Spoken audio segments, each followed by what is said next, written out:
Good morning, everyone. Hope everybody had a wonderful day yesterday, and I hope everybody's having a wonderful day today. So, wow, yesterday was exciting as fuck. It was absolutely ridiculous the amount of, well, everything that happened yesterday. Good Lord, for those of you who weren't around yesterday, or maybe haven't watched the VOD yet, yesterday turned into a giant flustercluck. Either way.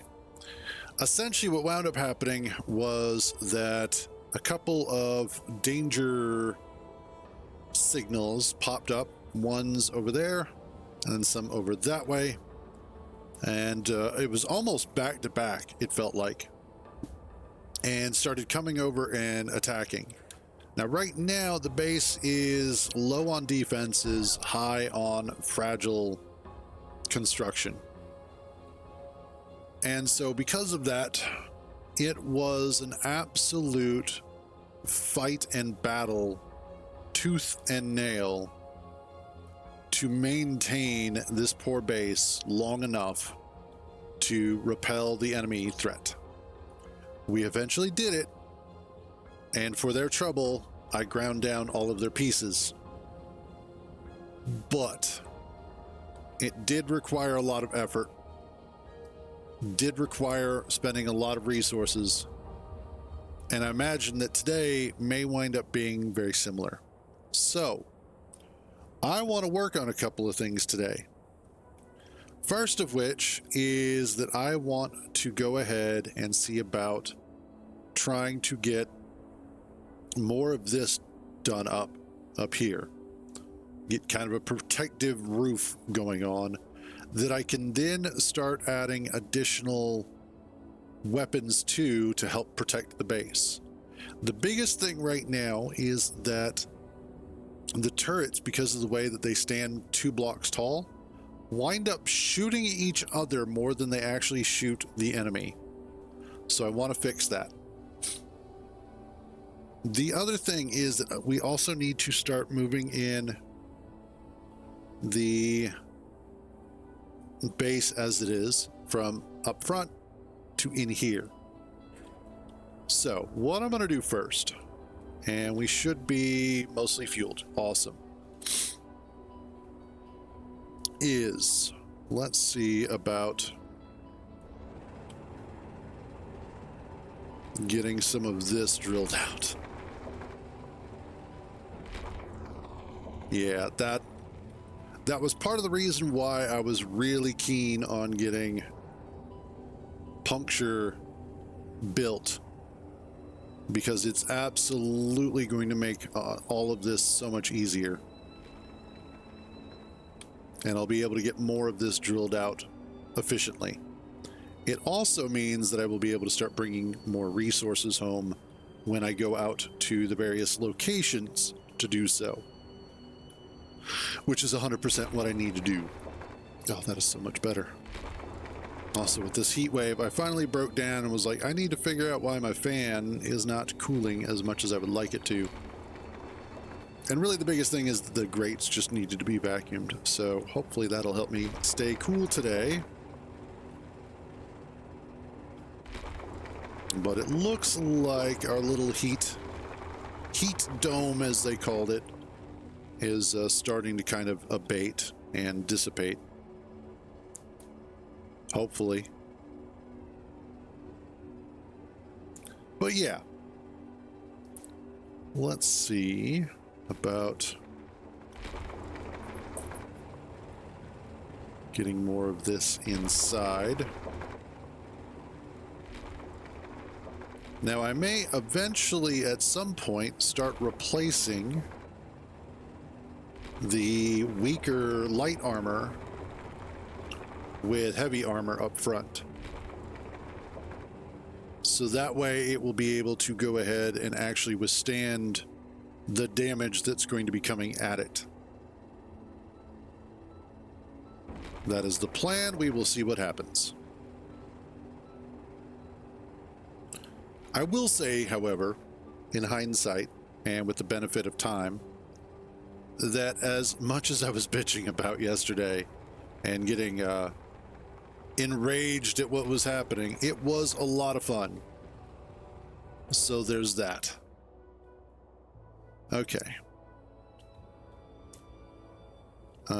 Let's see how much.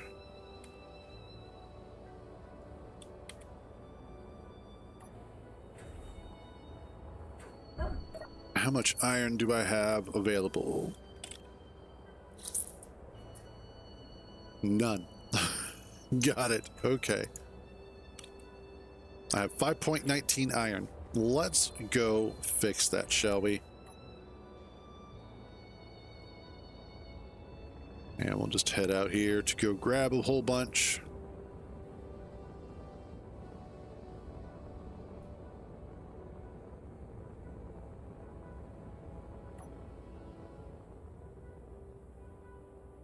And the nice thing about this ship is that it does fly in all directions, so it's not exactly going to be as powerful upside down.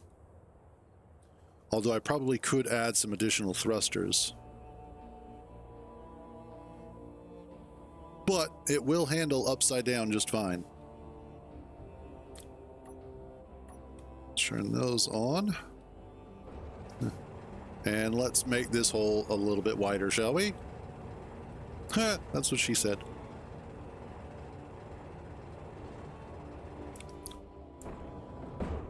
Whoops. That was a little bit too much gusto there.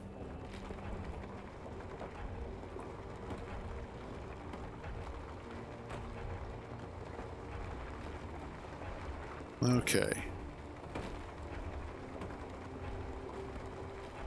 Now, the nice thing is that I know that this ship is going to work quite well on a higher gravity planet. Komorebi had a gravity of 1.14. So I know this is going to work a little bit better.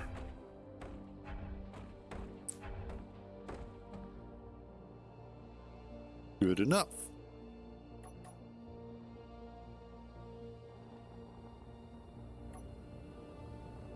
Well, especially since Earth is, 1G.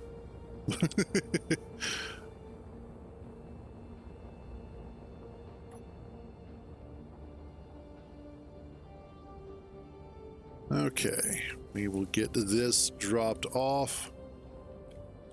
And the nice thing about this is it's also going to allow me to start getting materials ready for things like a proper assembler and refinery. Both of which we're going to need.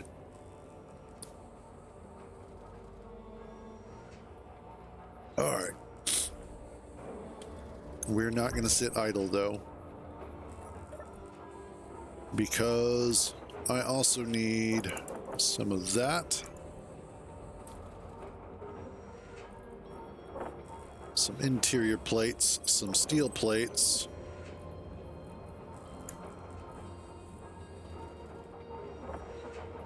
Okay, awesome. Because I want to start okay. First of all,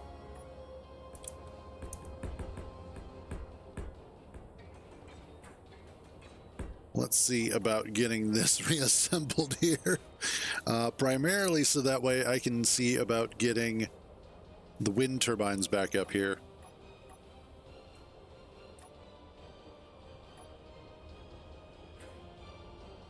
And that is that one. And that one. We'll get you repaired. Awesome.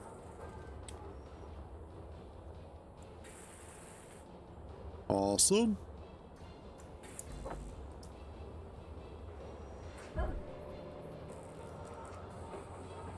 Fine, give me those. So yeah, man, did we suffer a lot of damage yesterday. I am super, super happy though that I decided to move the survival kit and batteries into the inside, because essentially if the survival kit had gotten taken out and I had died, I think I would have rage quit. That would have been it. That would have been the end of that run for that day. Hey, what's up, Turnip? And hell yeah, Hispanic thrusters. The hardest working thrusters in the game.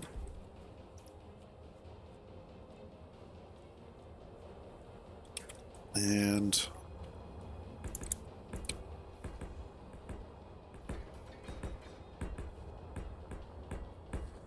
there we go.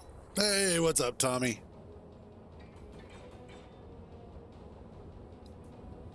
Okay.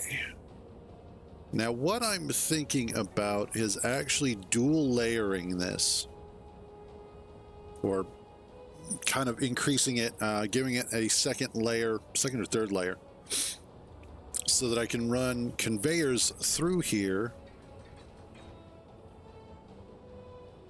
and have a little bit more of a buffer as things get shot at it to help better protect it.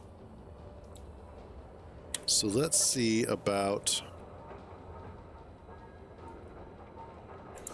production. Just make 1,000 of those and we'll get to work from there. Actually, 1,000 of those, 1,000 of those, and those. Then I want both of you to move up to, let's say, 30 blocks.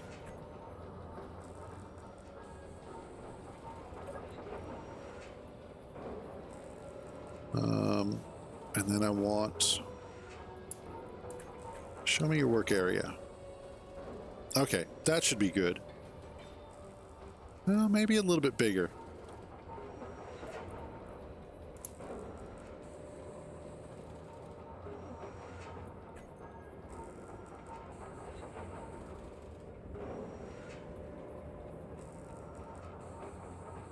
There we go.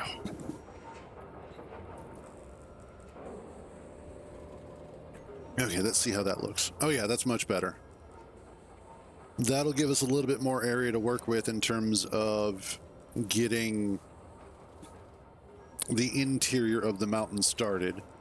And then eventually when I move this stuff inside, I'll be able to move them in and we'll have much more work area. Yeah, that'll work fine. Okay, hold on a second.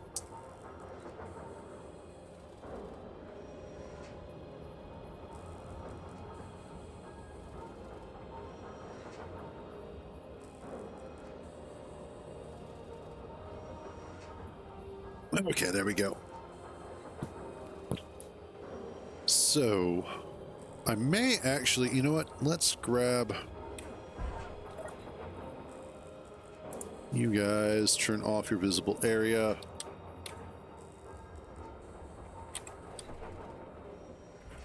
And then you.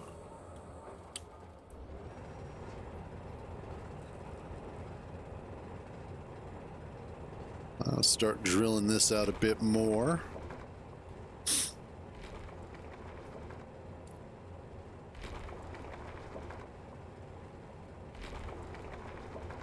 And then once I get a bit more of this drilled out,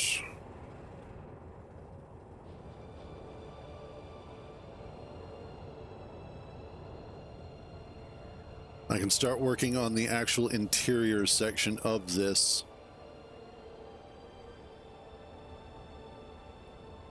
And we'll see about getting it to become a proper base.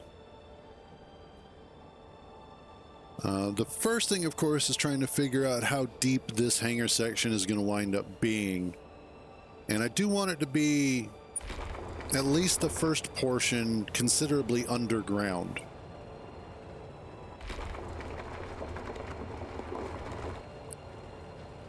God, that's loud today. Maybe it's just because I have this turned up a bit more than usual.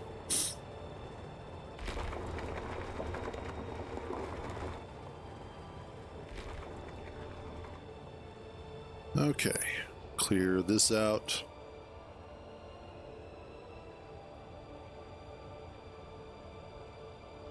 And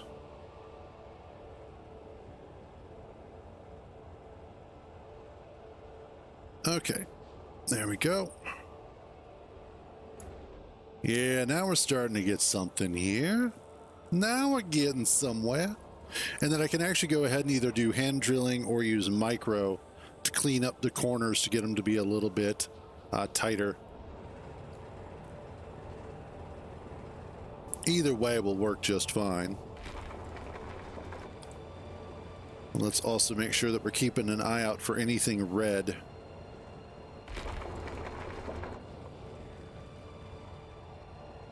As I think once I get this kind of drilled out, what I want to do is then build out the roof.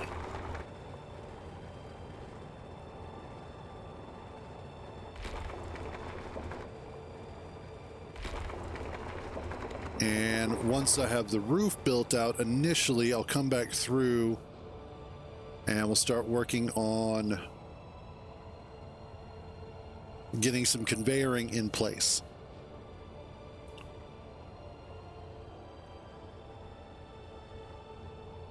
Okay. Oops, too far. And hopefully, if anything does attack by that point, we will have more of a defensive situation set up, and it will be a little bit easier to deal with, rather than me struggling like a maniac trying to keep everything up and running.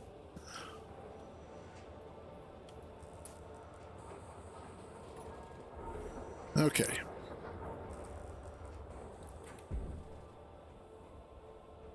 That is a sizable chunk of space.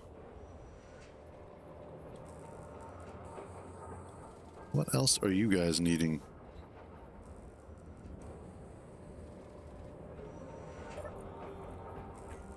More specifically. Well, no, because you should be covered by that now. Production. Okay, you're still just going through it. Okay, cool.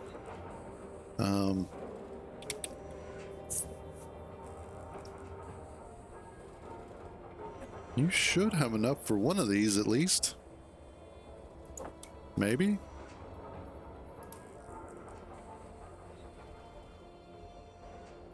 Oh, it's the steel plates, that's why.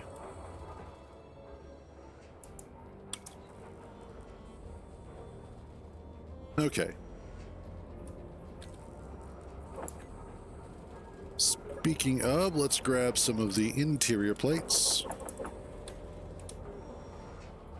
as I want to make sure that I get some of these, some more of these, I should say, put down in place.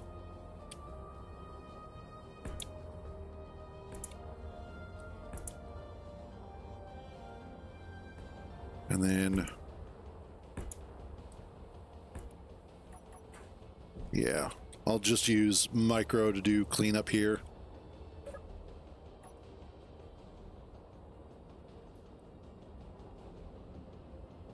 Micro should still have a decent battery left after yesterday.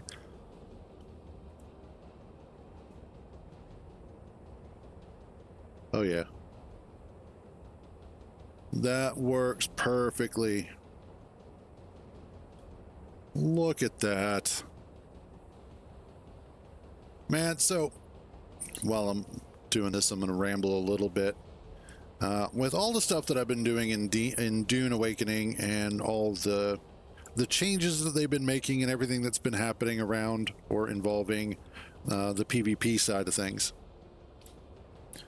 I was reminded of a game that I used to play called Shattered Galaxy.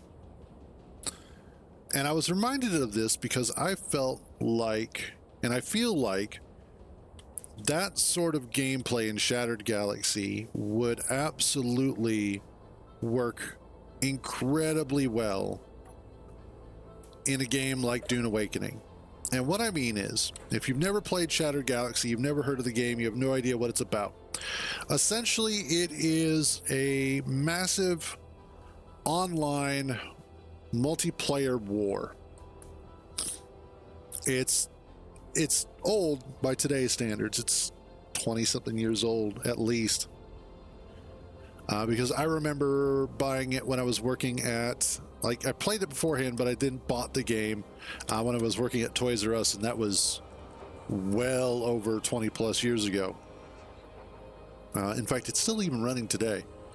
Anyway, Shattered Galaxy, the way that it worked is that you had a squad of units. It was a top-down, isometric, real-time strategy, multiplayer war game.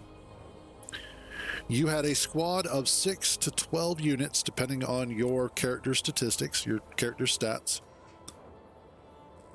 And those units came in different flavors. There was infantry, there was mobile, there was aviation, and then there was alien units. And each type of unit had specific strengths and weaknesses. And you would start out with tier 1 units, and over time, as they went through and banana flavor, yeah. As you went through collecting, or as you went through doing particular battles, they would start leveling up, and then once they reached a certain threshold, you could level them up to the next mark, so that they could become Mark 2 or Mark 3 or whatever, or you could evolve them into a new type of unit based off of what their base model was. The way that it worked is that you had a massive map that had a bunch of different territories, and all of them were led towards the center. So you had anywhere between 3 to 4 factions that had their particular starting areas, their main cities. And then each territory outside of that had these gates that you would walk through. And if you went to attack a particular territory, you would go to the gate that connected to, and then it would switch over to your units. So you would have your character, and then you would go to battle, and it would convert you over to your units. The entire purpose was to capture these points of contention, or POCs. Which, man, let me tell you, when the whole people of color thing started coming out and people started calling, POCs and whatnot, I was like, I thought we weren't allowed to capture those anymore. But anyway, you would capture the points of contention, and then you would have to hold them for a period of time, or it was just try and capture them all, and if you did, you won. And at the end of a particular cycle, you would then be able to, you would start gaining points for your faction, and those points would then be distributed as resources throughout everybody who is part of that faction. And the more that you were involved in the war, the more that you personally benefited from it. And then, of course, at the outset of every battle, you would then also get resources from that as well. You would get XP for your units, etc., etc.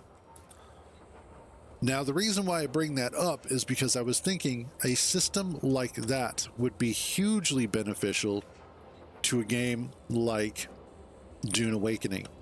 Because right now, what they've done is they've created this amazing sandbox RPG.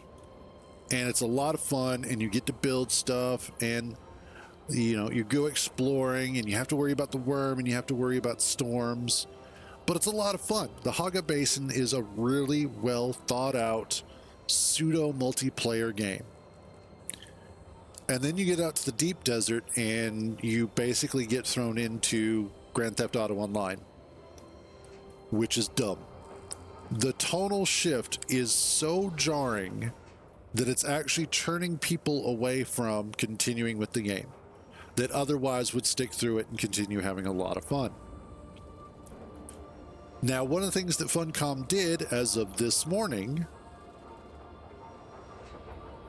Oh, nice.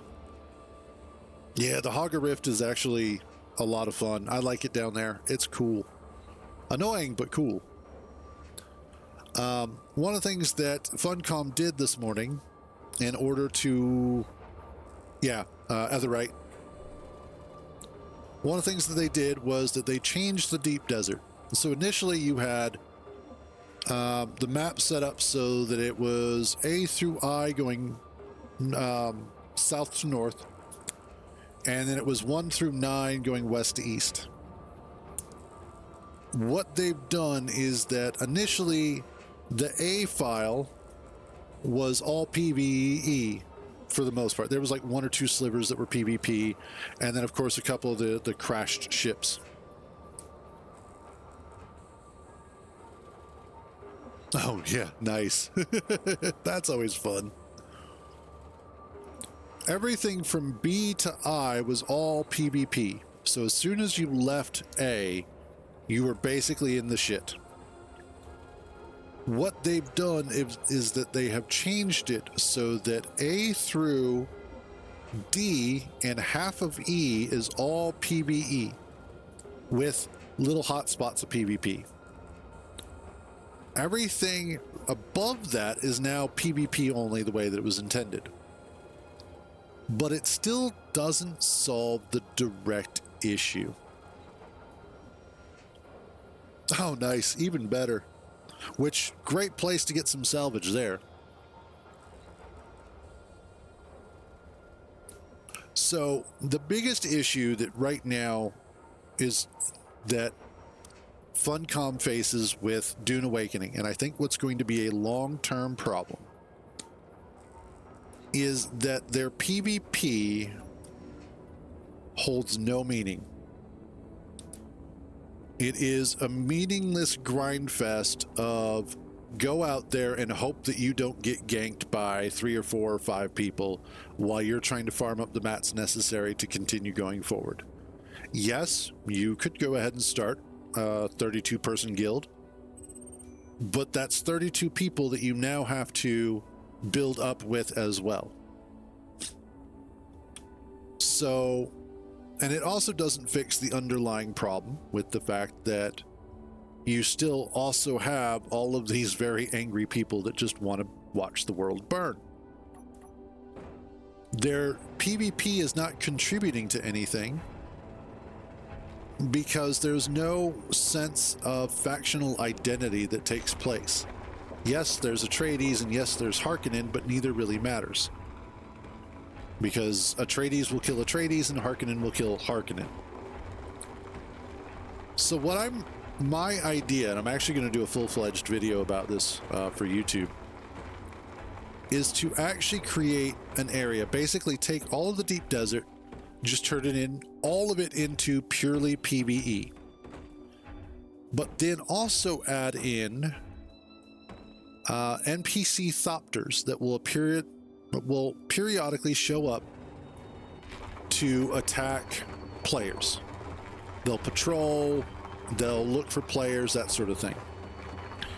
Because what that'll do is it'll start getting players used to the idea that they're going to be hunted while they're out there.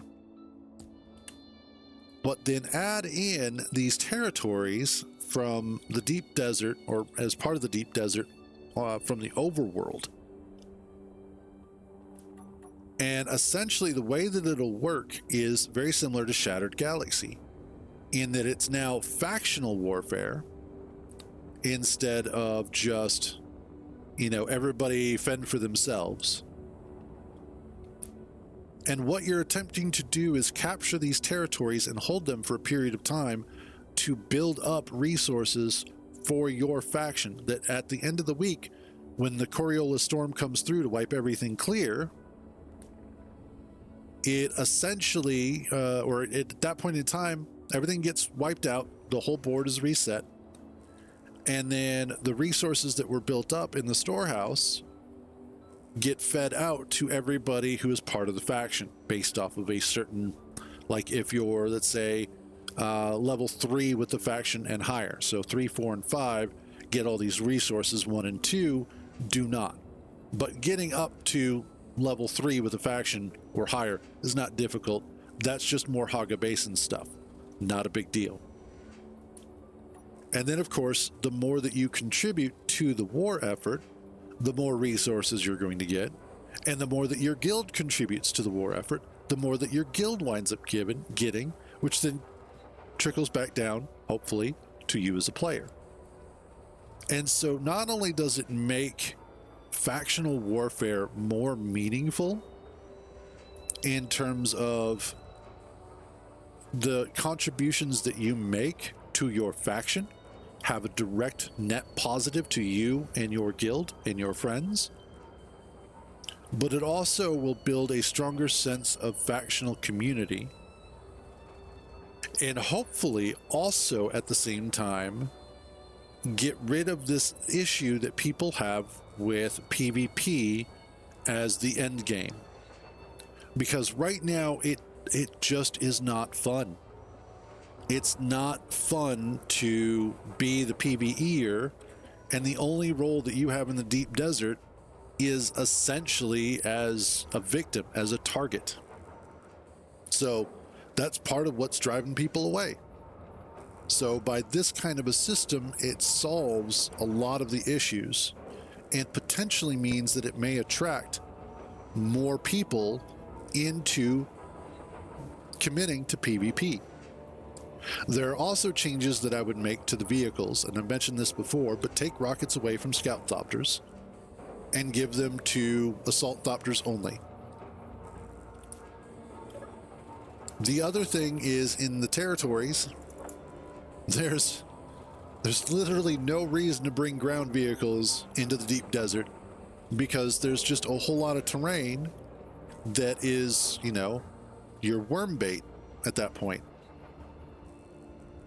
So it makes more sense to have these territory maps designed in such a way where there are still areas that are deep desert-y where you've got to worry about worms, but a larger portion of them are more viable for ground vehicles. And I think all in all, that would start making mixed fleet combat a lot more fun.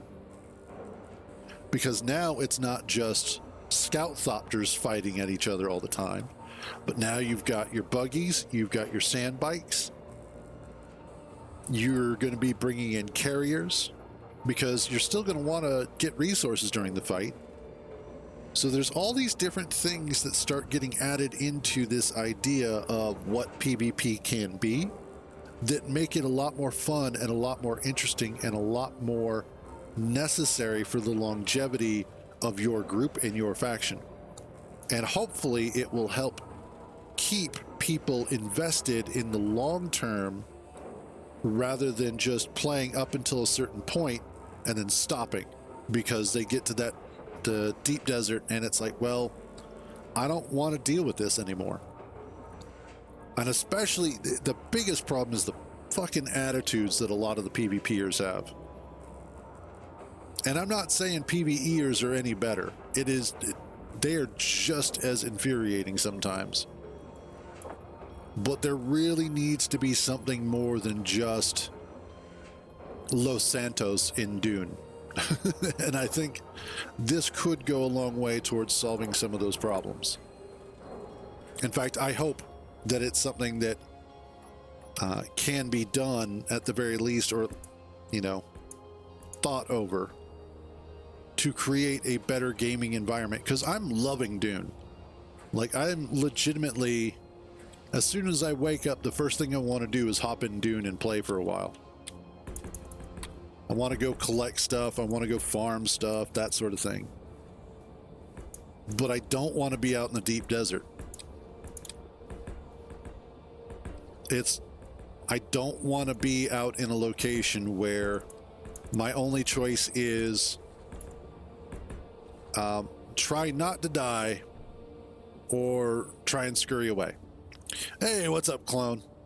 No explosions yet, so you're a little early.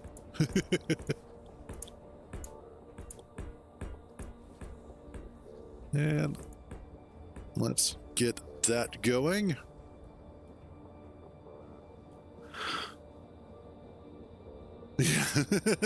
Hopefully not.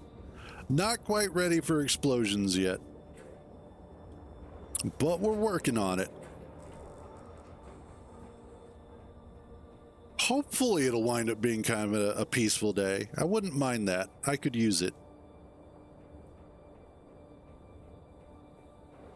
Let's see, actually. I want to do...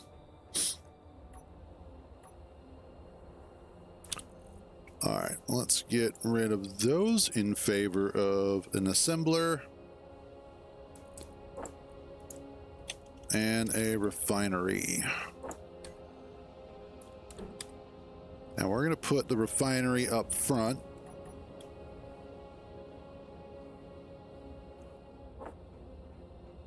And I want to get that particular plate welded up.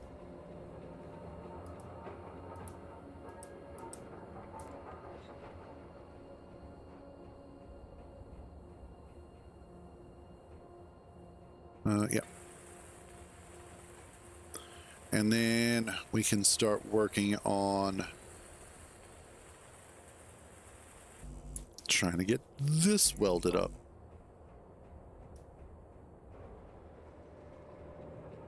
Yes. Yeah, that's the plan. We'll see how it works out.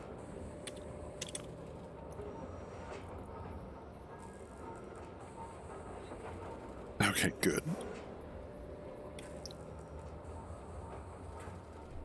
And then... Oh, you still got a bunch in there. Okay. Well, that's going to be fun.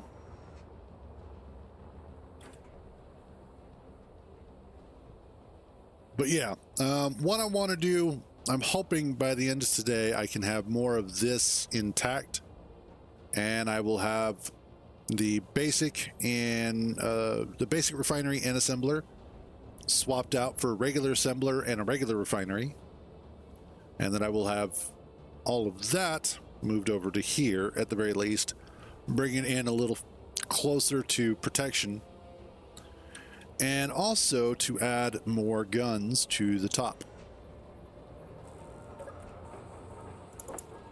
Also, do I have more ammunition?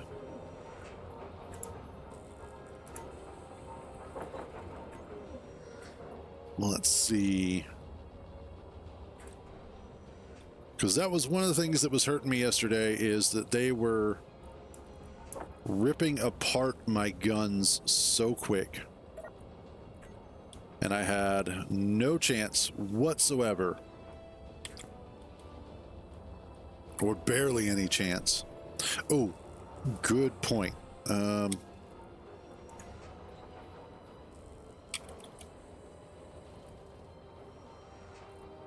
I need you. Whoops. Yeah, you'll work.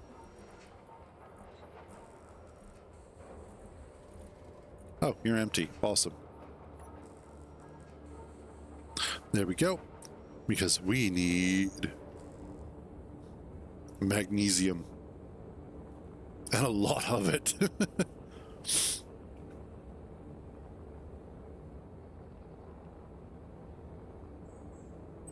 I just like having them on top of the floor.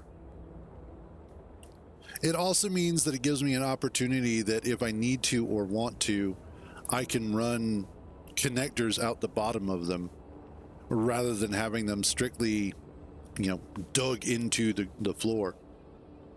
And it's also aesthetics.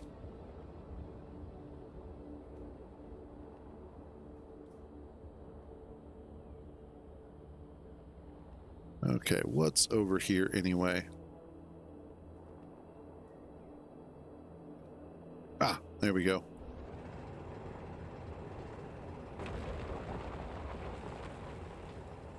Let's get in this hole and make it bigger. Like your mom. There's so many directions I could take that, and none of them are going to be good, so we're just going to leave that one alone.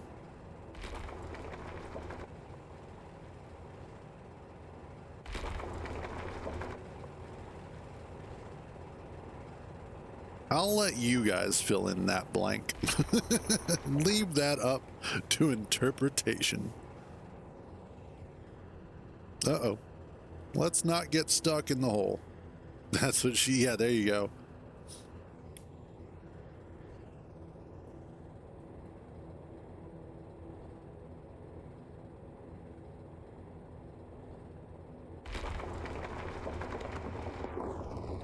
And...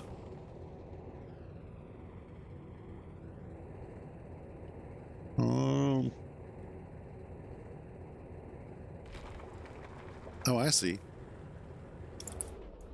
Curious. Quite curious.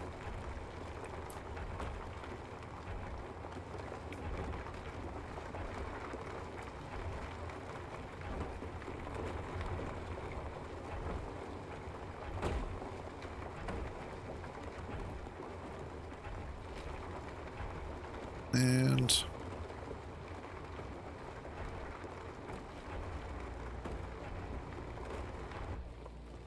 let's see how much.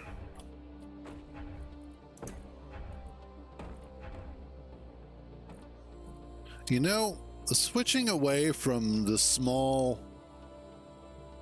conveyor sorters and ejectors and going over to one of the larger ones has been super beneficial.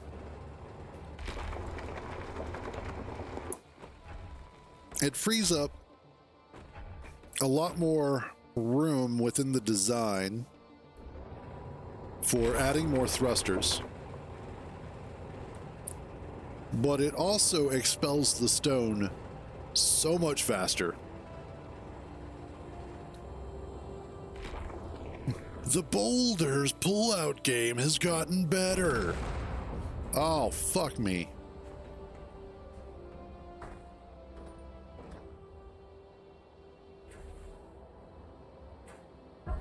How bad is it?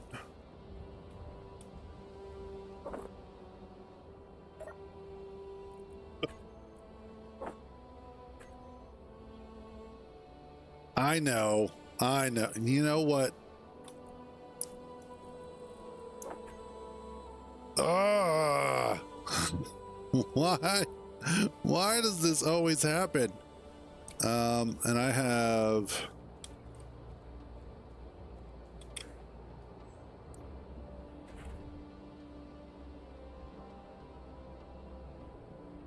Come on, rotate. There we go. Now it just, it will not.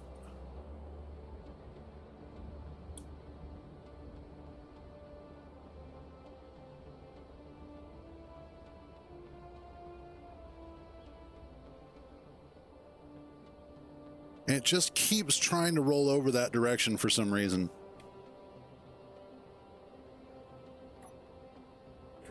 Motherfucker. Seriously? I think so, potentially.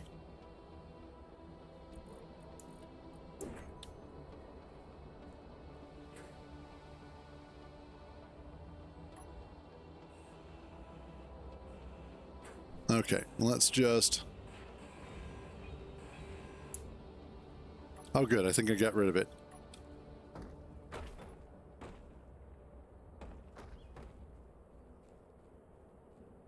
Oh. What else? All right. There goes that big old ball of magnesium. All right, let's see if this is... Okay, there we go, yeah. It was that box of magnesium that was still in there. Fortunately, it still does all right with just that back half.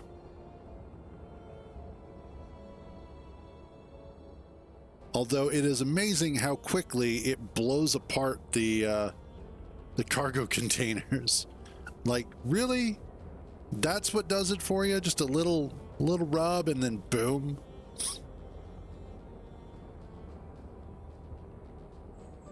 Must be a guy. Okay. What I will need to do is once I get back,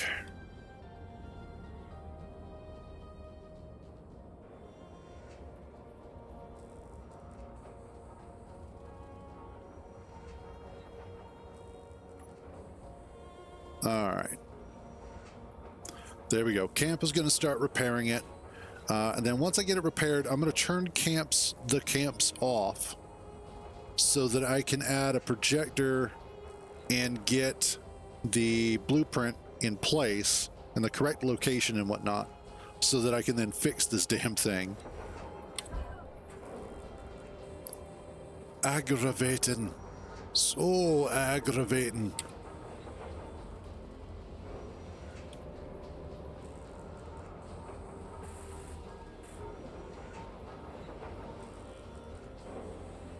Okay.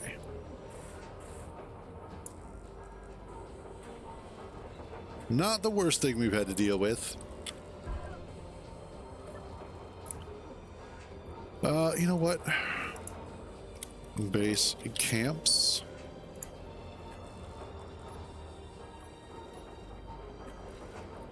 Clear all this crap out. I want a button pedestal. No.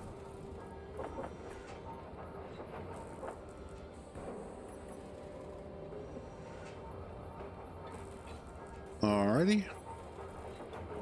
Groups, camps, toggle blocks on, off. Make sure that those are indeed off, and they are. Cool. I need a couple of you, couple of you.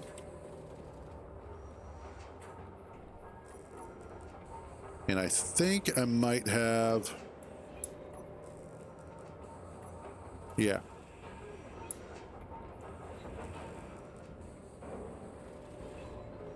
Actually, right there should be perfect.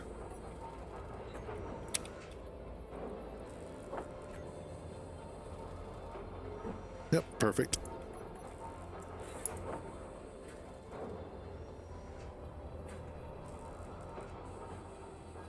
Awesome. Oh yeah, always more guns. We'll get to that once I actually get puncture done. Puncture projector.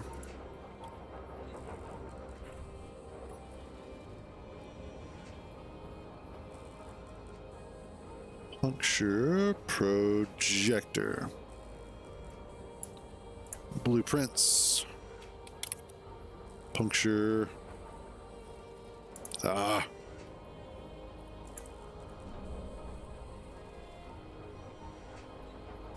Always kinky. That's the best part. Keep projection. Alright, you are turned which way?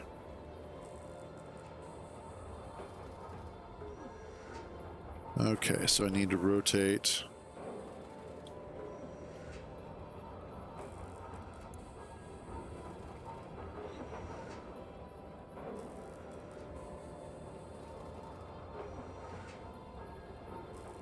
Almost.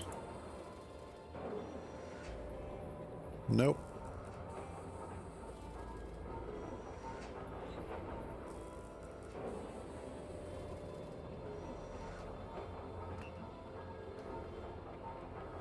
And is that? Yes. Okay, cool.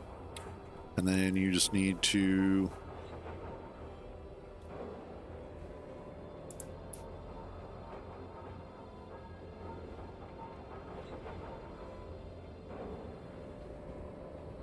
go forward and forward, not vertical, forward. And there we go. Awesome. Now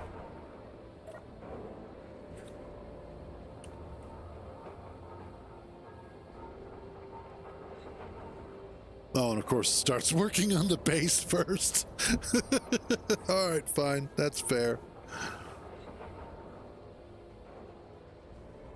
Let's do production base camps, and we'll set you to nearest show work area. Projection assist is on for both. Okay, cool. Hopefully we can get that done up first. No, stop. Fine. Weld that up first. I swear. I swears it. There's a problem. I'm kind of glad, though, that I put the side thrusters more towards the front instead of the back, as that really does allow the ship to continue flying.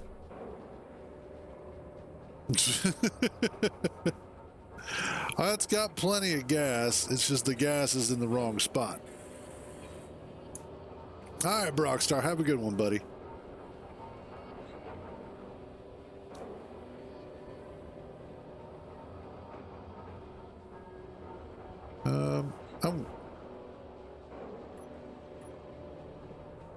I wonder.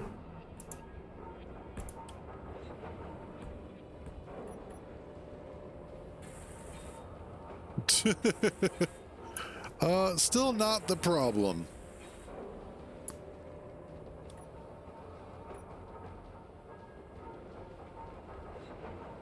Let's see, that there.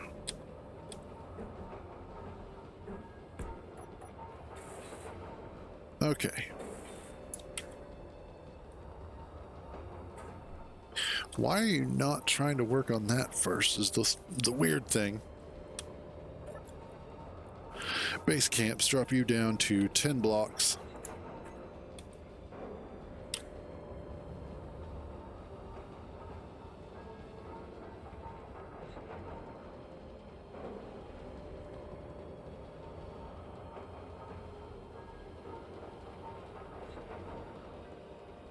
Can I?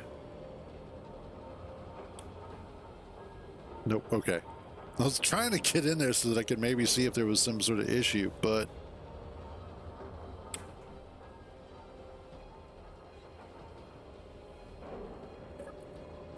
you're set to 10 block. Oh, I could go down farther than that. I just realized I can go down to 5. That's not where you're located. You know what? Forget about it.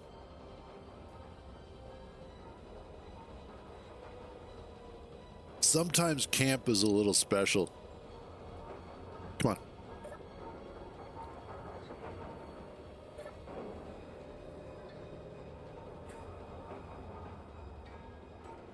There we go. That's what I wanted.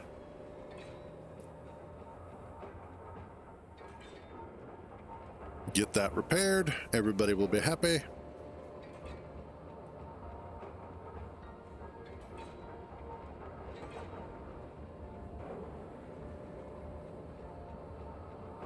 Just need a little bit more. How are we doing on? Oh, hell, just drop all that stuff off.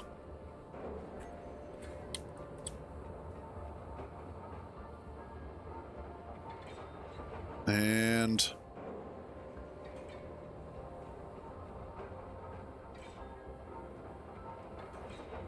there we go. That should be correct. Projector. And oh, 1 block is remaining.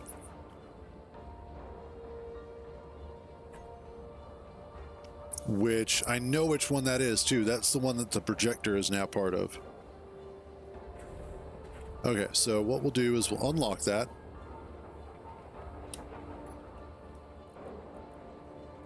Rename.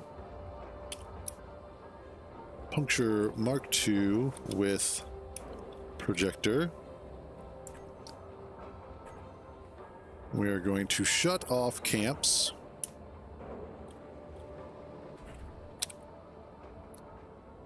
Projector. Blueprints. Puncture Mark II with projector. Which, of course, puts the projector in the wrong damn spot. Really? Oh, yeah.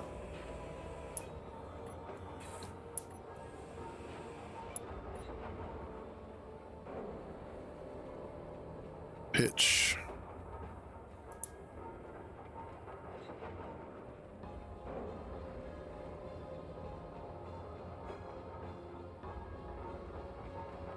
You're also rotated incorrectly. All right, so your vertical offset, horizontal, and then forward.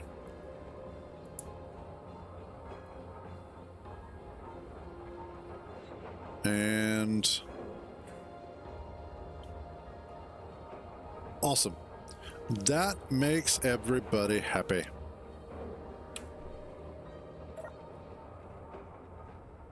Sort of. The problem is I now have to make a blueprint of this again in order to make sure that it has the proper projector settings. You know what? Just not even worth it. Not even worth it. It is what it is. Okay, go to work.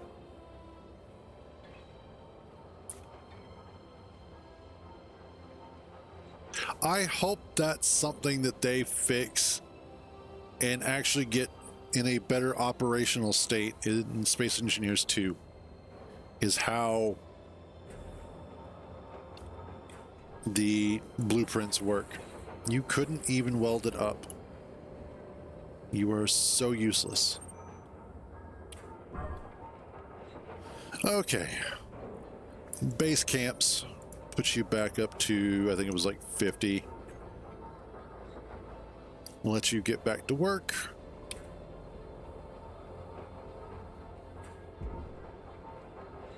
And then the other thing that I want to do,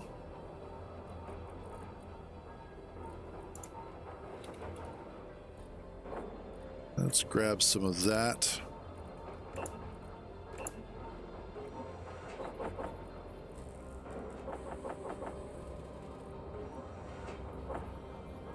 And okay.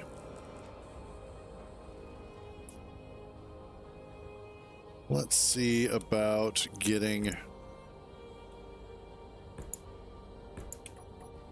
some of those started. Ooh. Awesome. That'll actually go a long way towards helping out, because then I can move a lot of the resources just over here. What I can even do is potentially build a conveyor network and then a conveyor sorter and just suck everything over.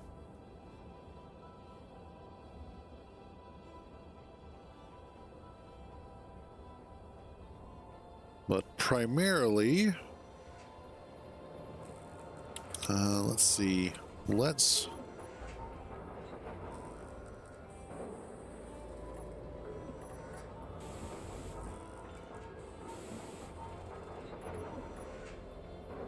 get rid of those two. I want, awesome. I'm gonna need more, but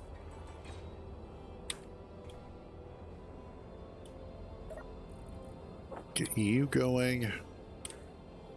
Now, right now, I have 6 in that one, the one that's loaded plus 5 more, and I've got 20 in that one loaded, 19 in the storage. So I at least have something. The next step is going to be making sure that I have more turrets available. Part of the reason why I want to get a regular assembler up and running as quickly as possible is that way I can start making the 30mm ammo for the blister turrets. And those things put out a whole lot more damage. They have slightly better range. And because of the fact that they are a lower form factor, they're less likely to shoot each other as they're attempting to attack targets that come down low. That's one of the biggest problems with Gatling turrets, is that they will shoot each other and they don't care. And so any situation where I can reduce the risk to my own weapons, I'm going to take it.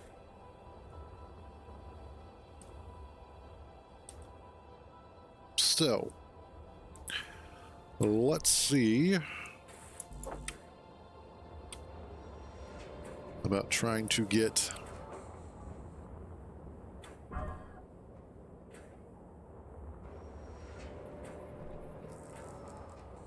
more of this stuff, because I want to get that refinery up and running. Yeah, it's just the steel plates at this point.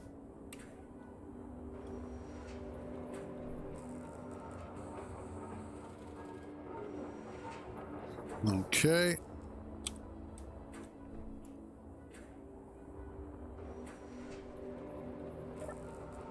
Production, just get rid of all that for right now.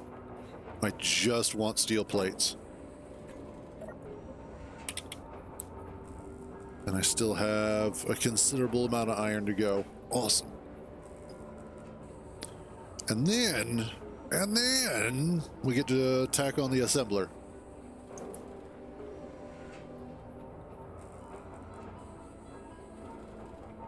Good stuff.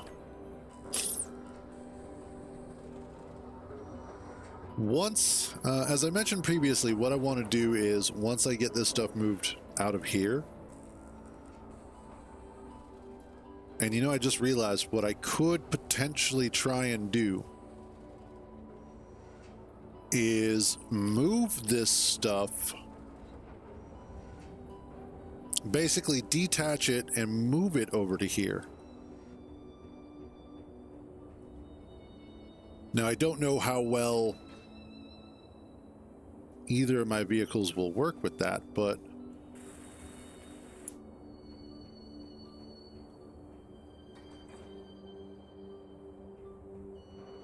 let's wait for them to do their thing. Are you actually... Nope. Okay.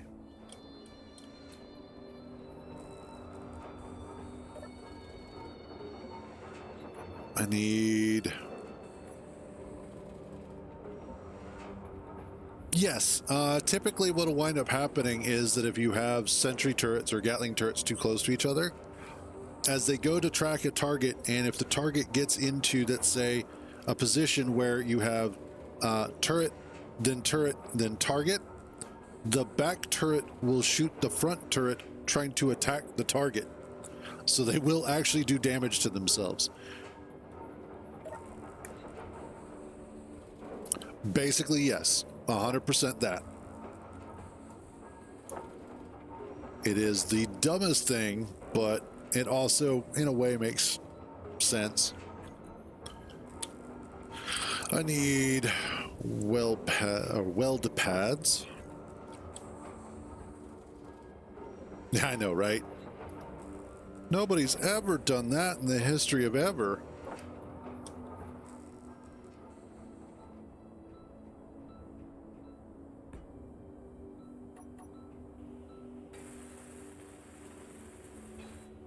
All right.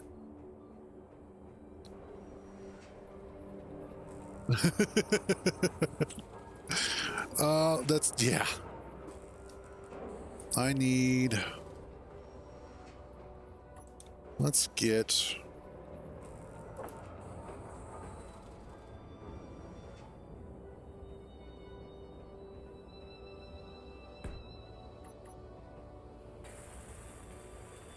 that there.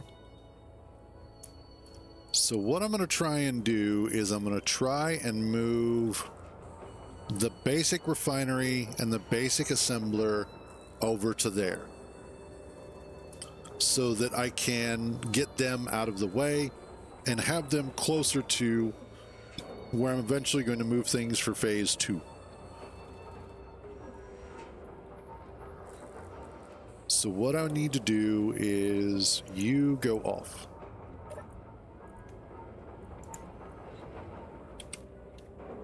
There's not much in there. Cool.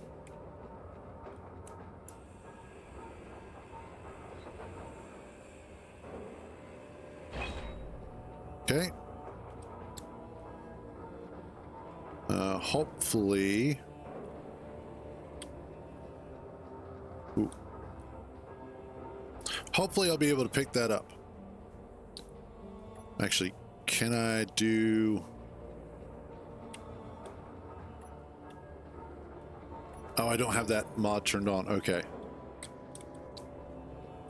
Ah, stupid. Ah, there we go. Okay. Mouse pad was starting to rotate on me.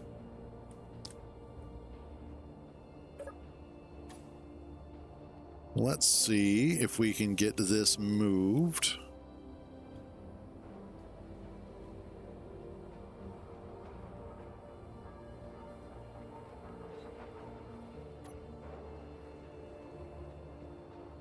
Okay, no, it won't.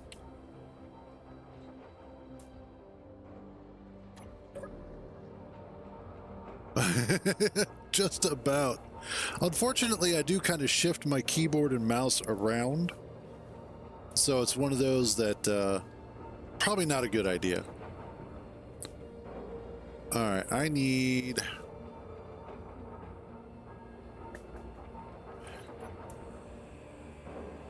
We're just going to do it this way. I know, right? What's wrong with me?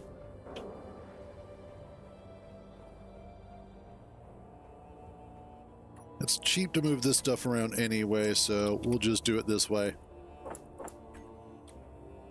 And I want you.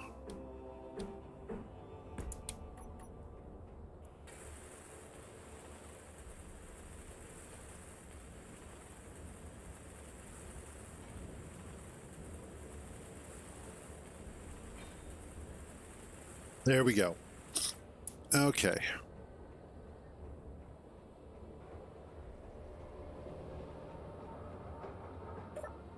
This makes life worth living.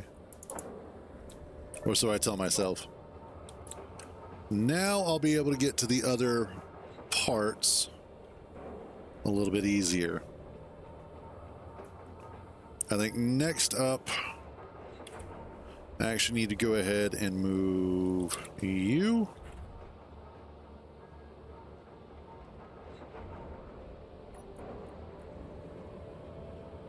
I need all of your thrusters off. There we go. You know, a hammer is nice, don't get me wrong. Sticks are great. But I'm also mildly partial to a sword. I think it's the romantic nature of them. You know, a big piece of metal for slicing shit up. It's kind of nice. Shovels are really good, actually. Like, great second weapon. Like, if you don't have a sword, grab a shovel. Why bother digging a grave?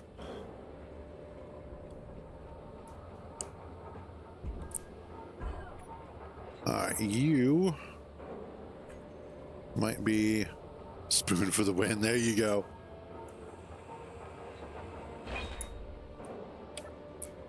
Info, convert to ship.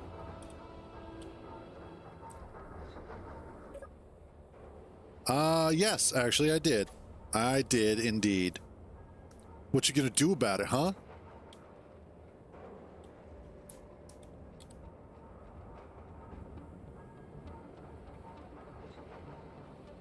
Not so much Rim World, but yeah, maybe a little too much Dune.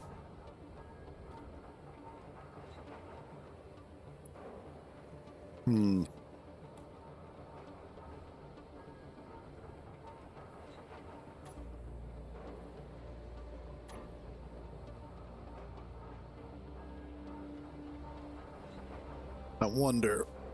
No. We don't want to do that.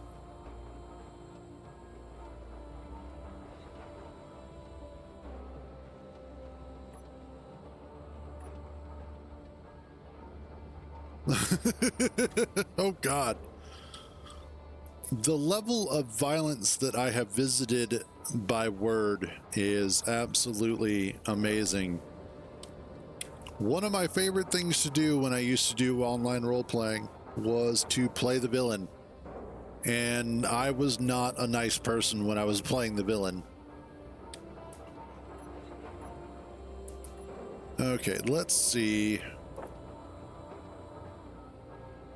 Oh yeah, not getting anything out of that.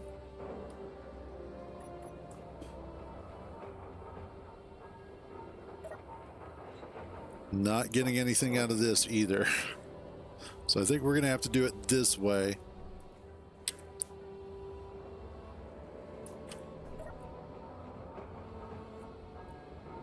Wrong one. We'll see if we can lighten this up a little bit, and then I can see about moving it that way.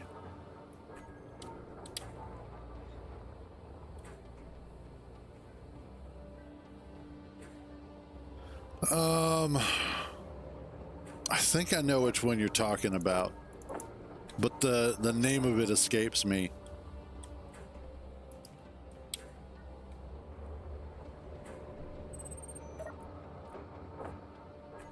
There have unfortunately been a great many games that have come out over the years that had an amazing premise and then just unfortunately didn't have longevity, or other games came out to replace them.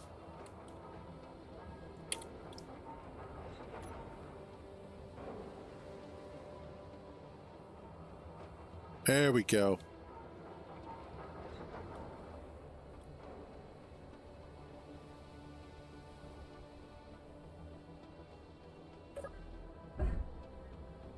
Let's see. Can I get enough parts for this? Get out of there.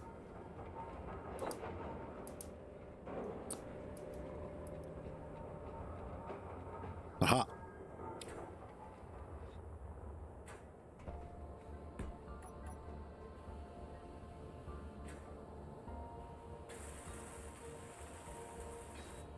All right, there we go.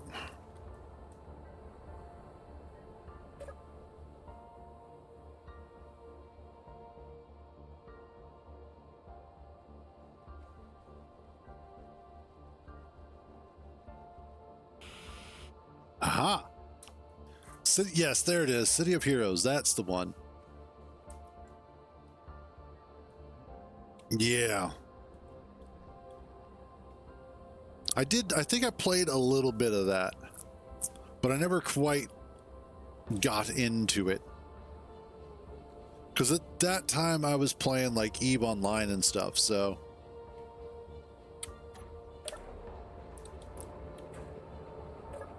Okay, info.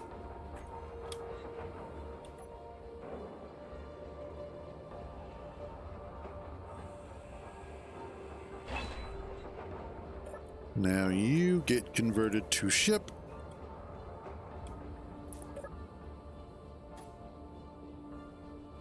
I then try and lift it, and we'll see how this goes. Oh, whoops. Oh yeah, super easy, barely an inconvenience.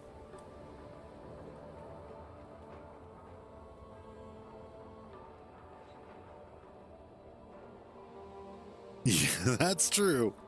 And you know, that's one thing that I think modern MMOs have been getting better about is in general making it easier for you to maintain that consistent connection with your friends.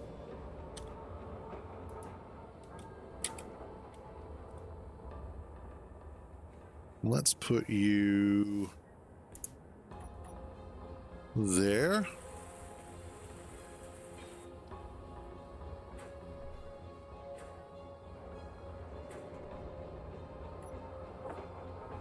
And we'll get this one under here.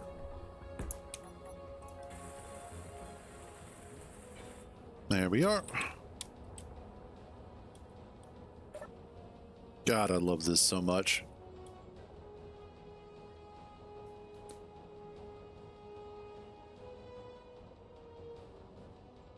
Yes. Honestly, I wouldn't even mind starting over. Like, that part wouldn't even...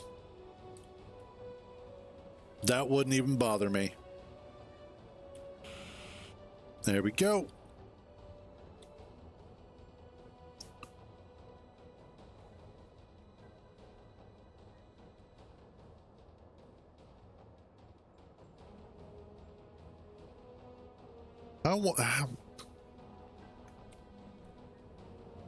I wonder. Because...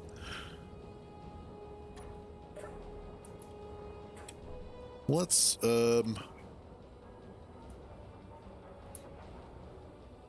Dune Awakening private server costs. Oh wow. That's actually really cheap. We're looking for anywhere between 6 to 24 slots. You're looking at $11.29 to $29.99 per month.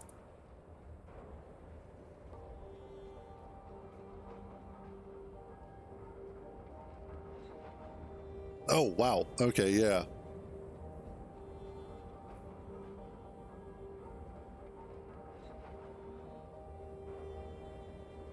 Oh, and that's Central Europe though. Yeah. I was like, wait a minute. That's in the wrong location.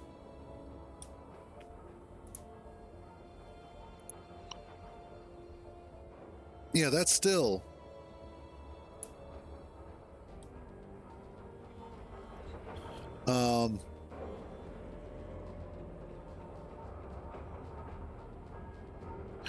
Shit, dude. That's one of those, like, an entire... Oh, wait. Well, I don't know. Can you password protect it? Because I think that's the biggest thing to consider, is not necessarily just, you know... Ooh.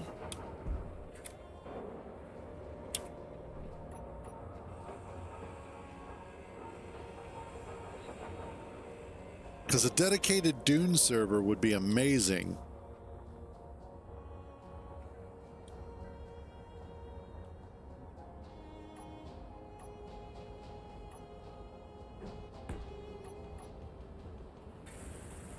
Oh, man.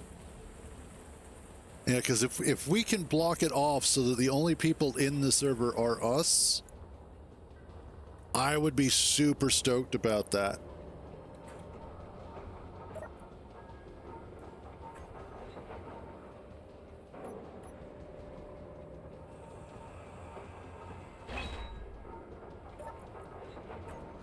Info convert.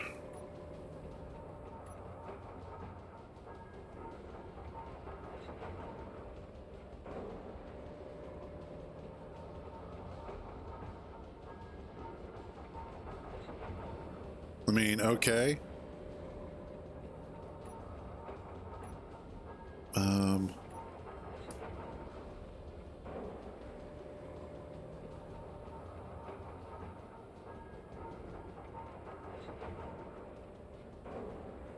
Oh, yes, please. Yes, please. Oh, come on.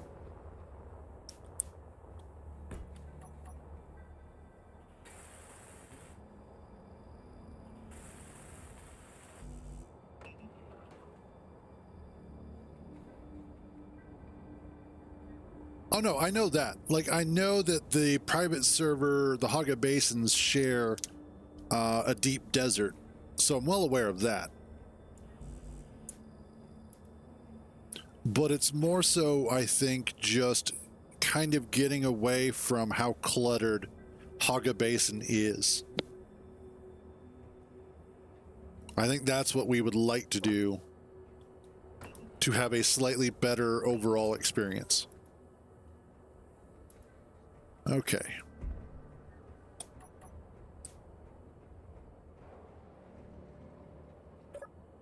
Plus, it also depends on the private server cluster you're on as to how populated or busy your particular deep desert is. And it may be a situation that you wind up getting into a situation where your deep desert is actually less aggressive than the standard public ones. Yeah, sure, go ahead.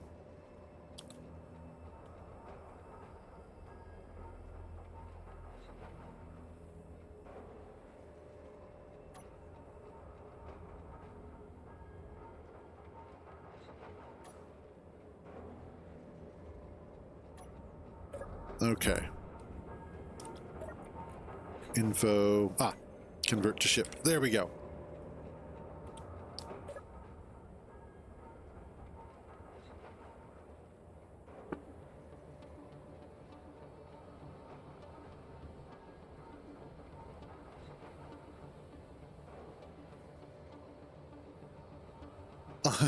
No, that's fair.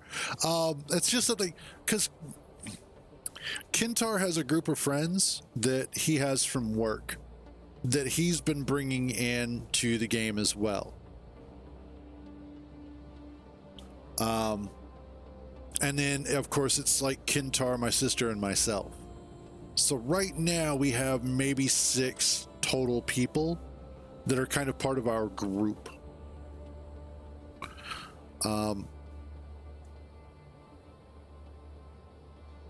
Kind of. So the way, let me actually, helps if I'm actually connected to the right block. The way that the Dune Awakening server architecture works.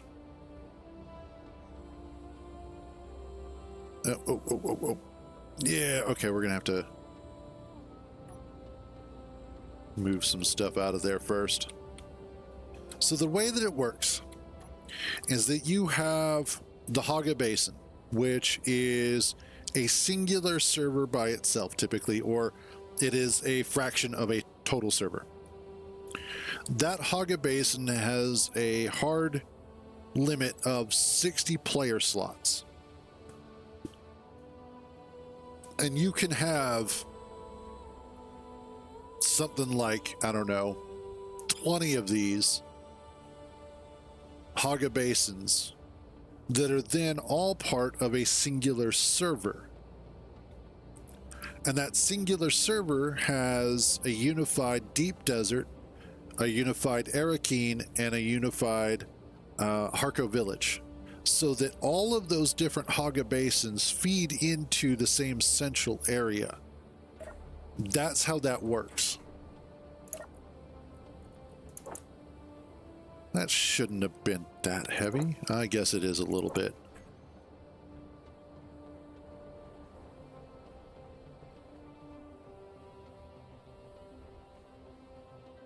Okay.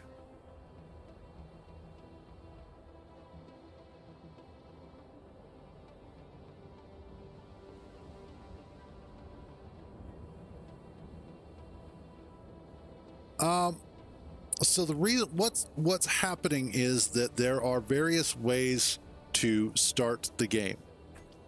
Give me a second here, level up. Now it is going to be slightly different.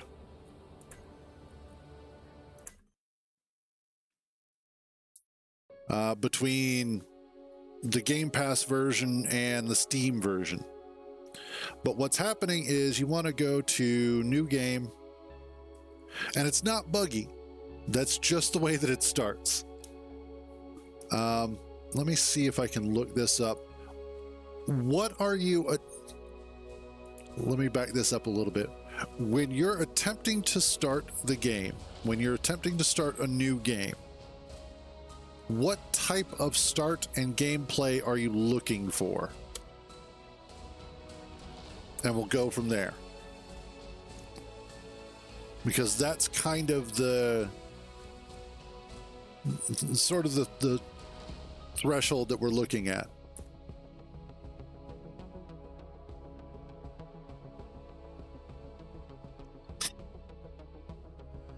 Because if you're looking for a purely survival start, where you drop in a drop pod and then go from there.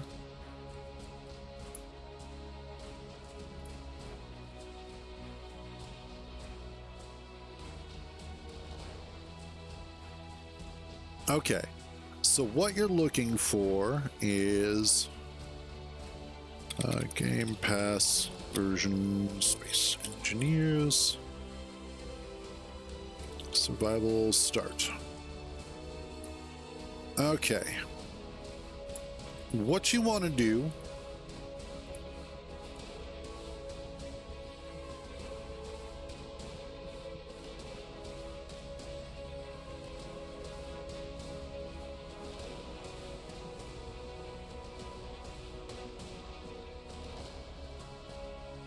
Okay, so what you need to do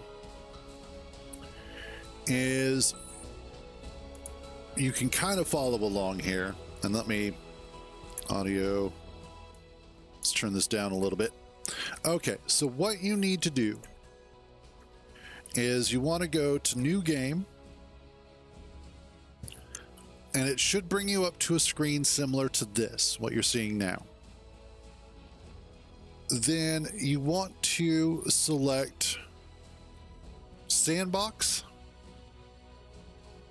Hopefully it'll say sandbox. And then navigate over to star system. And star system is basically the most vanilla start. Okay, good. So it's a vanilla start. It'll give you all of the basic planets that you have access to. And the other thing is that it allows you to do the survival start. So the next thing you want to do is you want to come down to customize. And you want to make sure that you're in survival mode. Home system, yeah, same thing.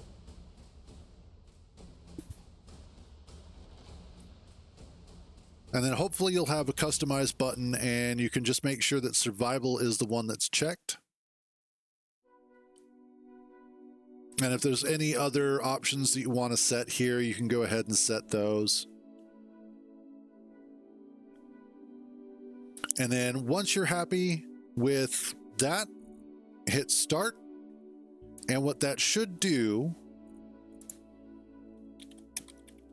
demo system, delete me later. Give me a second here. Is you'll hit start, and it's going to go through and it's going to load everything up as it should. It's amazing how quick a purely vanilla start loads up when you're used to taking like 2 minutes to start a modded game. And you should get a screen similar to this. I don't know if it's going to be identical, but if it's similar to this, you should be fine. And then you'll just want to look through the list of planets or locations that you want to start in. If one of yours is Earth-like, choose that. You may be missing some options because you don't have all the DLC. I don't know. But choose Earth-like. That will drop you on Earth with your escape pod and give you the most basic starting point for survival. And then what you'll be able to do is start going through and unlocking the researches as you build things. You'll start being able to build your base and whatnot, and then exploring more of Earth-like until you get to a point where you're ready to go to space. And then once you go to space, you can get to everywhere else. But there you go. That's how you start out the most basic start of Space Engineers. Exit, save changes, no. I don't need that. Let's go back to here.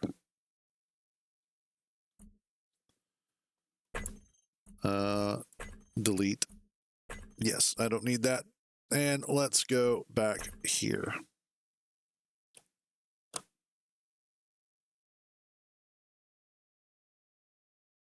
The survival kit should work. Now, when you say the survival kit didn't work, what do you mean by that?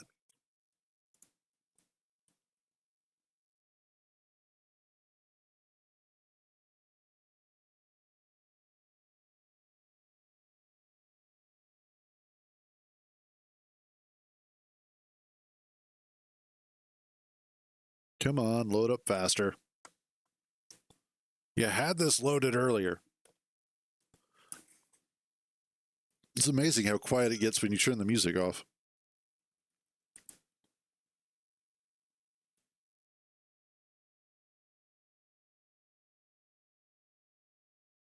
Oh. I'll show you how that works once I get loaded up. Because the survival kit isn't going to work like the basic refinery or regular refinery. It has a very different way of doing things. Because it is a survival kit and not a full-fledged production block. What you need to do instead is, once I get it loaded up, I'll show you. But you want to go to your survival kit, and whether it's on a ship or on the base, it's the same either way. You'll have access to the side of it, so you activate, and then go to production. And then under production, you'll have this blueprints bar.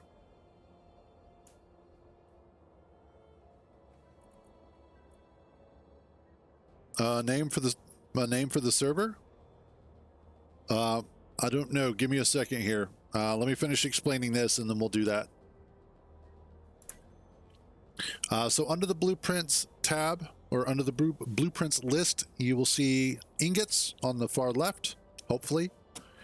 And then you will see the ingots here. Oh, that's fun. But should that have gone through without any issue, you'll want to go ahead and just start queuing up a whole bunch of these ingots. Now, each one of these ingots requires a certain amount of stone, and so it's like 100 stone. So instead of bringing it iron and nickel and silicon, just dig the dirt. In fact, you'll probably want to dig a hole right next to your escape pod so that you can start grabbing dirt, and more specifically stone, which is a little bit deeper. Stone is going to be a more dense material, so you're going to get more out of it. Yeah, just queue them up and start, drilling into the dirt. And there's two types of digging. There's the type of digging where you are actually collecting resources, and then there's the kind where you are just making a big hole. What you may want to do, if you're not already on stone, is to go ahead and dig down at a slight angle until you get to stone, which shouldn't be too deep. And then go ahead and start collecting that stone, because you'll get more out of that sooner and faster. And then what that'll do is each ingot will then give you a certain amount of iron, nickel, and silicon, which you'll be able to start utilizing to build the next stage of things. And then once you start having enough of that, and you have some stuff in the survival kit, let's say you've gone ahead and made a bunch of the ingots, and now you've got the iron, the silicon, and the nickel. Then you can go ahead and, under the next tab, components, start making some steel plate and some interior plate. And then all the rest of this stuff to start actually making what you need to do. And that'll start getting you in the direction of building up a base and vehicles and stuff like that. Yeah, absolutely. No problem. I'm always happy to help people get started in Space Engineers, because the more people who are playing Space Engineers, the better it is for everybody that plays Space Engineers. So, okay. Kintar, can you get on? Actually, no, never mind. Hold on a second.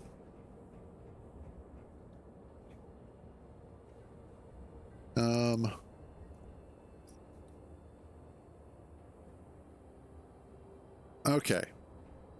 I messaged you on Discord. And I'm used to you not listening to me, so. Um,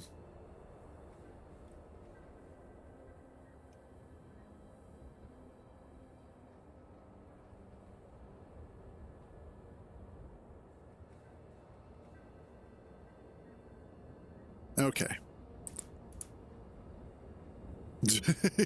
Oh, absolutely. All right, there we go.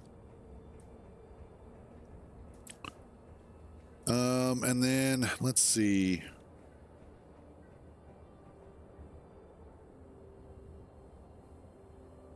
Where was I? I was moving stuff. Specifically, I was moving stuff out of this box. Okay. I remember where I'm at now. Got distracted by some stuff, but...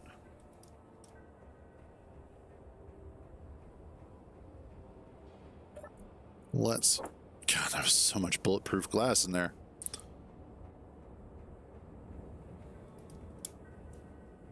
And also you're... well, actually, I will leave you right there so that way I can still move stuff and stack it as necessary. Also, that is a fucking lot of motors. Good lord, that is a lot of motors. Most likely all those motors were coming out of the atmospheric thrusters off of the stinging adversaries and the other one, the bigger ones. The big octagon bastards. Those were the ones... actually, no, the stinging adversaries were doing a fair bit of damage because they moved so quick. Alright, we'll see if... I should now be able to move this.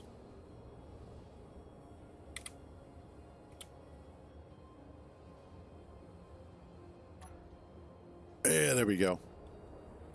Oh, oh, oh, oh. Take her easy, buddy. Gentle. Gentle. That's it. Oh my god, go full speed. Alright. Ow.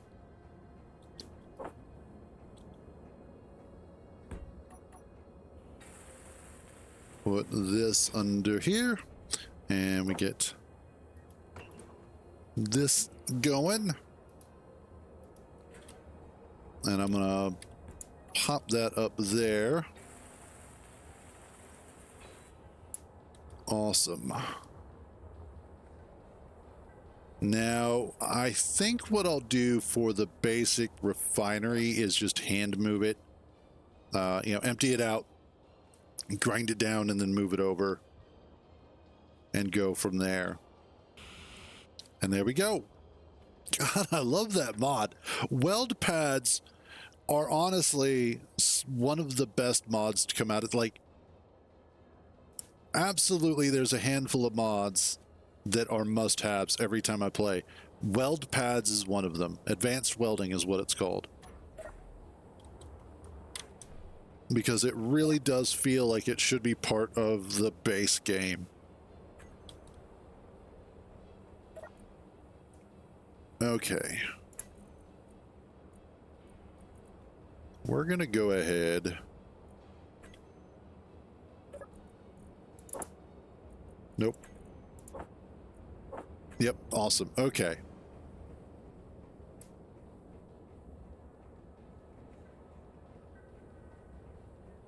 And then I can just... I guess what I could do is move the camps. I don't really need to, but I could.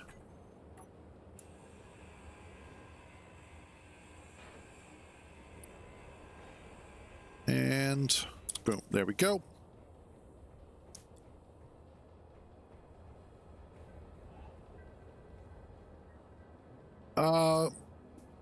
Yeah, most likely what that is a faction.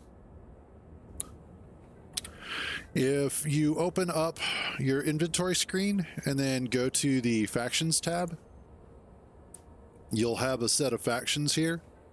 Yours are going to look different than mine. But the different factions will have various relationships to you. and you'll be able to interact with them in various ways.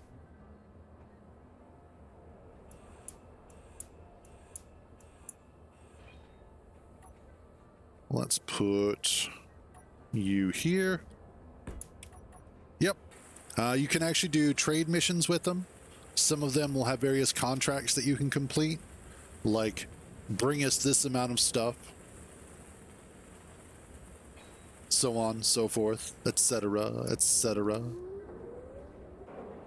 There we go. That's now started all back up. I'm going to have to move a bunch of this stuff by hand. But at least we're getting this done. Yes, there is actually an option to enable what are called saboroids, that are a type of life form, if you want to call it that, that can attack you. Yes.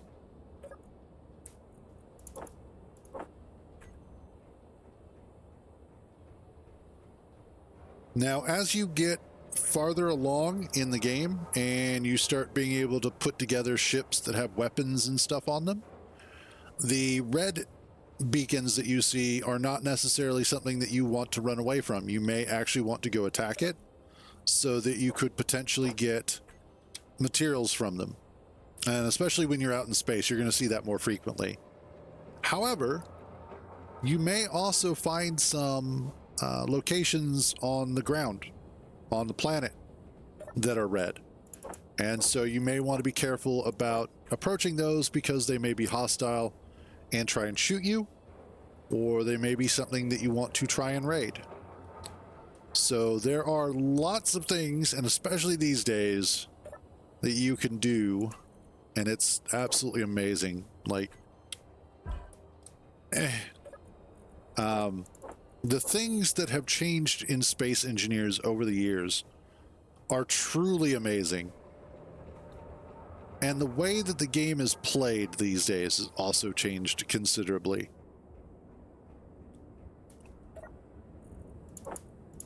And honestly, the recent dev diary was a really good one to read, because Marek Rosa was going over what they're hoping to achieve with Space Engineers 2 and why its overall game design has changed.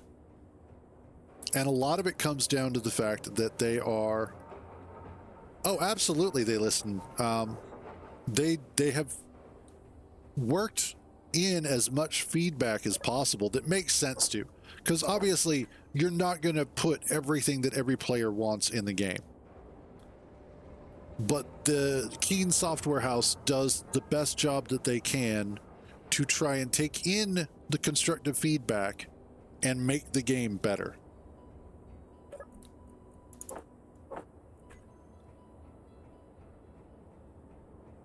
Yep, exactly. But one of the things that they're doing, which is absolutely awesome and amazing, is that some of the complaints, and especially from newer players, is that for Space Engineers 1, there's no motivating thing for them to do. They get into the game and they're like, okay, I landed on the planet, now what the hell do I do? Which is a fair criticism. That is one of those things that it's like, okay, you're here, now what? So what they are working on for Space Engineers 2 is that there are a set of tangible, functional goals that you can go about achieving. The way that it's going to work is that there is a metric of... for Space Engineers 2, don't know yet. We'll find out. It's still in early development, so it's one of those things that we haven't really gotten there yet. But essentially for the Almagest system, which is what the star system is going to be called for Space Engineers 2 Survival, is that you will have this colonization metric, so that you will have a set of sort of guidelines and goals to achieve in the colonization of Space Engineers 2's solar system, its star system. And so that way you're not specifically just dropped into a sandbox and told to go have fun, but if you want, you will have a list of things to accomplish. And, you know, for us long-term players, treating it like Minecraft is a good way to go about it. That's generally how we have.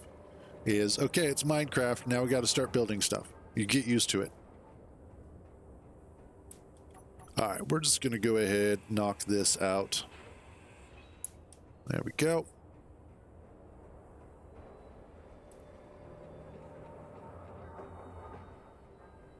And then I can...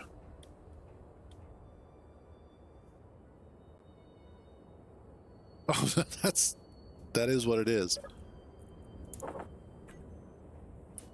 But it is, you know, again, it's one of those things that just creative games like this, I think, really are sort of and it should be propped up as the backbone of gaming in general. There are hundreds of games out there that are basically Battlefield, Call of Duty, Fortnite. There are so many of those that are purely competitive, player against another player. And there are a bunch of sandbox games as well, but a lot of them are also purely player versus player. Rust, DayZ, Ark. You've got a bunch of those games that are out there. And so having games like Space Engineers and like Minecraft and games of that type, yes, they do have the capability of having player versus player. And yes, a lot of people still enjoy that aspect of those games. The largest populace available, or the largest fan base for those games, are the kind of people who like to chill and build and maybe fight against NPCs and stuff like that. And that's what really makes these games special, is that it's not just about going out there and blowing stuff up, even though that happens, but it's also about having a good time and expressing your creativity and being able to share that creativity with other people. And that's what keeps bringing me back to these sorts of games. I need the O2H2 generator. Yeah, no, clone.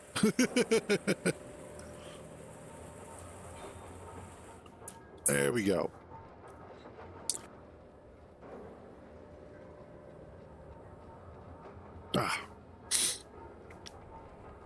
All righty. Nothing. We're not talking about you at all. Why would we be talking about you and explosions?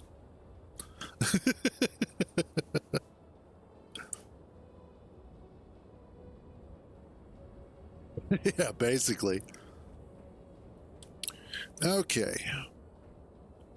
Now, do you guys have anything in you? Because you're next on the block. So, I need to get...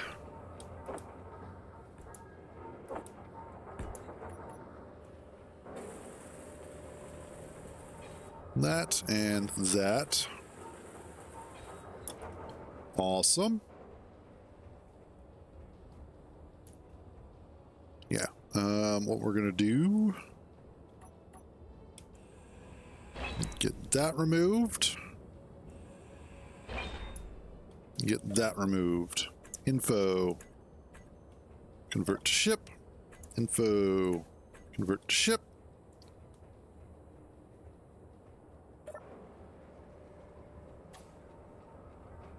Let's see if we can pick both of these up. Actually, you know what? No, I'm not going to be that dumb. Let's do one at a time. Doing two at a time, while conceivable, is just begging for disaster.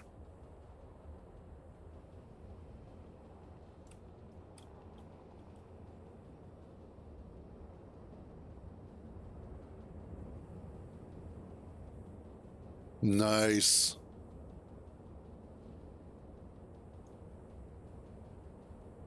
Okay, sounds good.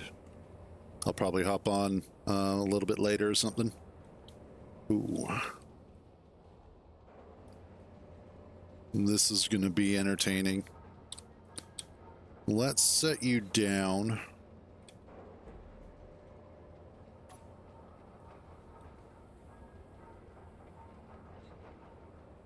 Yeah, this will work much better. Okay.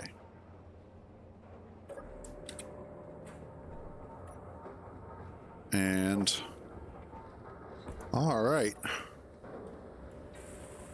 Oh, we were talking about clone level up in reference to getting stuff blowed up or wanting stuff blowed up.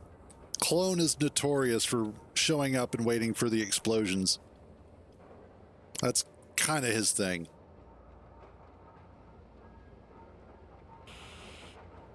There we go. Whoop, whoop, whoop, whoop, whoop. Or bring the track. Yeah, there you go.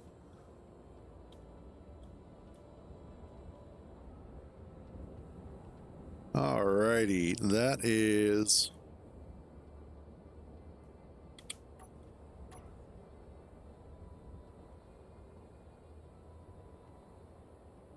There you go.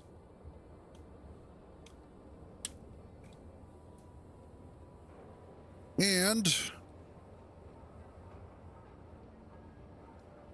that is so messed up. I get it, but that is so messed up. All right, and also Kintar has gotten us a private server for Dune Awakening. I might have to hop over to that one then. Because, man, an entire server? Just us? Yes, please. That is going to be so much fun.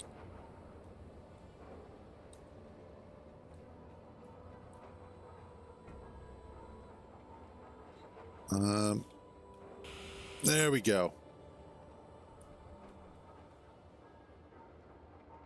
All right. So that takes care of getting everything moved forward. With the exception of this, which... Problem solved.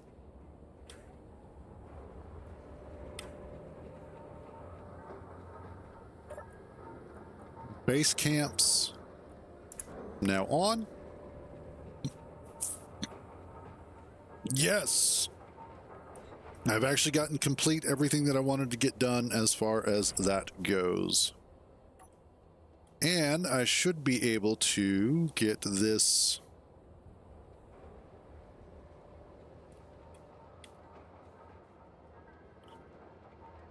perfect. Nice. All right. Let's grab some of this. This needs to move. Not directly into any of my ships, though.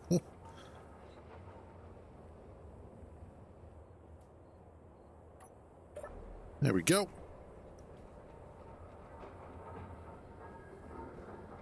Well, and that's eventually what's going to wind up happening.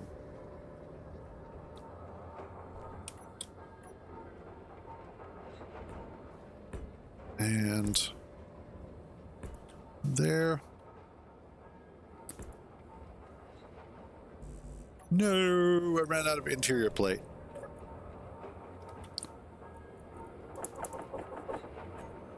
Now I have more interior plate.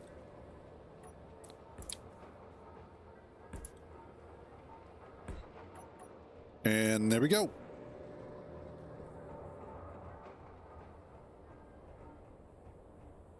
Excellent. Well, shoot.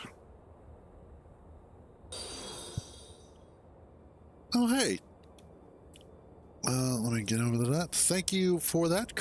Thank you for the follow there, Corrupted Faceless. Much appreciated. Let's see here. What I want to look at next.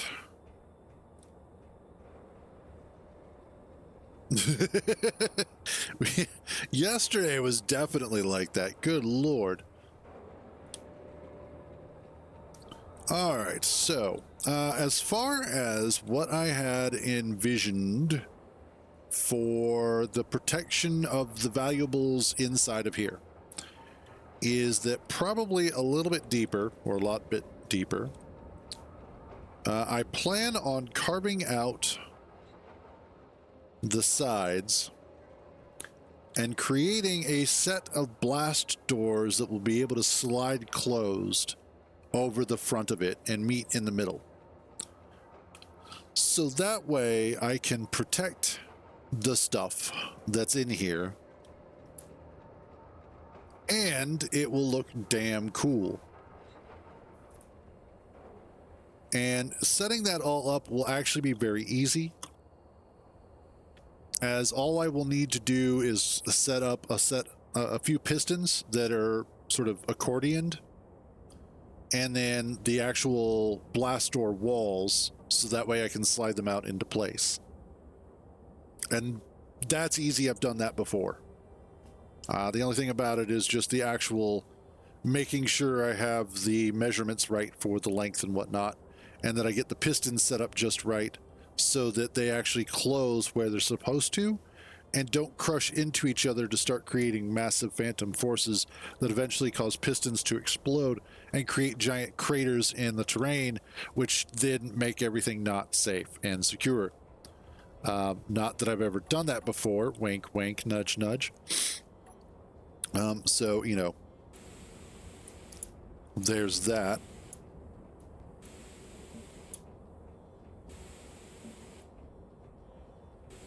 Let's get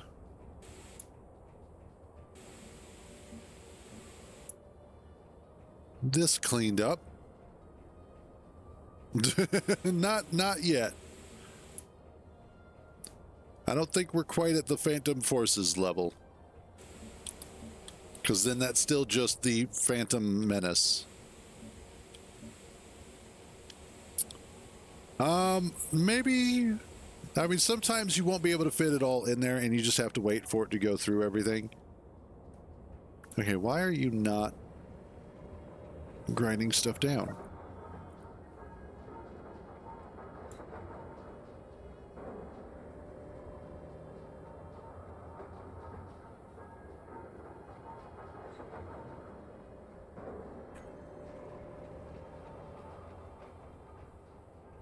Why we not work?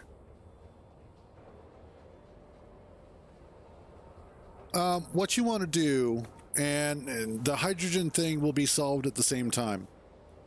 Around the side, if you're looking at your escape pod and you're looking at the battery, you'll have the survival kit right here. You'll see a little panel, a little like LCD panel on the side. Walk up to it to highlight it and then interact with it. And that'll start refilling your energy and your hydrogen and your oxygen if you were using it.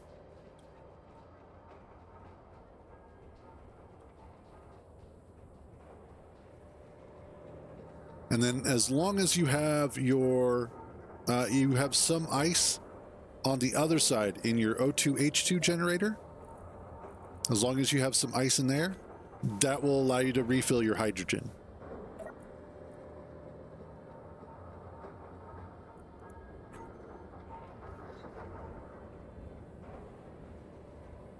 How long did you hold it for?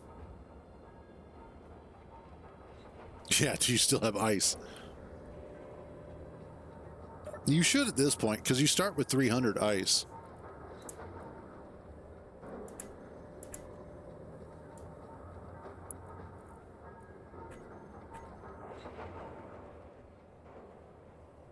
Oh, no, that's interesting.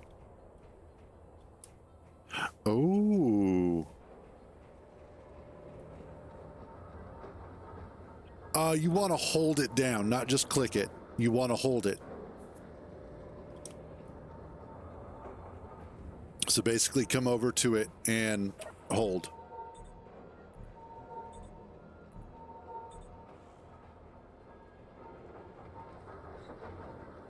But here's interesting behavior. Because I've disconnected the camps and then re-welded them, they seem to no longer be functional on the grid. Inventory full. Inventory full. Inventory full. Yes, I know. Inventory full. I'll get over it. Inventory full. Inventory full. Okay. Let's try. Not that color. That'd be funny for it to weld itself or grind itself down. No. Nope, you were there.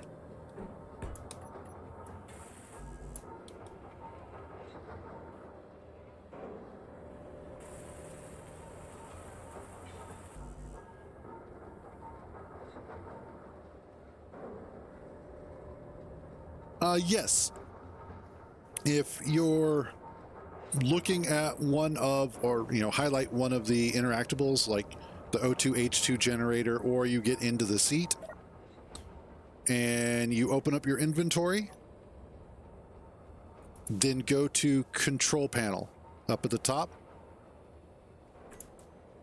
What you'll see is a list of items here that are attached to your escape pod.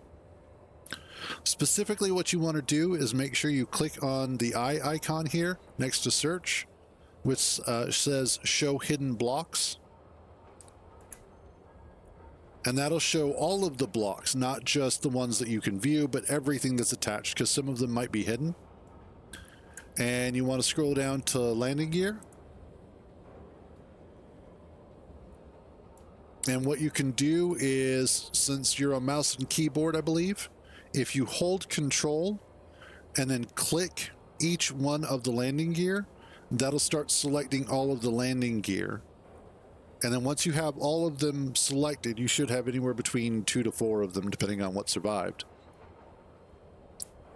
Click unlock. And what that's going to do is it's going to unlock the landing gear, and it will start falling in a direction that gravity is going to pull it.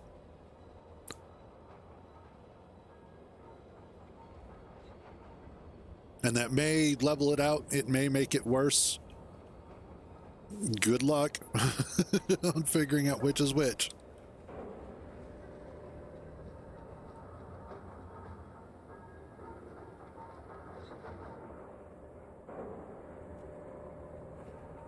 There we go.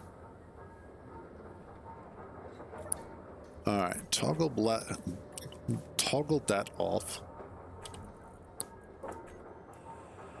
Inventory full.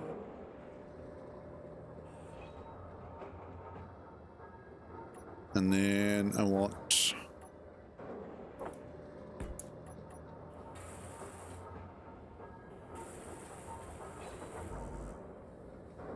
awesome. Good to hear.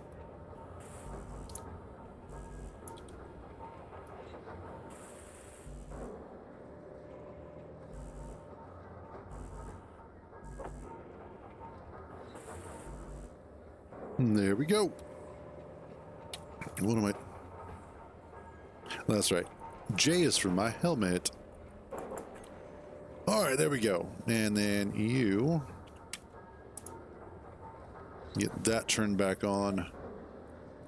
That turned back on, except you get to be grind before weld. So the way that I've got them both set up is that one will grind before it welds, the other will weld before it grinds. And the reason why I have it set up that way is that while I'm getting attacked, I want to make sure that, hey, what's up, Cheese Lord? I want to make sure that while I'm getting attacked, I can run out to where debris is and go ahead and grind down or have ground down the debris.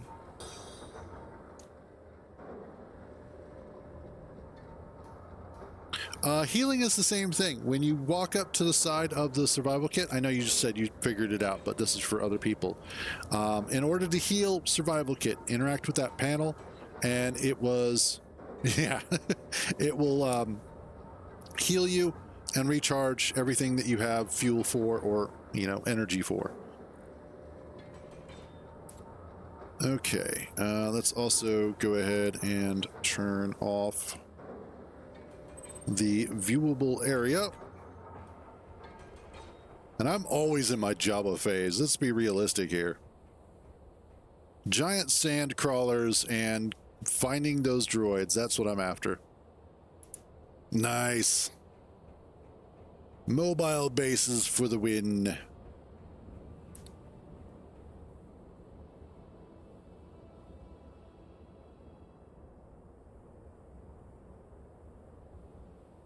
Oh, yeah.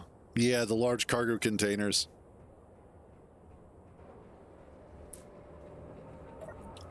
Let's see. I need some of that. Let me get a few more.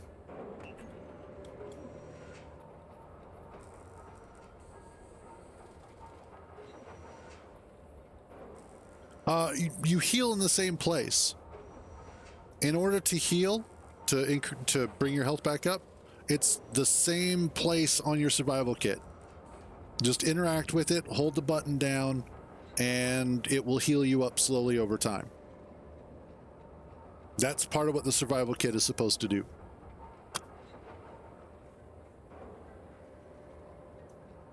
And then as far as what you should be building first, what you'll want to do... Gotcha. What you'll want to do is you'll want to go ahead and make some steel plates, and you'll want to make some interior plates. And the reason why those two are important is because that's going to help you start your starter base.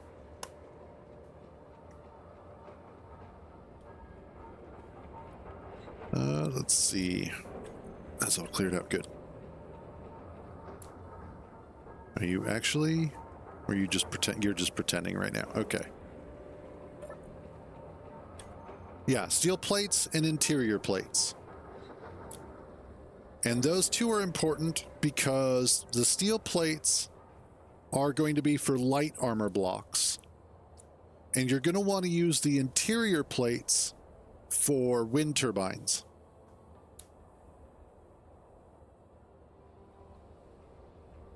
The wind turbines are going to be your best early game form of power generation, which you're absolutely going to need. Also, I need a lot more steel plates myself.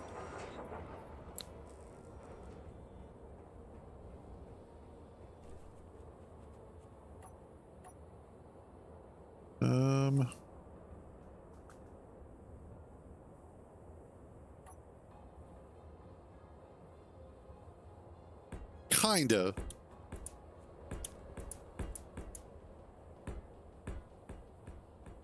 Let's bring this out like so. Essentially what's going to happen, and it's really not that much math. It's real easy stuff. And there are lots of additional tools that will allow you to make this entire portion much faster. But your best thing to do right now is that there are three blocks that you're eventually going to wind up making as your starter base. What you're going to want to do, let me get some more materials here so we can go over it real quick.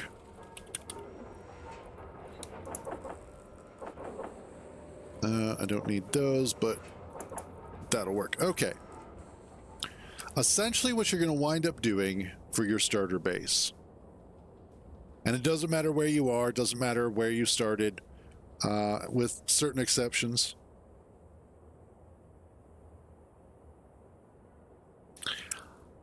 I haven't hand drilled my entire life. I have 2 different drilling ships. You shut the hell up, clone. Besides, the guy's just starting out. Maybe hand drilling is the best way for him to learn how to play the game.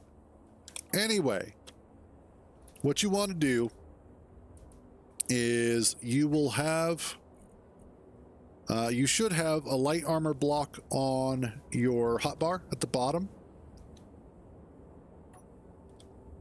You are going to want to go ahead and select that. And there are 2 variations of every block, or nearly every block in the game. It really does. There is what's called large grid, and there is what's called small grid.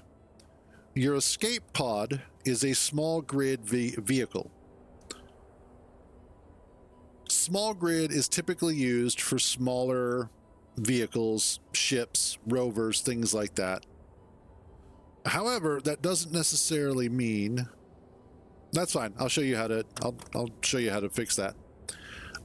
You can make very large small grid vehicles. I have done that in the past. It is ridiculous and a pain in the ass. The next type is the large grid, which is what block I have, the size of the block that I have in my hand right now.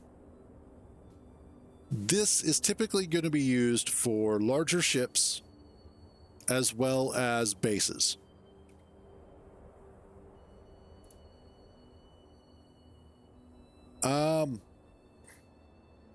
As long as you have a gyroscope on your vehicle,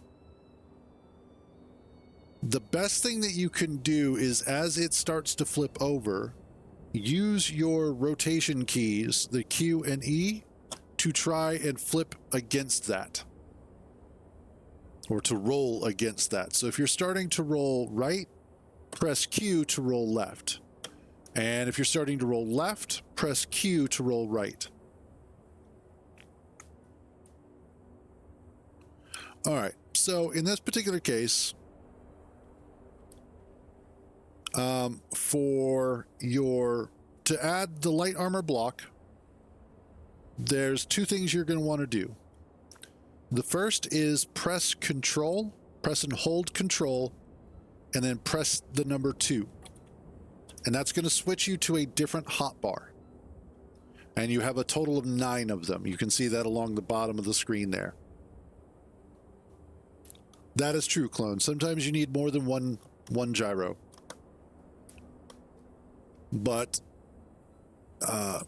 what I like to do is I like to keep my character tools on my first hotbar, and then my second, third, and fourth ones have all the other blocks that I tend to use. So use hold Control, press the 2 key. That'll get you to a new hotbar, and that one should be completely clear. Then what you want to do is you want to press the G key, and that'll bring up your toolbar config. And this is what's going to allow you to then move blocks, and you're not going to see all of these blocks. Your list is going to be much smaller than mine. But this will allow you to go ahead and move blocks to your toolbar. And all you have to do is, once you find a block that you want to add to your toolbar, you can left click and drag it down, or you can just go ahead and right click on it. So I'll go to one of my empty ones, and let's say I wanted to add storage shelf 1. Then I would just right click on it, and it will add it to the next available slot. Now, the other thing is that if you see these, they have white plus marks on them.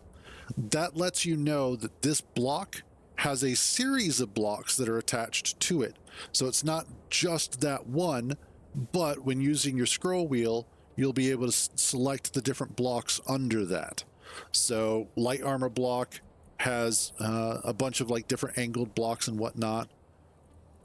The round armor slope has some.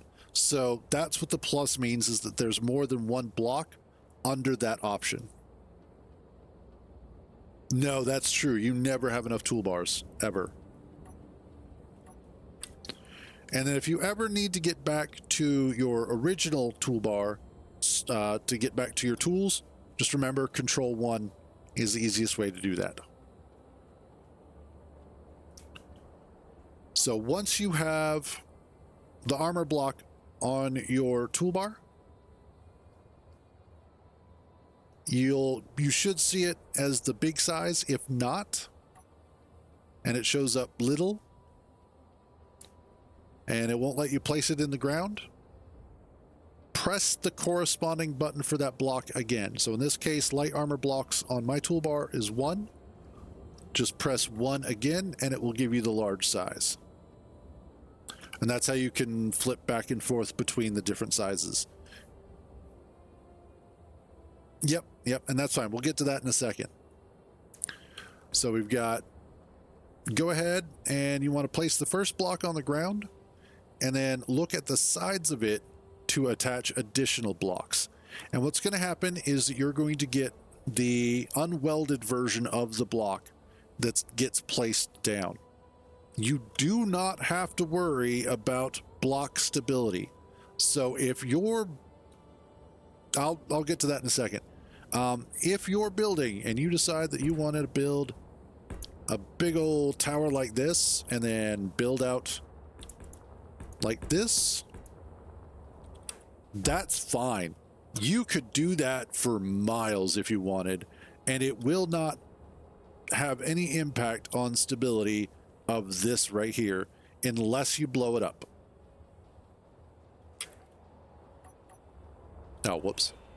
No, don't weld that up. So as far as a starting block, what you'll want to do is you'll want to start with, thank you. You'll want to start with light armor blocks. And I recommend starting with 9 of them in a 3x3 grid.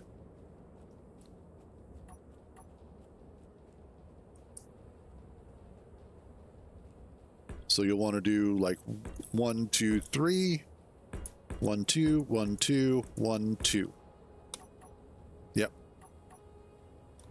So you'll have this nice 3x3 grid here.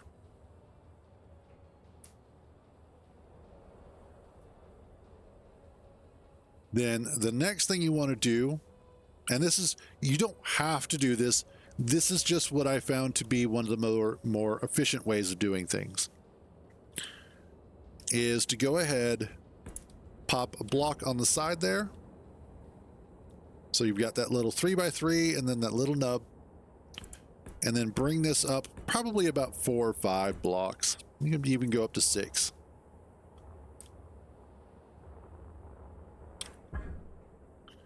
What you're going to do next is you're going to put your basic assembler down,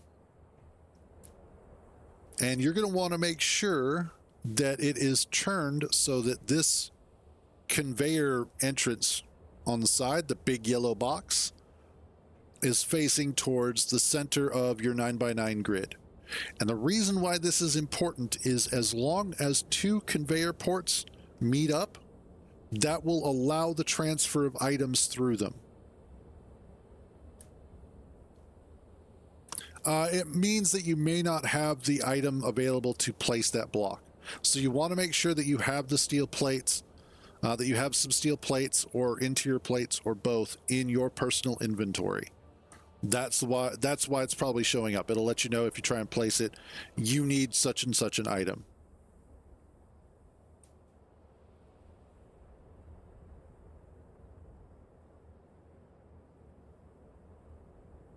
Oh, God, I'm sitting on my nuts right now.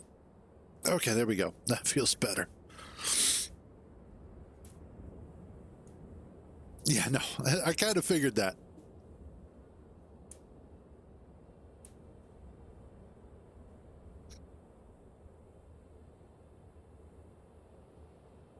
So once you get that done, yeah, you know, the older you get, the more they sag, and sometimes they sag under your ass while you're sitting here. Then all of a sudden you realize, oh, damn, I'm sitting on my nuts. We'll come back to that in a second. I want to check on my base. God, no. Duct taping your nuts in place is the worst thing you can do.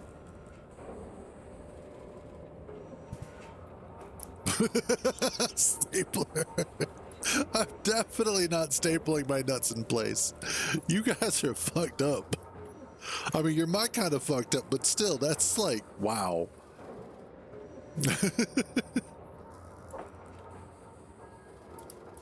All right, let's see if we can get the components for that going.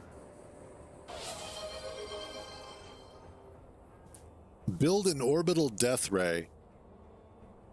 Orbital is easy. Death ray is a little more difficult. But we'll see what happens.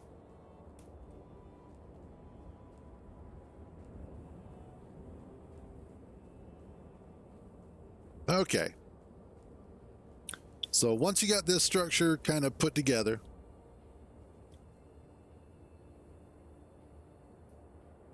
again, like I said, the orbital is easy. Death rays are a little more difficult. Bombardment, not impossible.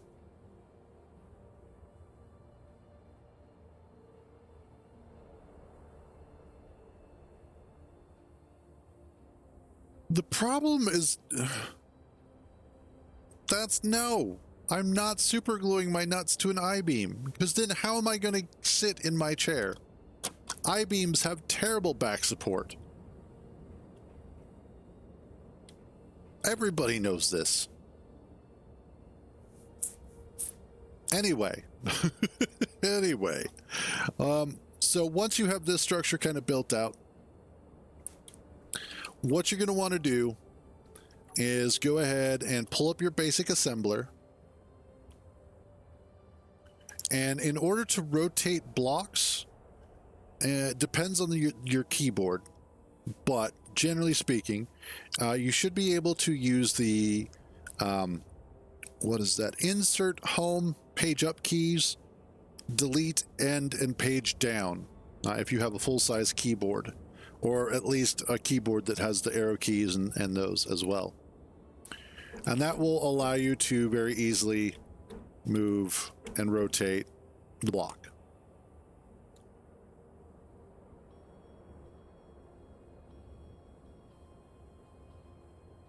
Yeah, good luck on that one. I don't know the key bindings for consoles. So you're kind of on your own.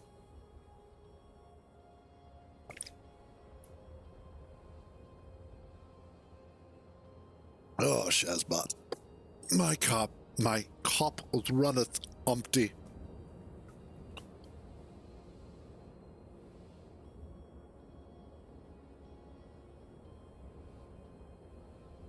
But, yeah, so once you get to this point, make sure that the conveyor port, the yellow port here, sticking outwards, is not covered up. And then you want to go ahead and place your basic refinery next to it. And again, rotate it so that its conveyor port and the conveyor port for the basic assembler are going to meet. Hey, Jack 321321. How you doing today?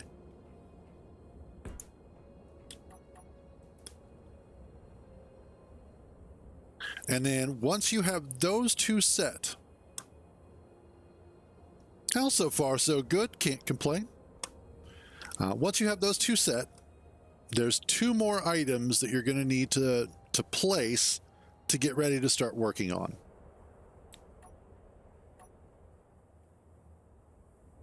Kind of getting tortured by chat. The next item you're going to need to place is going to be a wind turbine. And that's what this tower is for. And you want to go ahead and put it on top.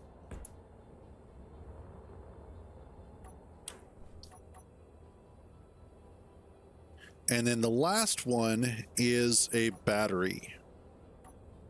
And you can put that on the side there. You can put it on top of your basic assembler. Just make sure it's attached to your starting grid. Well, thank you. And I haven't already, or I haven't made any tutorial videos. I kind of started to and then just didn't. So I may do that in the future because I've got some videos that I want to start doing. But there you go. Wind turbine, battery, basic assembler, basic refinery. And that's what you need to do. That's what you need to build to make your starter base. And then once you get those done up, then you'll be able to start expanding it. And the next thing that you'll probably wind up adding is going to be a cargo container. And the nice thing about cargo containers is that they have cargo ports on all 6 sides. It really is. It is an amazing game. I've been playing it for way too long. And yet, they're still not long enough, as there are those that have 2 or 3 times as many hours as I do.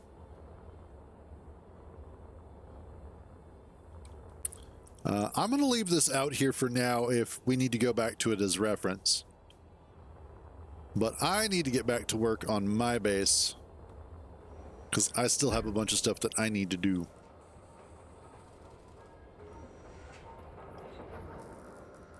And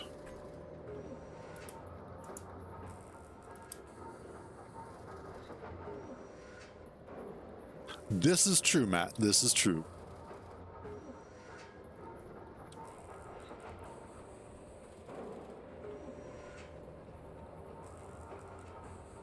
Jesus. Like, I could totally see somebody like Splitsy with 30,000 hours. Like, that one makes sense. Or Zero Gaming. Again, that one makes sense.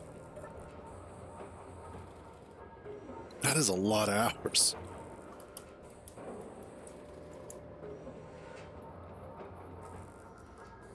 Come on.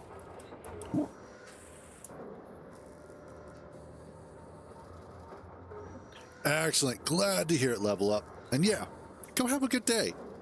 Stay out of trouble. Or don't. I'm not your daddy. But yeah, glad I could help, buddy. Always glad to help.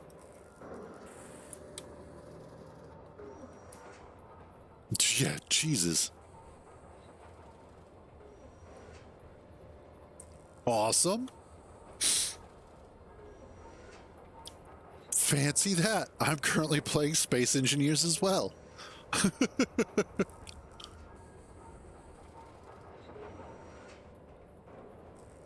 Let's see. Actually, what do we have?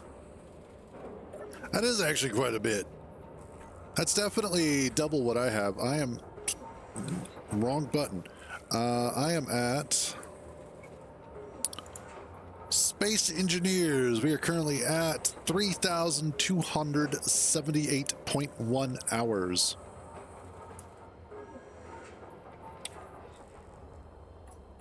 So I'm getting close to 3,300 hours. All right, I'm going to go ahead and knock this down.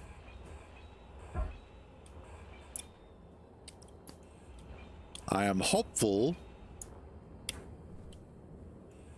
Oh, yeah. I love logic games. Factorio, Satisfactory, Space Engineers. Eventually, when it fully releases, Space Engineers 2. I've tried playing Ark. Didn't much care for it. Jesus.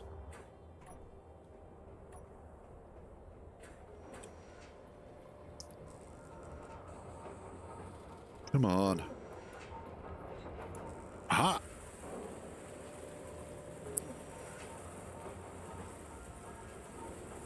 Alrighty. Yes, Water and Space Engineers 2. I'm excited.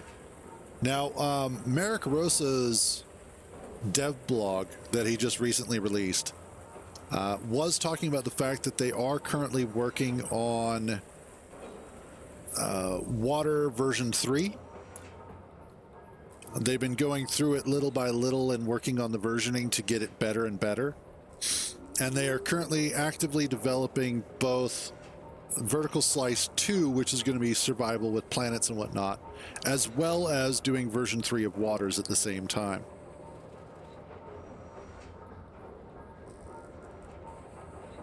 Jesus.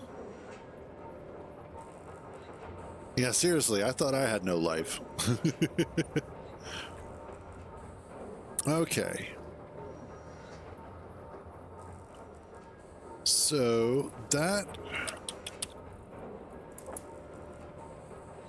Give me those.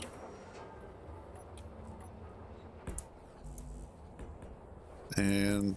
Whoops.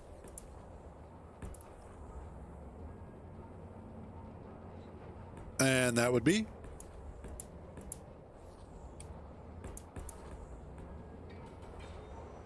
There we go. All right.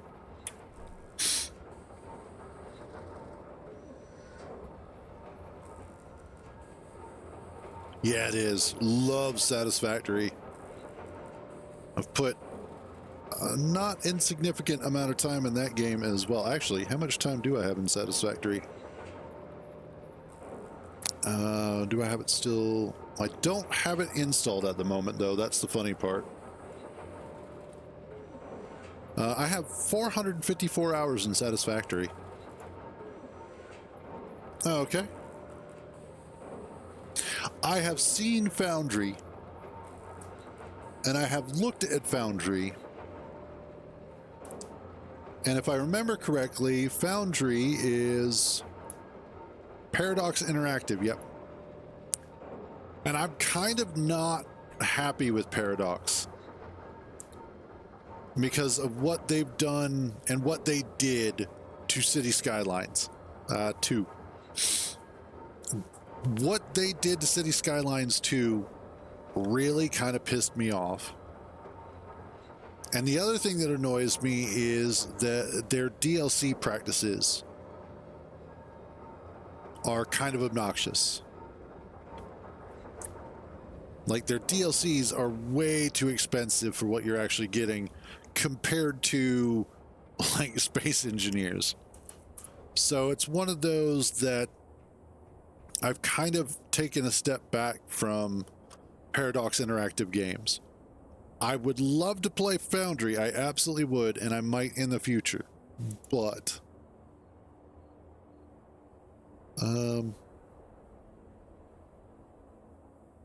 okay, cool.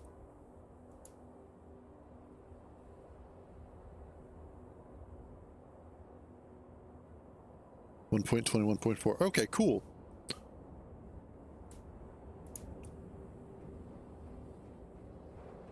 All right.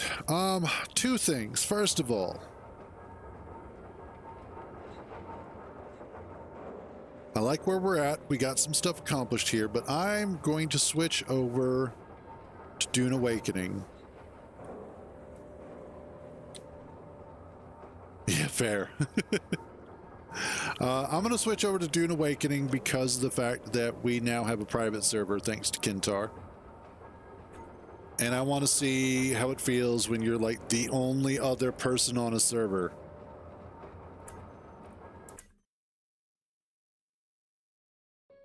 Plus, I just have this overwhelming urge to play more.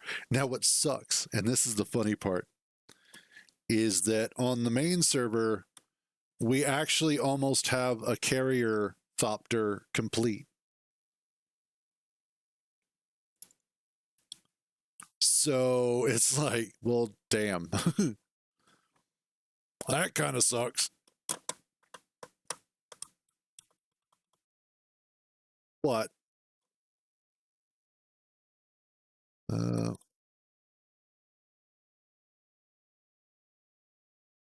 Dune Awakening.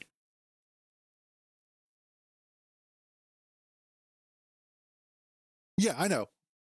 I know how the server architecture works. But that's the reason why we wanted a private server, specifically so that as we are messing around in the world in Haga Basin, we're not inundated by everybody's fucking builds. It gives us a lot more choice as to where we want to build, because I love building. I absolutely love building bases. And so having a lot more room to work with will be amazing for us.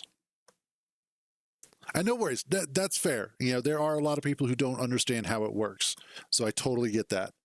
So thanks for the shout out, the information. More information is never necessarily a bad thing. Done. Awesome. Okay, let's get this started up.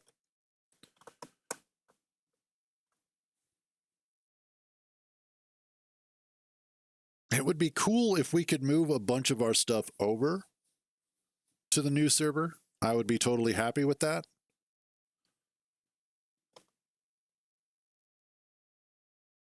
And they really are. And also, the other thing is that certain areas are just absolutely inundated with a bunch of bases that are massive and ugly and just a pain in the ass, really. Like, before I jump over to the private server, we'll take a look at the guild base that I set up with Kintar, because I'm really happy with it. There are things that I would like to change about it, but they are a product of the original placement for the base. And so it's one of those that I just have had to work around it and deal with it. That being said, that being said, being able to change that on a new server will be awesome. So we're going to go ahead and we're going to take a look at the current guild base.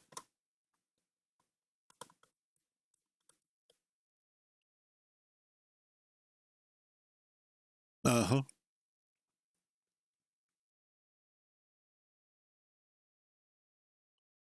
I still think that they need to take rockets away from scout ornithopters and give them like a heavy bolt weapon, like a variant of the GAU 9 or something like that. Give them 2 of them. Make them strafe fighters.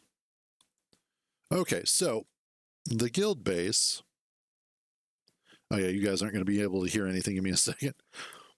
This is something else that they need to fix, is being able to select Windows default as an option.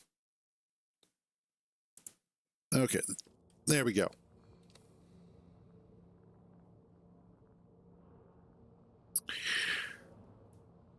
The UI actually isn't too bad. I hate that, though. Exactly, Matt. You're 100% right. Scout feels like it should be less heavy impact and more run and gun. But yeah, I hate the chat UI. And this UI is okay. It could be better, but it's not the worst I've ever used. It's not the worst that's ever existed. But yeah, our base here is... Let's not run off.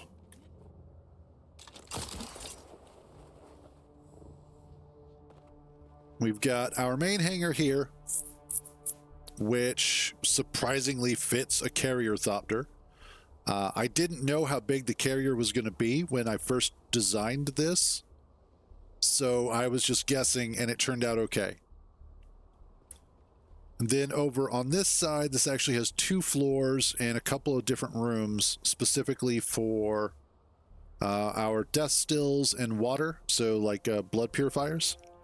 And then we have a room for all of our other fabricators, all the personal fabricators, and repair things. Then underneath of the hangar, there's actually a small bay for some ground vehicles. We've got a couple of buggies and dirt bikes or sand bikes.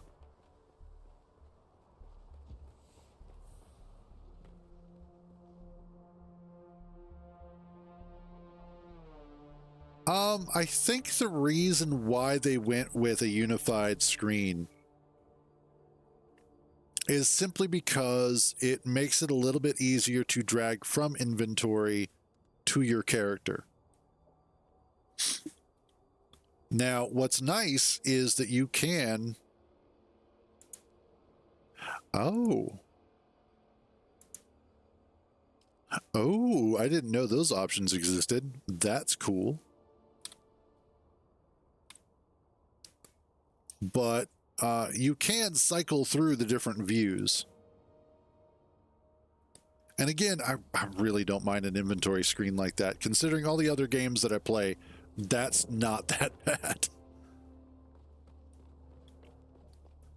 But under here is the vehicle bay for ground vehicles, a couple of buggies, our advanced vehicle fabricator, some of our other fabricator BS. Which, do we get more spice? No, okay.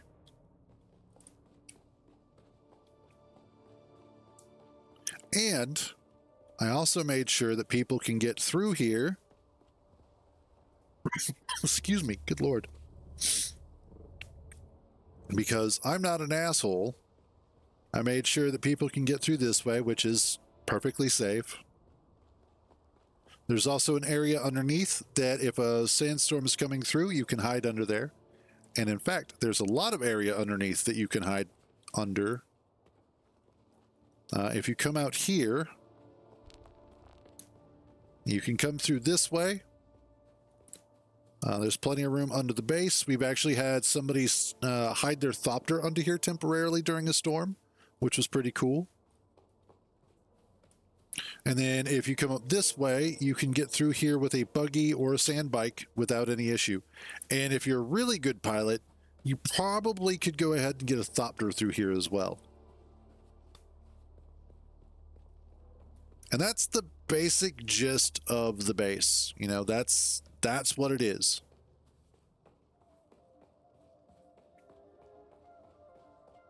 Now, the problem is that when I first placed the advanced subfife, it was up just high enough that I can't increase its verticality because it's in the way of the Sardaukar patrol ship path. But it's just high enough that it doesn't actually reach the bottom of that sand. So I can't extend it at all because the way that the vertical stakes work is that they either go up and down, but not either or, which is kind of frustrating. Also, let's pick you up just in case. So yeah, that's our base. We also have a base up north, specifically for collecting aluminum to bring that back down. But exit the main menu, confirm. What time are we at? Okay.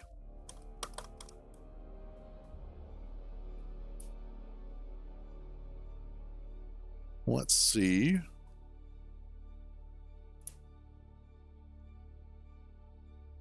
You.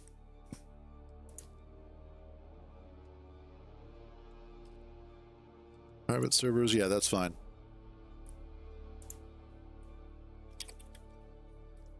No servers found. Oh. Brian Shade. Aha, there we go. And join. Okay, good. You're not going to be able to see that.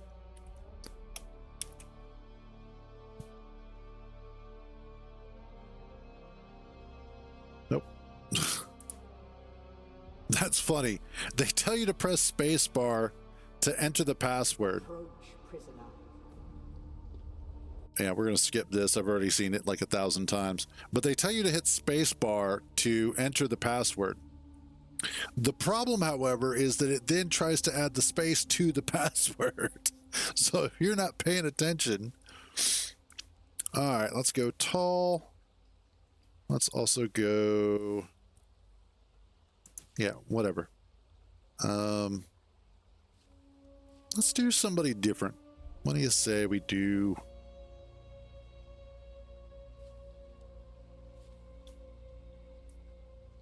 Although, honestly, I kind of like the Harkonnen look. Let's do...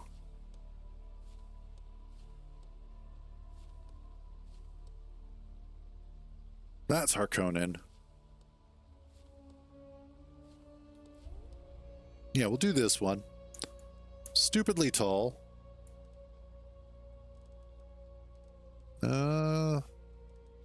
Big old thick thighs. Kind of a longish neck. Why do they not allow us to make our boobs bigger? Why is it always minimum size? That is so annoying. I want to be a big titty girl. Why am I not allowed that?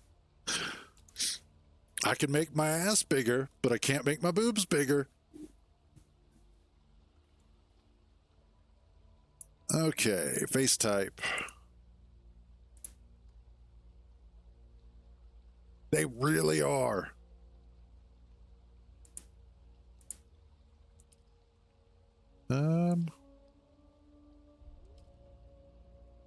That'll work.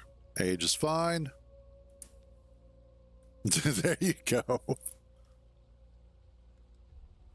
Now you're fine. Eye color. Black as my soul. Yeah, there we go.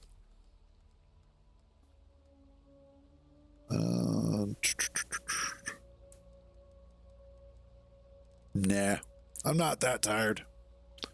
Hairstyle, none. Hair color, none. Eyebrows, I actually like the no eyebrow look for them. Beard. Oh, fuck yeah. A big, majestic beard.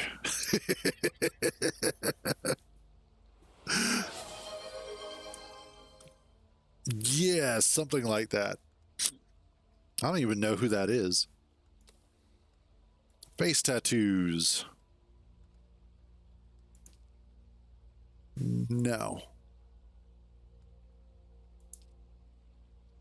Actually, yeah, we'll go with that. What's that? Oh, Yondu. Okay, yeah, something like that. I wish the tattoos were full body tattoos. That would make me happier. Like, these need to be more than just, oh, look, my arm. Tattoo age. They are fresh. And then eye makeup. We'll do something like...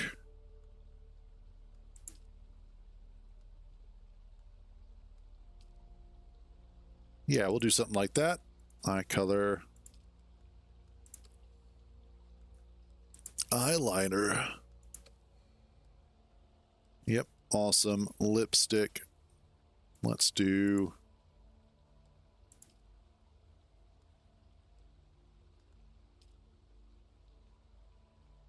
Actually, yeah, that kind of looks good. Lipstick color, of course, black. We got to keep to the theme here.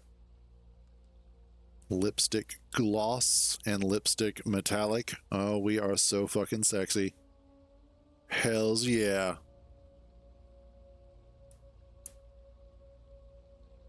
That's our girl. Thick thighs save lives. Just fuck y'all, stopters. Alright, finish character, enter. You might let me use this name.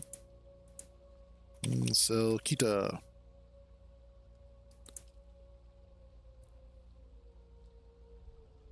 Yes, I would like unlocked. Yes. Awesome. Have they told you what I am? A bitch? Yes. Then I will sift your words. Where were you born? let's go full.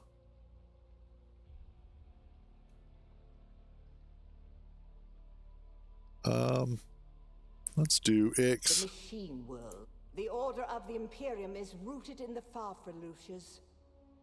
A place for every man. Yeah. Did you give? You had a mentor. Bene Gesserit. Yes. The test is almost complete. Come here. No.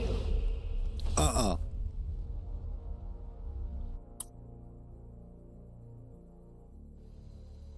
don't want to put my hand in your box. Also skip this cutscene. I've already done this like a dozen times. Not really. I've done it like 3 times, but still. Was it 3 or was it 2? I've done it a couple of times. So.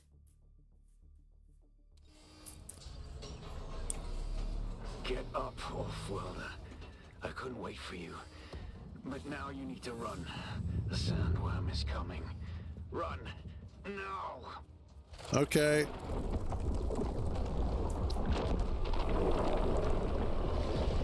Goodbye, Thopter.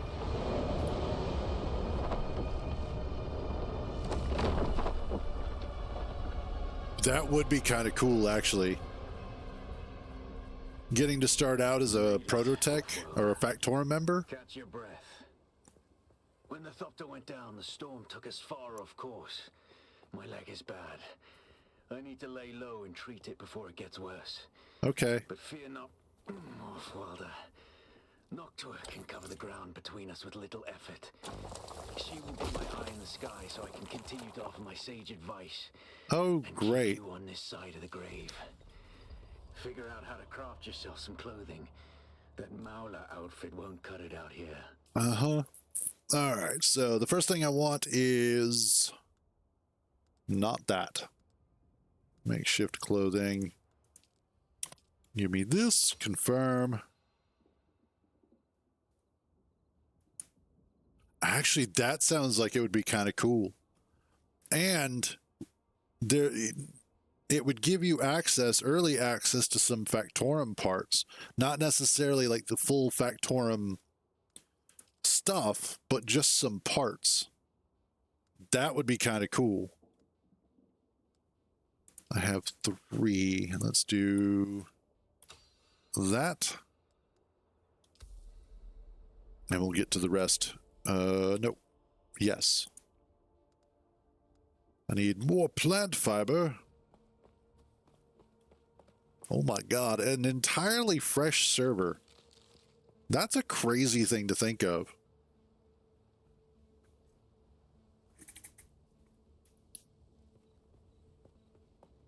This is actually...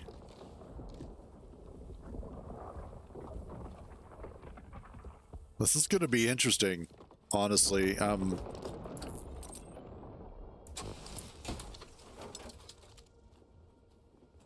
Whenever I hear the sandworm, I know that the only people who are pissing it off are going to be people who are, you know, myself, Kintar.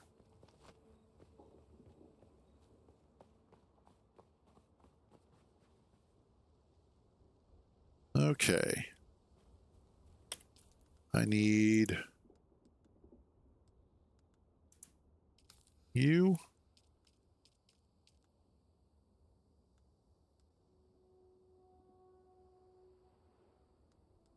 Inventory.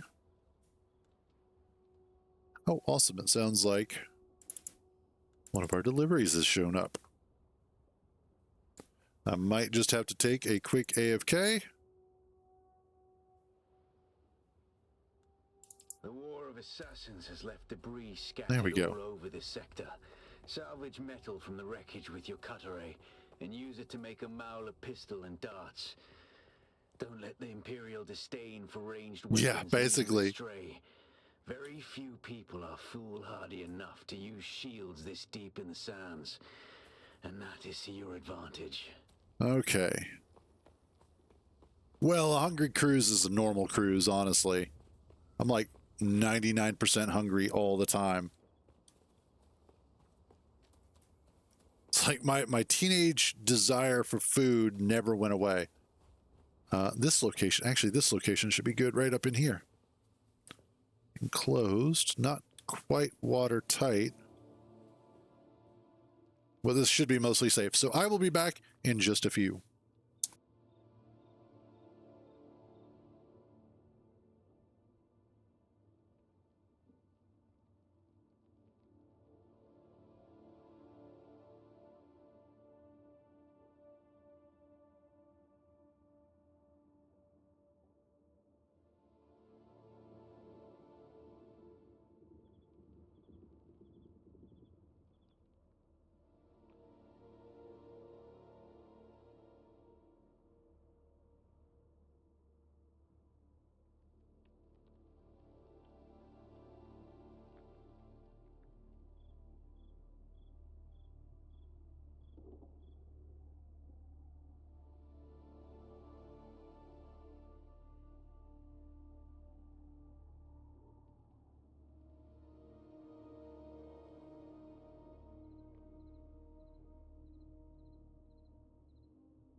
Okay, and we're back. And yeah, something like that, Matt. Okay, you want me to do more metal with the cutter ray.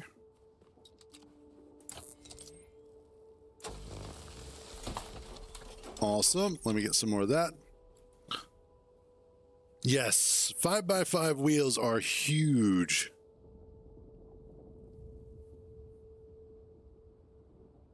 Yes, playing Dune at the moment. Now, we switched over. This is a private server that my brother rented, so...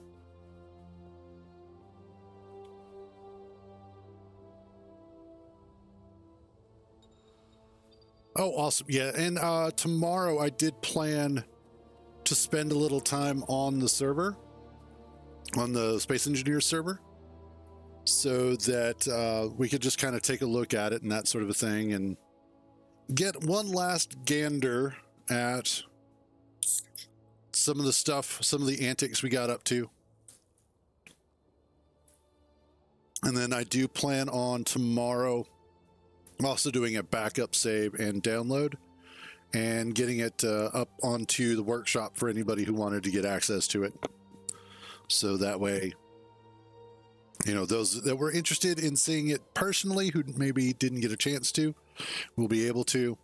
Not that we did a whole lot. A lot of stuff actually didn't get done to it, which mostly my fault. Mostly Dune's fault. But, you know, it is what it is. All right. Now, I also want... Let me get... Actually, no. I already have a knife. Specifically... Yep, that's fine. Go away. Yes, go away.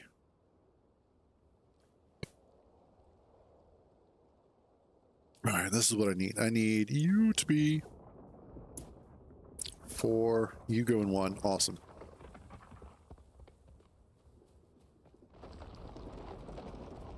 Yeah, that's true. Space is absolutely nuts.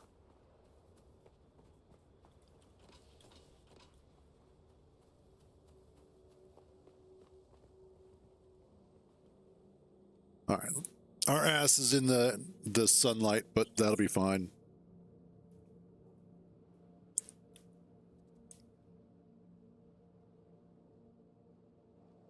Hmm.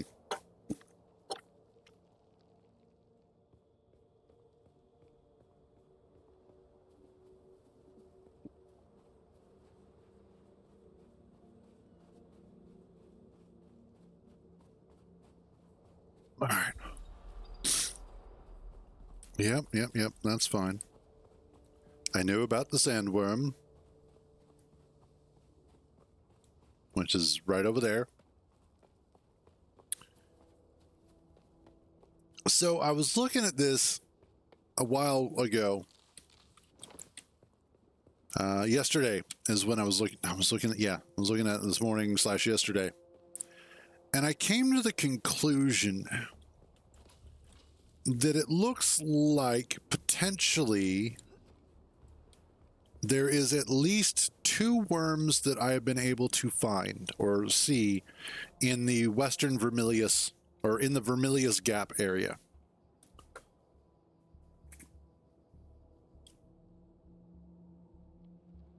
Yep, that's normal.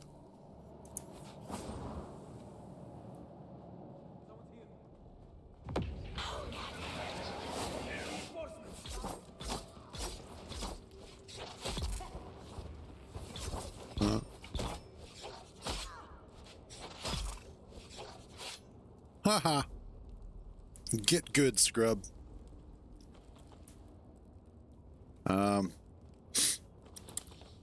This is such a weird feeling, knowing that, like, I'm one of maybe potentially 2, possibly 3 people on the entire server. Although that's not saying much, because there's been lots of times when I've been on the main server and it still felt like there was nobody on, so... That's nothing new. Although, here's a good question. Do we have sandstorms enabled?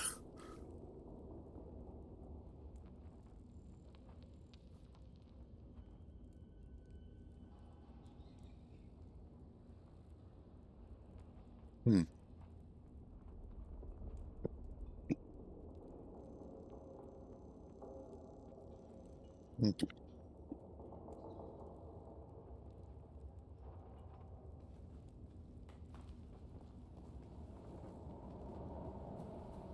Okay. Let me get some copper. Perfect. Skills. I want Bindu Sprint. That is absolutely going to be vital to my survival. And then you want me... That's 2.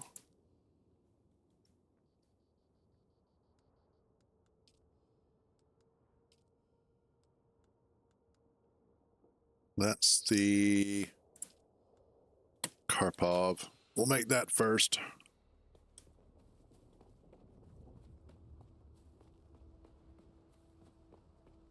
And then I need... Whoops. That's so normal. The number of times that I have run out of iron is, well, basically once I start getting really big builds going, unless I am consistently maintaining a store of about 400,000 iron or more, I will run out of it. So, yeah, let's be real here. That's gonna be fairly normal. Ooh, there's potentially something up here. Oh yeah, that's normal. I can't even begin to calculate how much iron that I used on one of my bases before. Yep, combat will do that too. Oh man, I'm so used to having the ability to fly. Oh, I want you.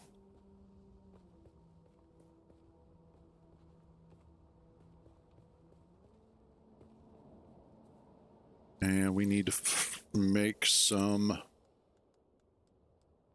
heal kits. Let's do a full 20 because I'm going to need them.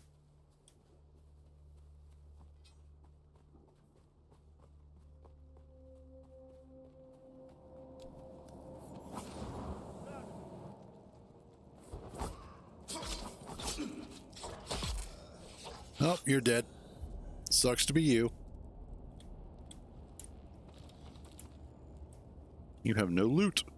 You are useless to me. You have loot. Nice.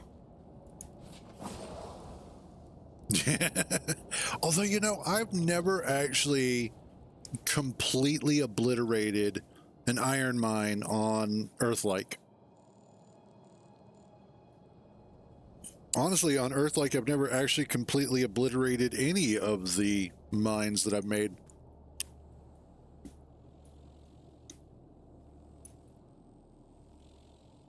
Hmm.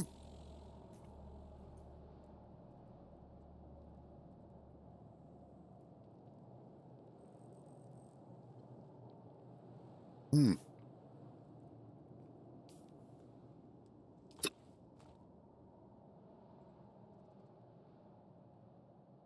That's true.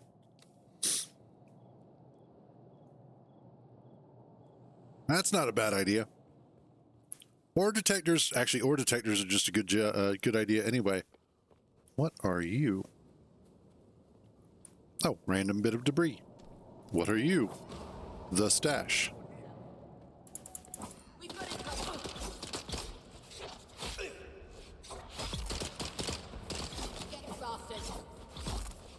And now you're dead.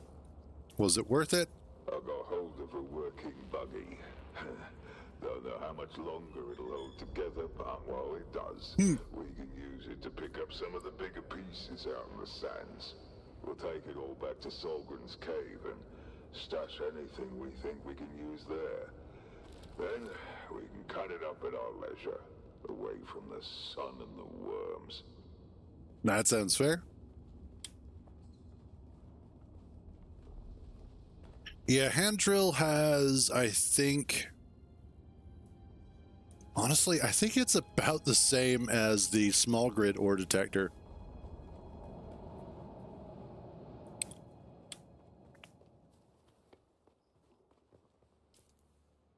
Let's see.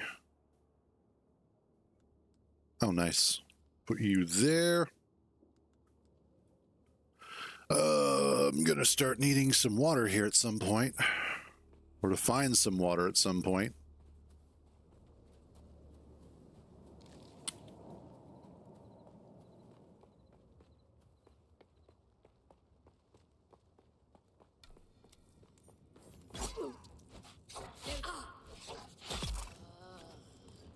Man, that's gotta suck. Like, you're just hanging out, chilling, just enjoying the evening, and all of a sudden you start hearing some footsteps. Like somebody's running up behind you, so you turn around to look just in time for stab. And then all of a sudden, you're like just bleeding out. You're like, well, shit. There goes my evening. Oh no, whatever shall you do?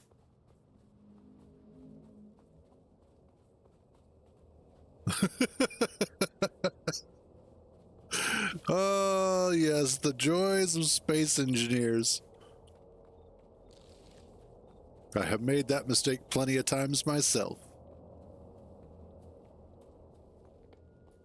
I am very familiar with it.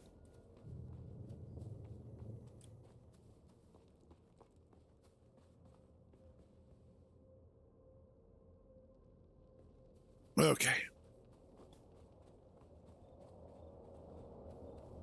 I need some water.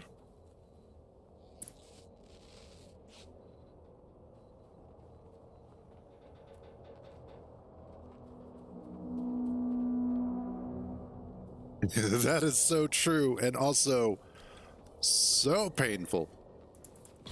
They're here. Eyes on enemy. There you go. There's somebody else around here. I heard him. Unless that was a dude that had that sound. Oh, I didn't change the voice. Oh, well. Oh, that was just up here. Okay, cool. Ooh, the ground. Yes, the ground.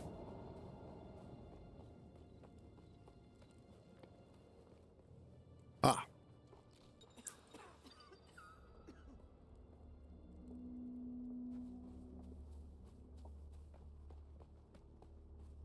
Okay.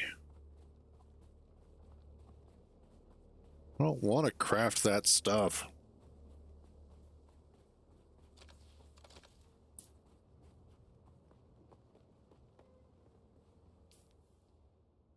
Oh, that's what that does. Okay.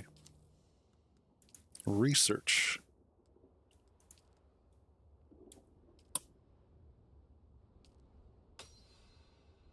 Blood bag. And then, let's see, are you going to let me do the Mala pistol? Awesome. Crafting.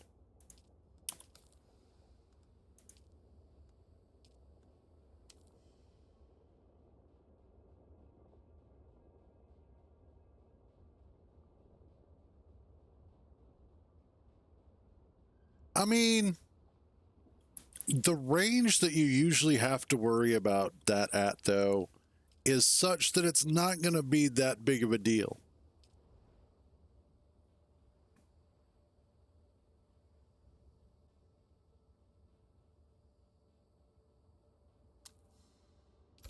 Okay.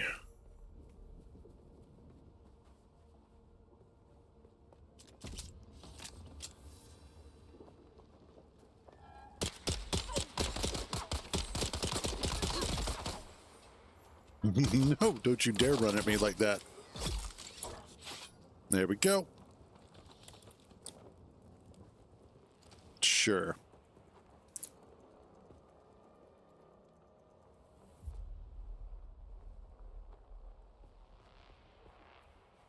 Well, the travel really isn't so bad. And one of the things as well is that your wheels, your suspensions do actually use a small amount of power even when you're standing still.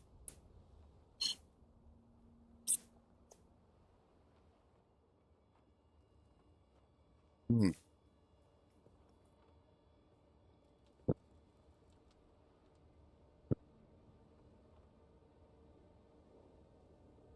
Hmm.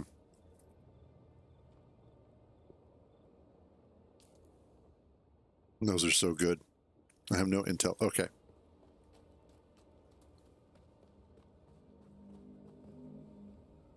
True. Yep. Oh, yeah. Sorry about that. I don't know. Sometimes my mic settings are like perfect, and then sometimes it just decides that it wants to be really obnoxious and pick up everything that I don't want it to.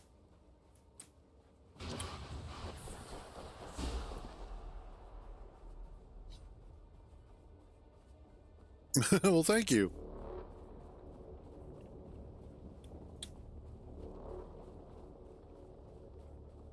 Oh no, it's the sandworm.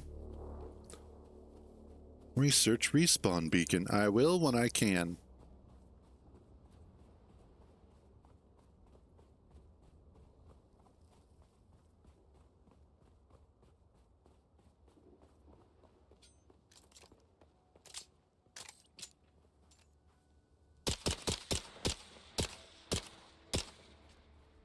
Wow, really?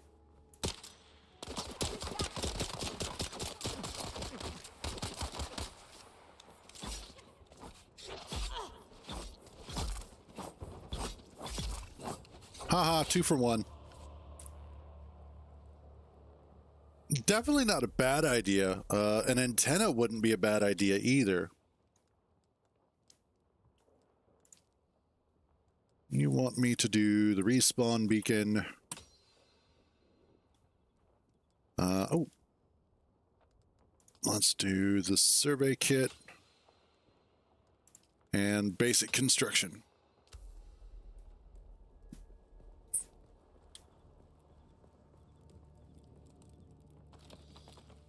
There we go. Yeah, because then what you can do is you can put a remote block on your mobile base, and if let's say you're away from it, but you're within antenna range, and you need to bring it closer to you with a few cameras on the front of it or on the sides, you can go ahead and remote into it and then drive it to you so that you can then do whatever you need to do easier. So you're not always dependent on going back to your base.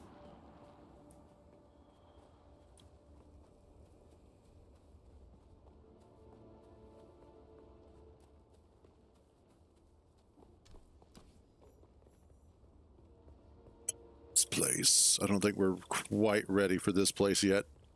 Yeah, I know. I'm thirsty. I'm consistently thirsty. Oh, and I totally forgot. Do I have...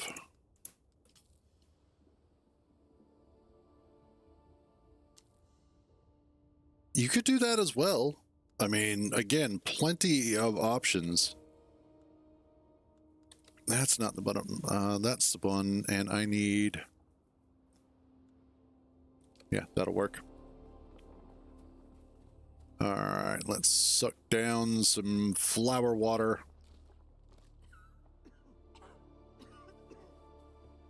And are the bodies still here? Oh, hey, thank you for the resubscription there, Matt. Much appreciated.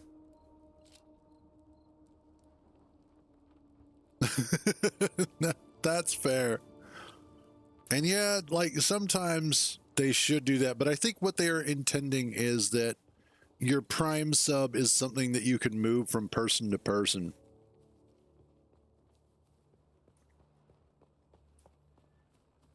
There's someone here.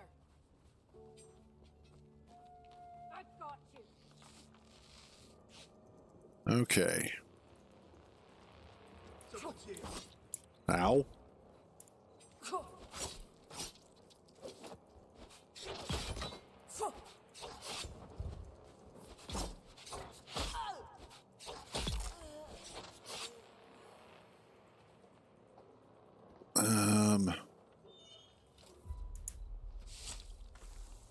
There we go. It's not the best refreshment, but a little bit of blood goes a long way. Yes, there is somebody here. What are you screaming for, help? I haven't even begun to start attacking you yet. Help me, Obi-Wan Kenobi. There's somebody attacking.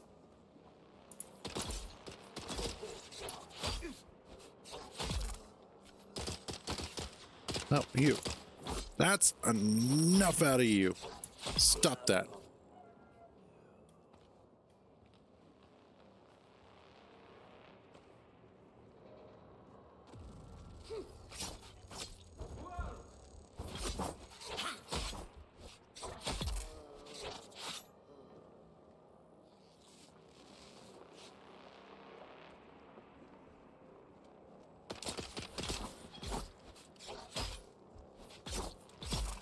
Ha ha ha. Thank you. I will take your blood. Awesome. All right, now that's full. There's someone here. I don't, not as such, or at least not that I'm aware of.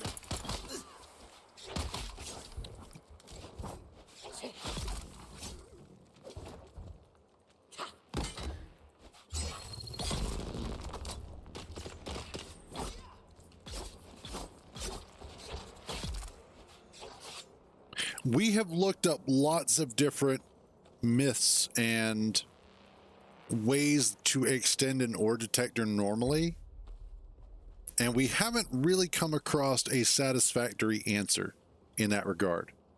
So if you can find a concrete answer, we will be super happy with that. And that is information I will happily pass on. Yeah, I think Matt's explanation there is much closer to the actual reality of it.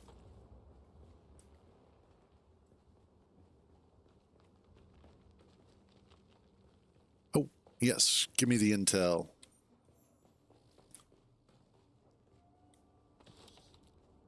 Okay. Now what I need is the blood purifier. Let's do... I still have 2. Fabricator and small ore refinery. Well, I wouldn't say don't trust it. Don't rely on it.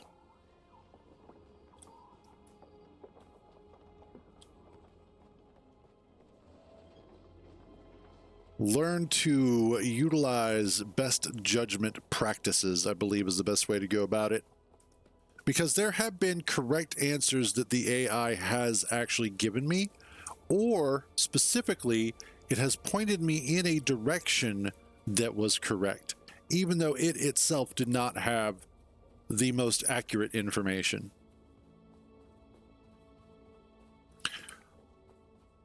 That, yeah.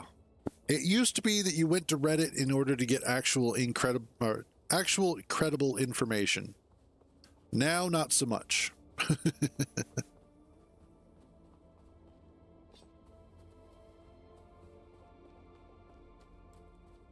Let's see. I should be able to make that passing, no problem.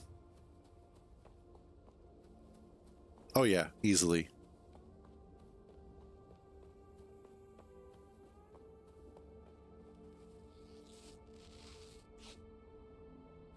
Let's...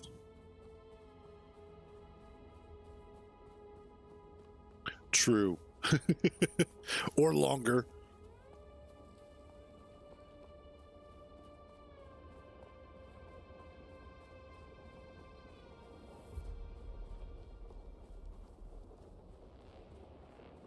To be fair, this part of the game is actually quite enjoyable. If you've already been playing a lot of the later stages, it's kind of fun to come back to the ground level, if you will.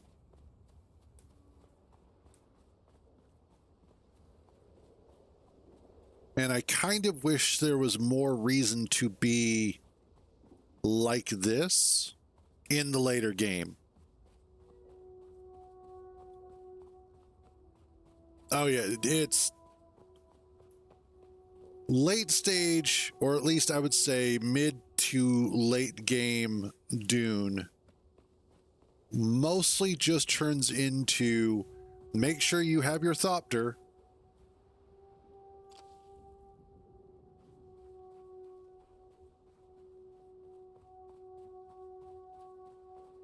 Yeah, sorry. The late game of Space Engineers is a vastly different beast.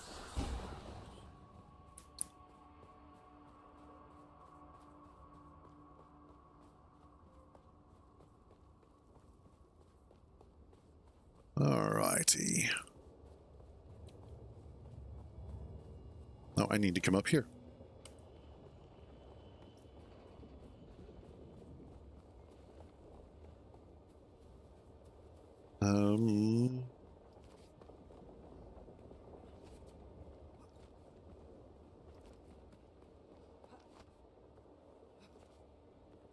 Come. Oh, I'm out of.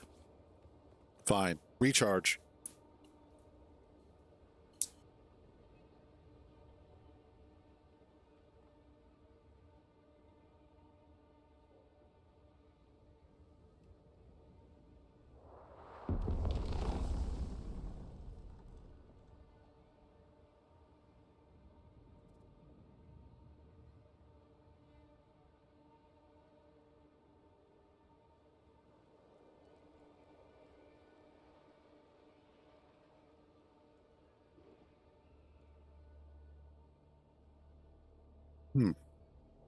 That's kind of true to a certain degree.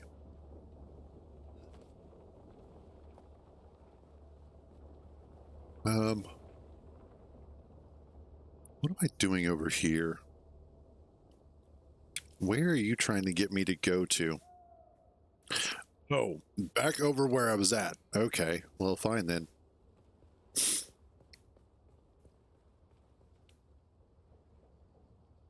Although, before I go back there, let's go this way. The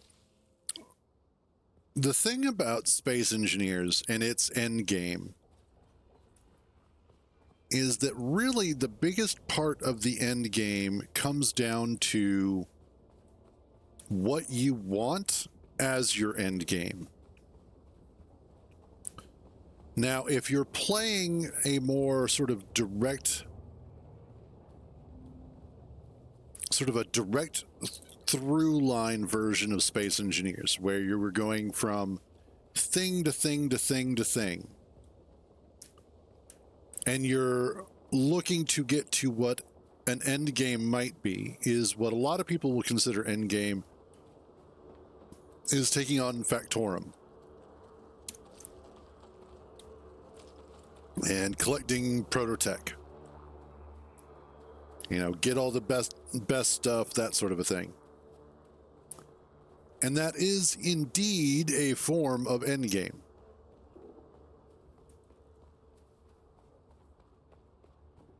Uh-oh. That's going to be a problem.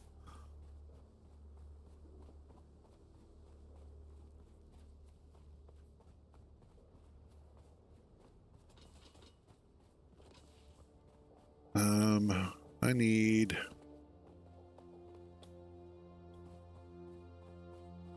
to get over here.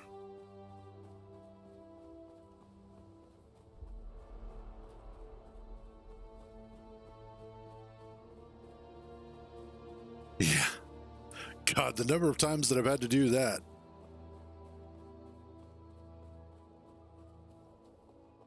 You guys probably don't have any... Oh, good. You have a little bit. Just enough. For me, my end game tends to change based off of what my start was in Space Engineers. And what my initial sort of starting goal was. Whatever my big project started out to be is kind of the direction that I go in when it comes to get up here. The direction I go in when it comes to my end game. So for instance, if it was basically to get a big ship built, then my end game winds up being typically starting a space station of some sort. Yes, finally. You. Look at the way you stand. No, well, but don't despair. Then listen close for the sake of my... Who knows how to track them down? Do this for me. All right, got it. Yep, go away. Hey, stop. So perhaps you'll give us the courtesy of who we... Welcome to Name's Mir. Okay. I do the trading and the talking. My silent partner here does the... Yes, I want and that. There's a contract board in the corner if you need work. And give me a cup of water. Sell.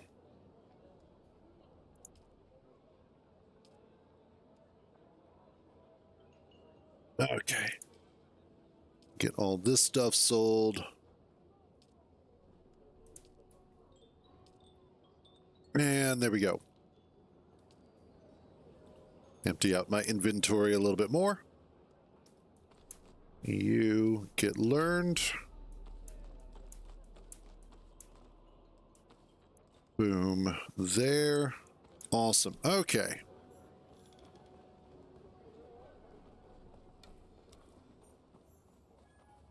Next up, I want to move you there. That's going to get moved, and we're good. Okay. Ladders are actually a really good way to do it. Depending on how you have your mobile base set up, one of the things that you can also do is to go ahead and create a ramp on either like a hinge or a rotor or something that you put a button underneath of your mobile base, your rover, whatever. So that way you can press the button and it will cause the hinge to lower so that you have an available ramp, but it stays out of the way otherwise. Well, yeah, it's easier. It's just one of those things that you can eventually work on and try and get in there at some point. Too close to a no building zone. Oh, I see. I can't build off of that. Okay. You know what? Let's build over here. Manage permissions. Okay, let's get out of the sun for a moment.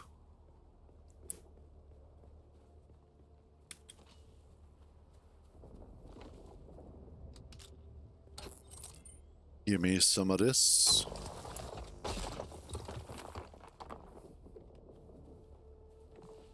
It is going to be so much fun getting all this stuff up and running again.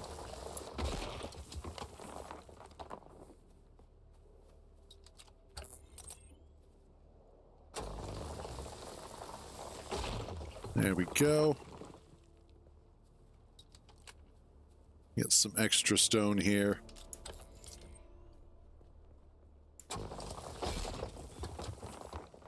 And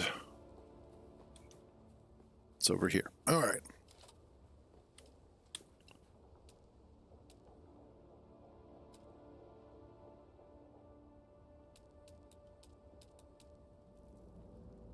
Oh, yeah. Well, weird.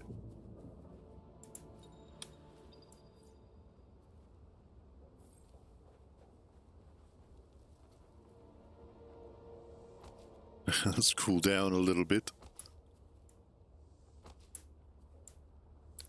It's interesting that it doesn't have my,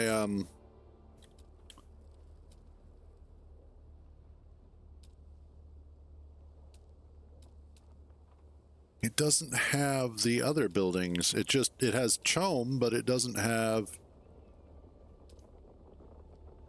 the other ones that are supposed to be from my, oh well, not a big deal.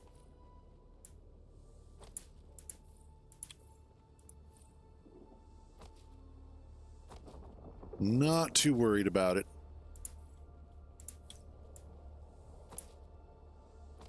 Okay. Walls.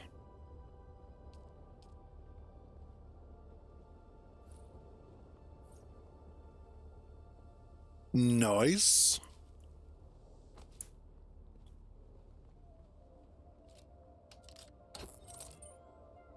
Let's get this.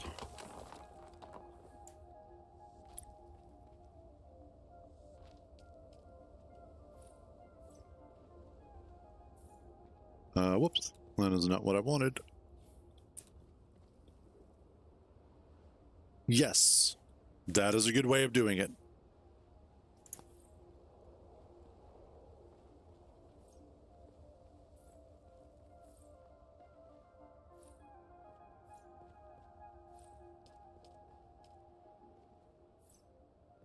And then I should be able to do...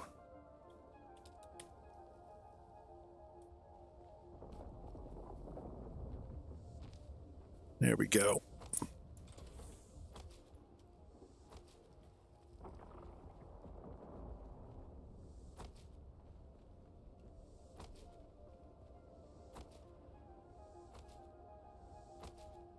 That's...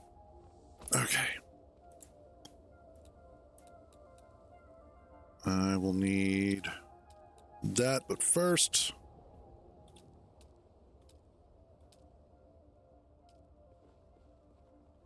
give me some power first.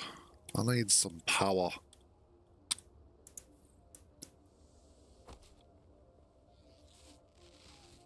That is not the button I wanted to hit. And there we go. That is now started and protected. Next, I need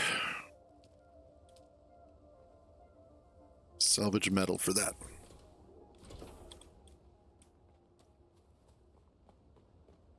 Easy access to salvage metal.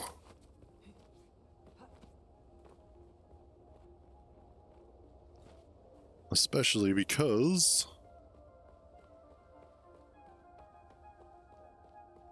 I should have some. Oh, yeah, right here.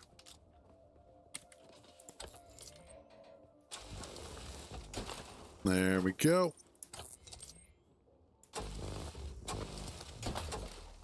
Thank you. And I hate to do this, but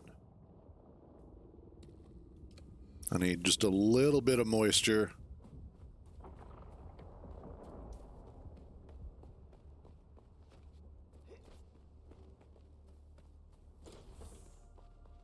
And now I can get this bad boy. That is the correct way to do it. Okay.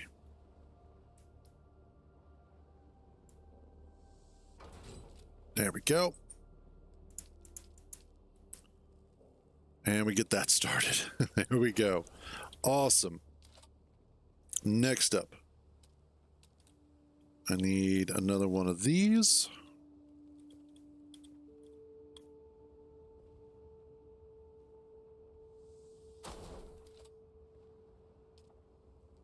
And I'll need to get more fuel cells, but first, roofs. The roof is over my head.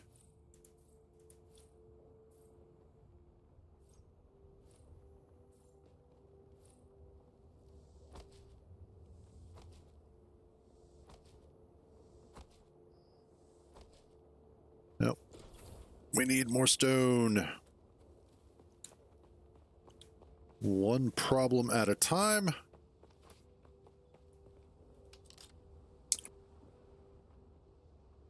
Let's set it on fire.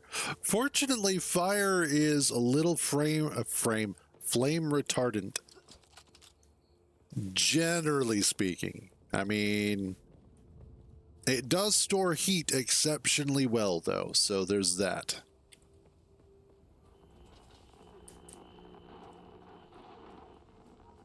But I need... Where am I stone at?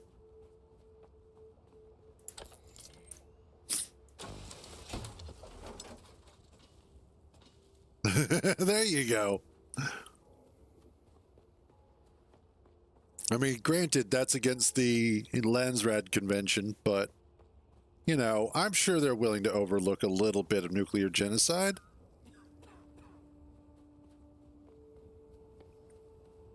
That's, oh, there we go. That's the stone that I was after.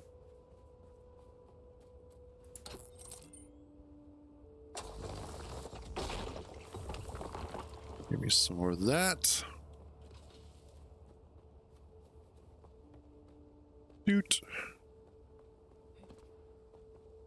Is there any... Oh, I think that's some stone.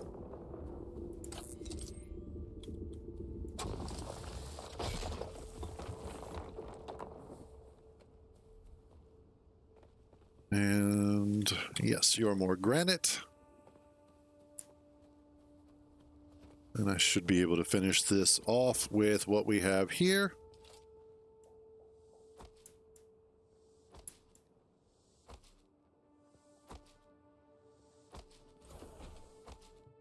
There we go.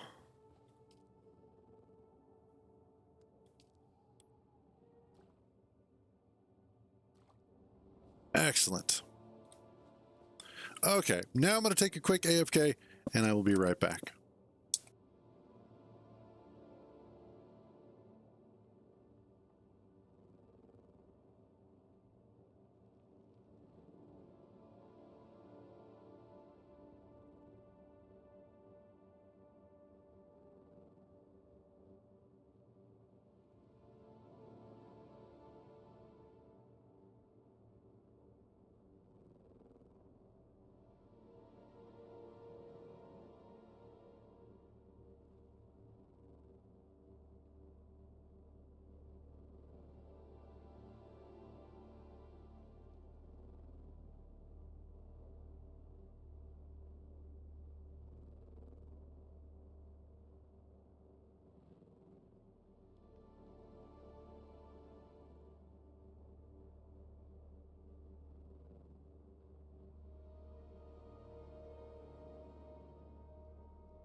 Alrighty, we are back.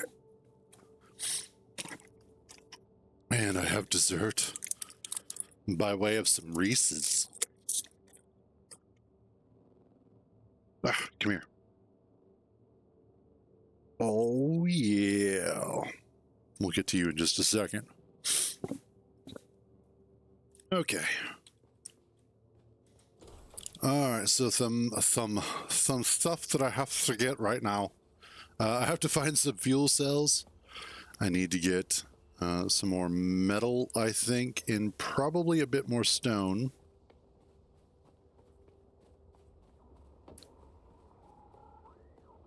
And I want to make sure that I am...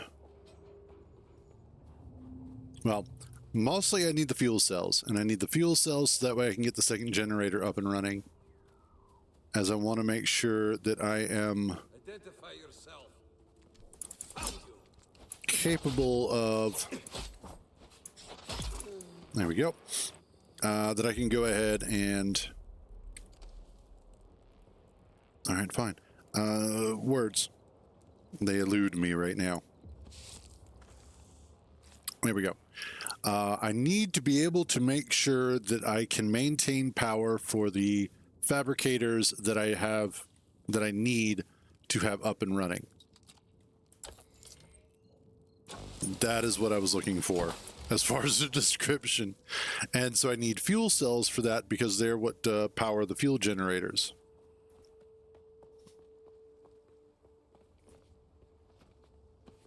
What's up here? Nothing of much. Okay.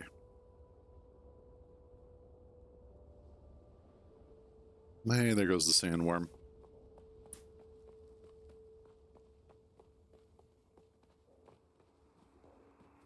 Yep, give me that. Ooh, fuel cell, give me that.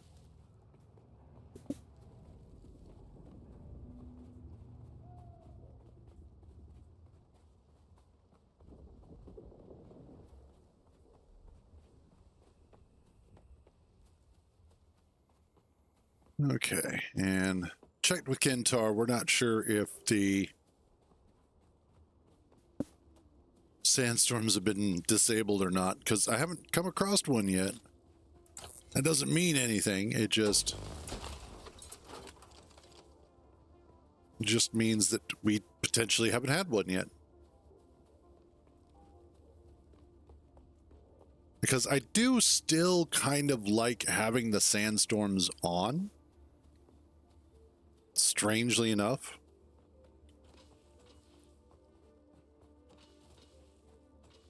I like having them on because they still represent a level of threat that I need to be aware of.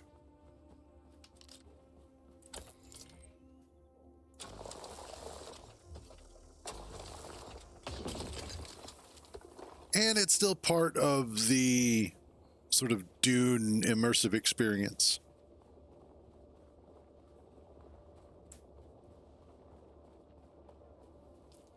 Do I have...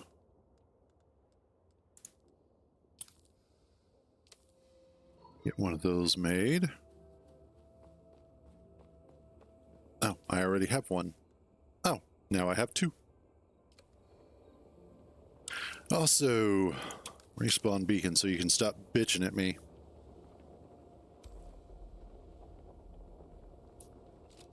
This used to be Fremen territory, but the War of Assassins and the Sardaukar pogrom put an end to that.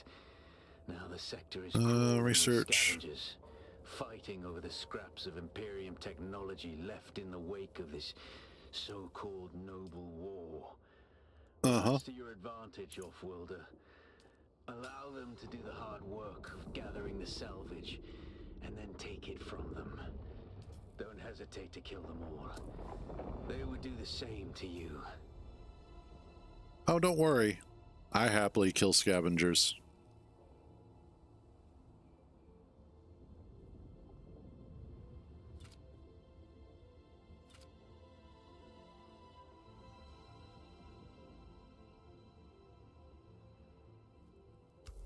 Okay, apparently, it doesn't like the fact that I've already seen those.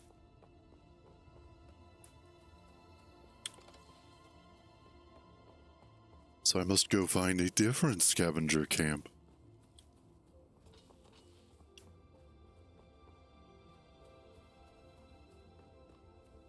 And...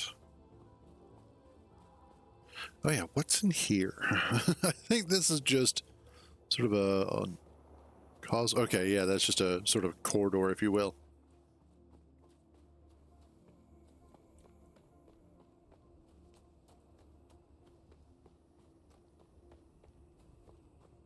Let's go ahead. Refuel. There we go. That one's now powered on. Awesome. Use your ability, kill the scout, and got it.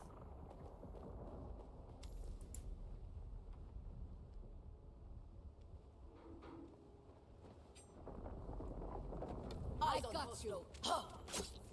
Ah.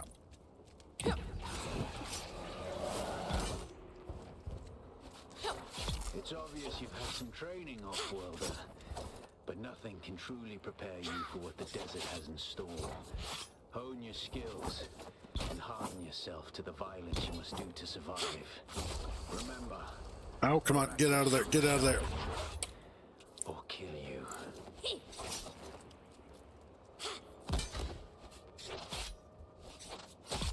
There we go. Oh, that was about to be real bad.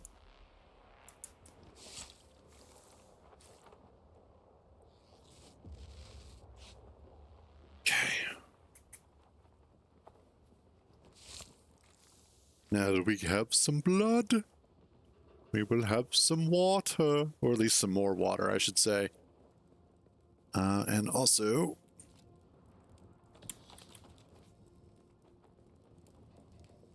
ooh, ouch. Let's hope that you didn't lose too much.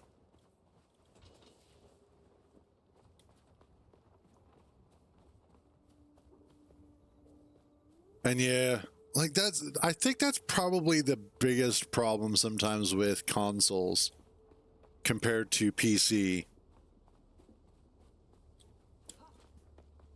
Is just the fact that the amount of stuff you have to replace with a console versus what potentially you wind up having to just replace in a computer, in a PC. The pricing can vary wildly, but sometimes with console you just have to replace the whole damn thing.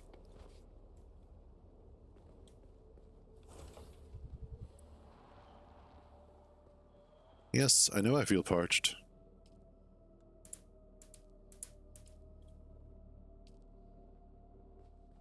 All right.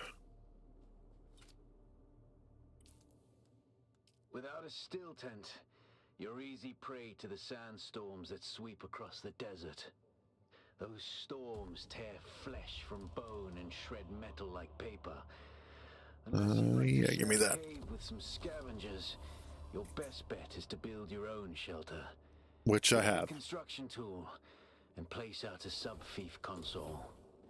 You'll be claiming a portion of the planet's surface for your very own, or rather borrowing it from the Emperor. I'm a little hazy on the specifics.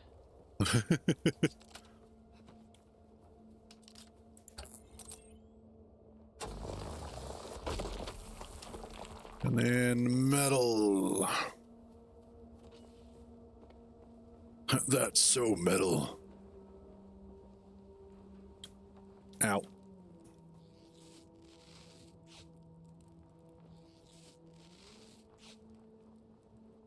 Okay, there we go.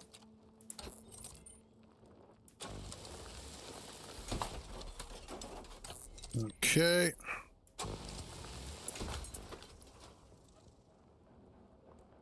And then fuel cells. Are there any immediately around here? And the answer seems to be A resounding no.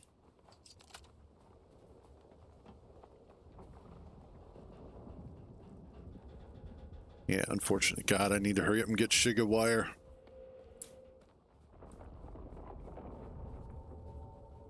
It's amazing how much of an effect that has on one's mobility in terms of gameplay.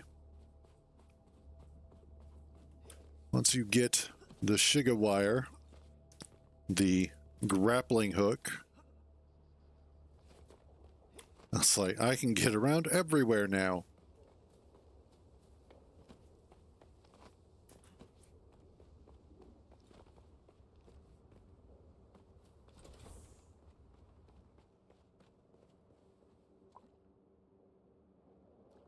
There we go. Now that I'm no longer dying of thirst.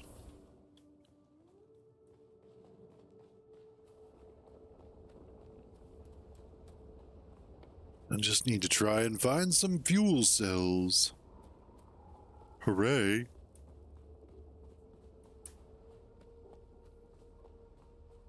That's good stuff. There goes some.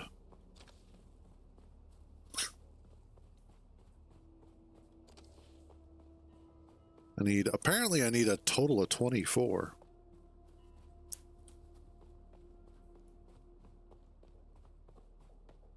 I will say, Dune's opening, I'd say first 10 hours are actually really well done and really well paced.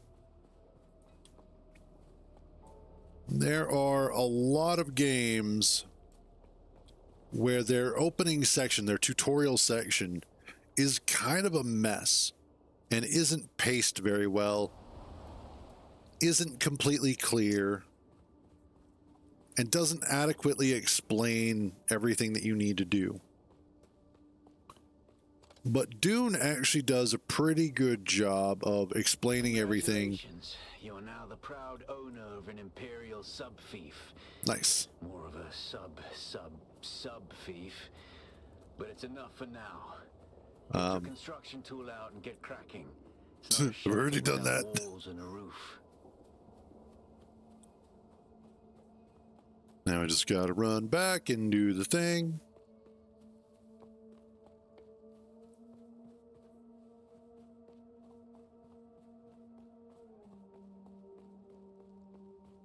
And God, it's gonna be so much fun when we actually get back up and running.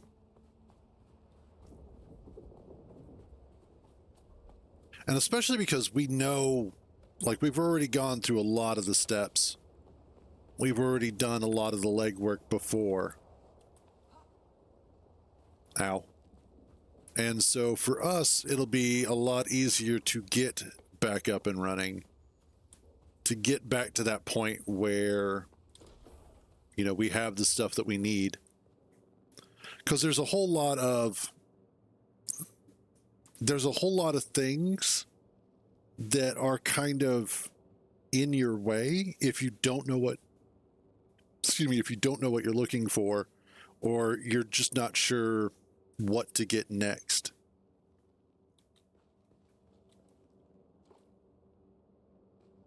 And so having gone through that, the sub-fief console comes with an automatic shield system that will keep your base safe from the sandstorms. Just keep the generator fueled, or the storms will tear at your walls. And it goes without saying, don't build on open sand. Oh, why not? Shield your base, Offworlder. Maintain good water discipline, and it will keep you alive. You've done well licking flowers and sucking sap, but you need a consistent source of water. And the best source out here is blood. Extract it, store it, refine it, and drink it. Raw if you're really desperate. Okay. Don't mind throwing up. Actually, don't drink it. Unless you really have to. Okay, yeah, blah, blah, blah. Let's see, I also need...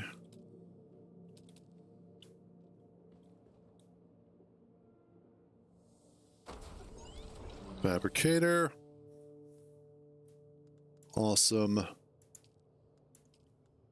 Copper, spice-infused copper dust. Okay, cool. I need mechanical parts and copper ingot for that.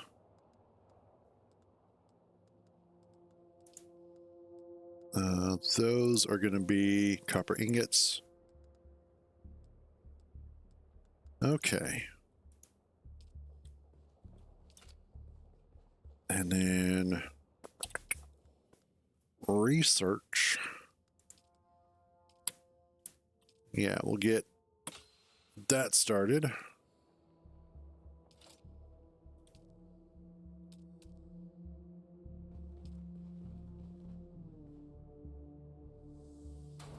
Excellent. There we go.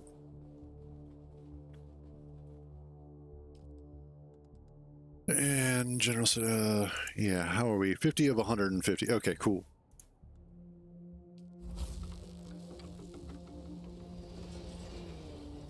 So I can go ahead and get those started.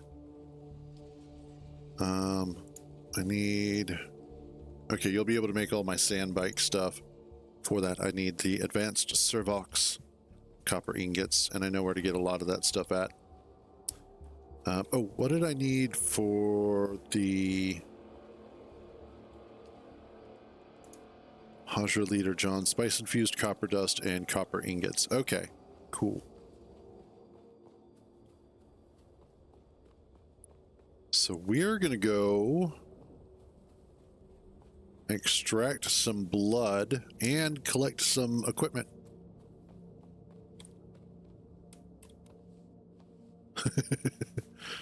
Yeah, that last second save there, that really helps.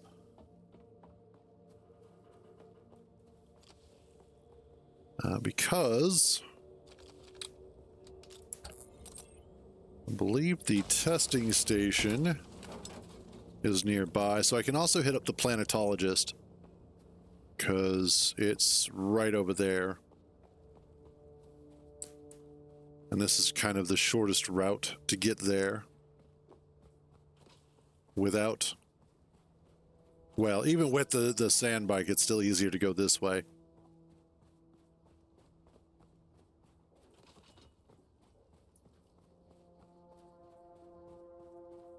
And yeah.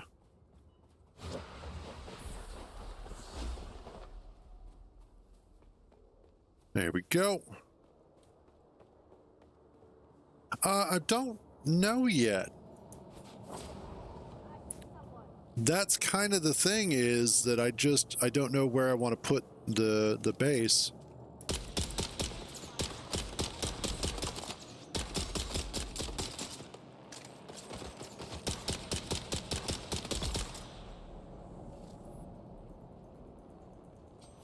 Who said you could get back up? Fucking nobody. As far as the location, I really liked the location that we were in, of course, I can't really show you, but in sort of Western Vermilia's Gap.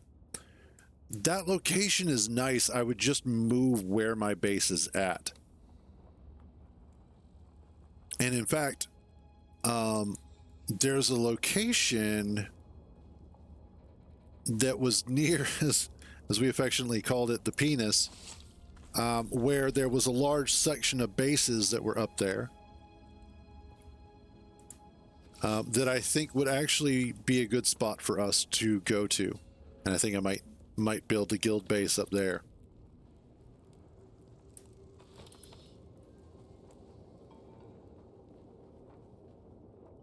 Since we basically have the whole server to ourselves. So you know where the... Oh, gotcha. So essentially, thinking about where to put our new base, our new main base, that area that we would come to when we were heading north to go aluminum mining, that section just before we would go downhill to the penis, Yeah, before that, but up on the hill. I was thinking about maybe putting our main base up there since we'd still be close enough to iron during that phase, but that also still puts us really close to aluminum as well. So it's kind of like the best of both worlds for that area.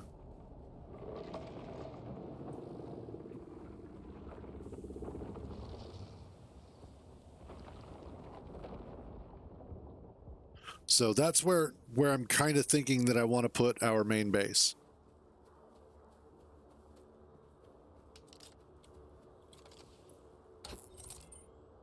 Obviously, if you have an idea for other locations of bases, that's cool too. Yeah, let's go Harkonnen this time. I think that'll be cool.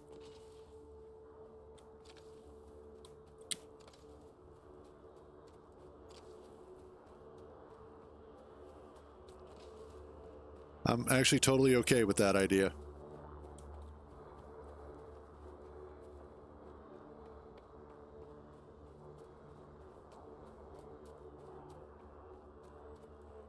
Let's go talk to the planetologist.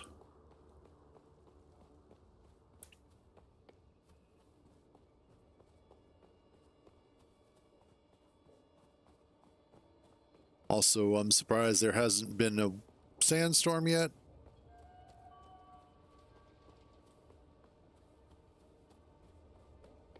I'm not complaining that there hasn't been a sandstorm yet. I'm just surprised that there hasn't been one yet.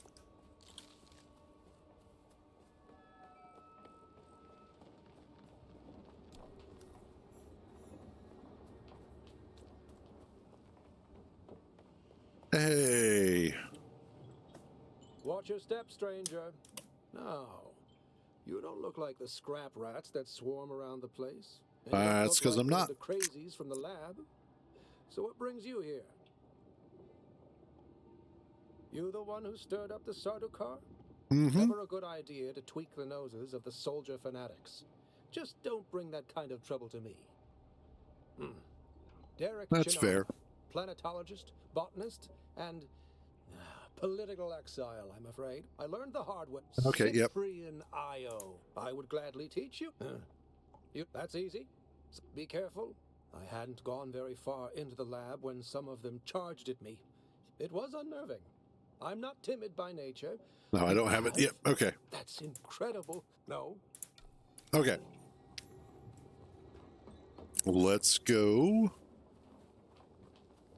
do our thing.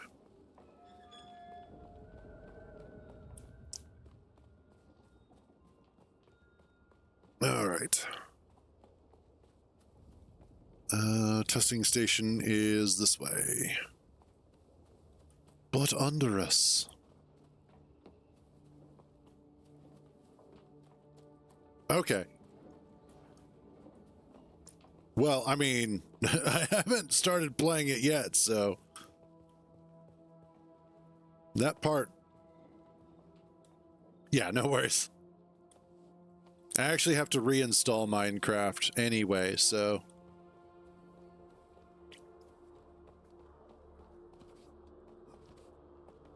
And are we here yet? Are we here yet? Are we here yet? Yes, we are. Awesome.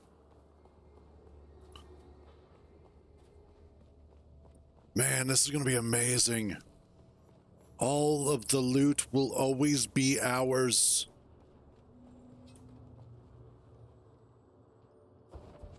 Well, hey there, buddy. That was a little bit creepy. I'm running up on you like that.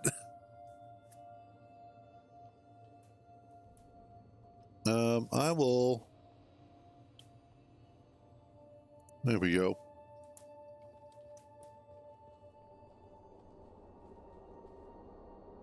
That was still just creepy as fuck. All of a sudden, a wild Kintar appears.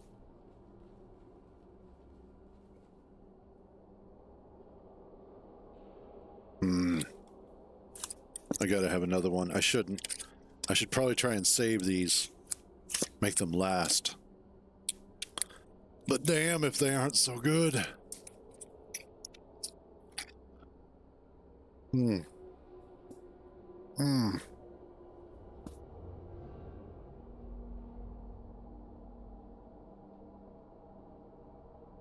Well, it depends on the day.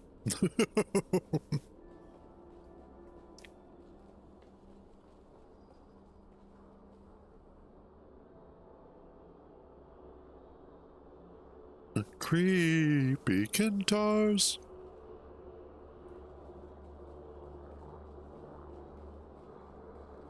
Alrighty, let's see what trouble we can get into.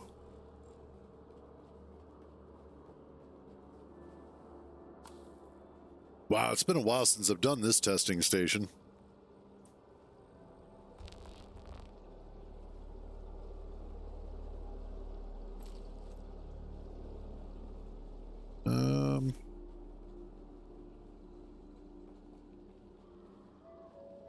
Although, in all fairness, looking at this place and looking at the overall design, despite all of the sand and destruction and whatnot, these look like they were nice places to stay at or to live in.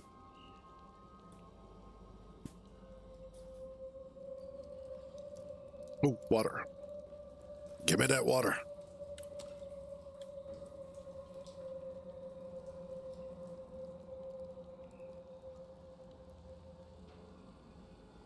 Is that more water? Welcome to Desert Botanical Testing Station number 2. I am the station supervisor, Dr. Rommel Greer. The ultimate mission of these stations is to find or engineer oh yeah, that's right. There goes some advanced Servox.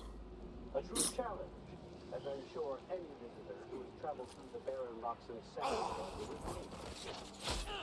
Our first task is the installation and testing of wind trap units, capable of displacing moisture from the atmosphere. I'm pleased to report complete system. And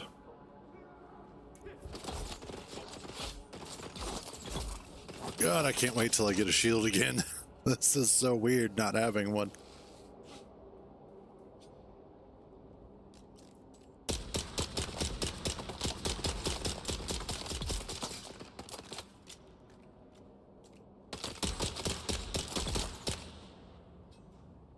Yeah.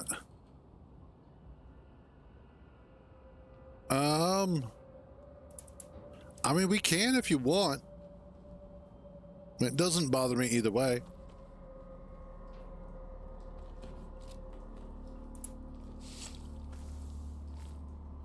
Oh yeah. Make sure we get that blood bag filled up. No compatible. Oh, is it filled already?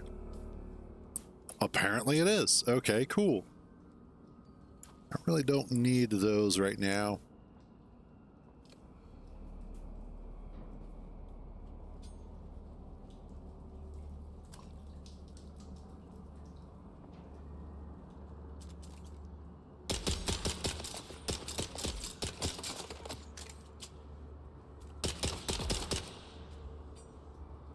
Oh, you want some of this? Come on, come on, come here.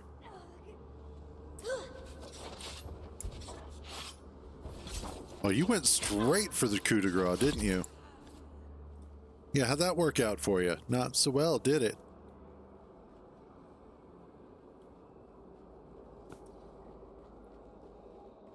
Let's see what we find here. Awesome, awesome, awesome. Thank you.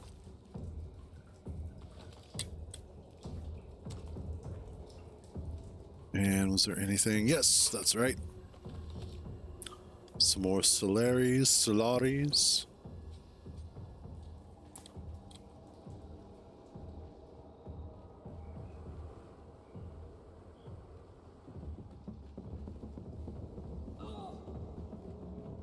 And there was not that one. Okay, just making sure. All right.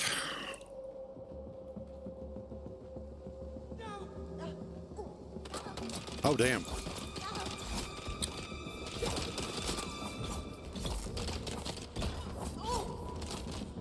Nope, nope, nope, nope. Gotta run, gotta run, gotta run. Run away, run away. Oh, God, oh, God.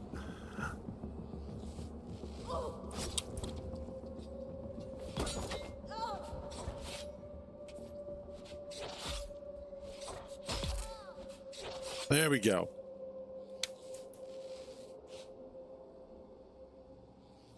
Get a little bit more healed here. Thank you.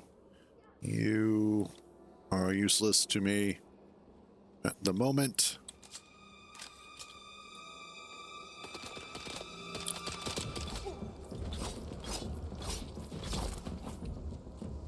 God, I'm going to need a better weapon here shortly.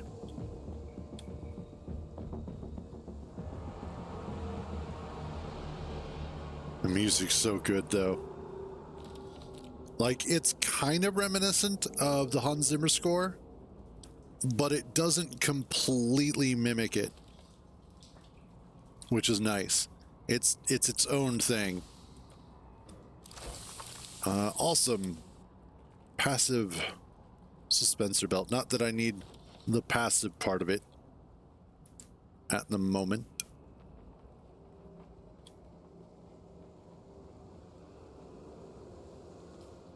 I need...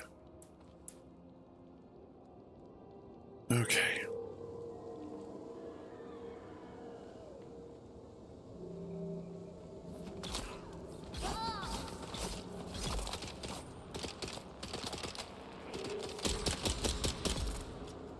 Haha! Sucker. I should have gone for the head. Should have gone to get head.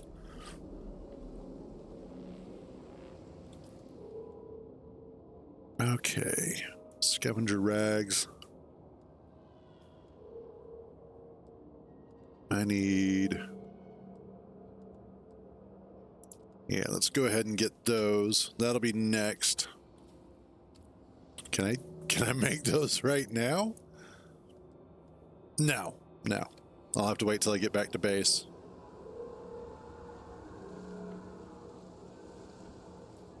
Which I'm okay with, you know. Gives me something to look forward to. That's just nice being able to get...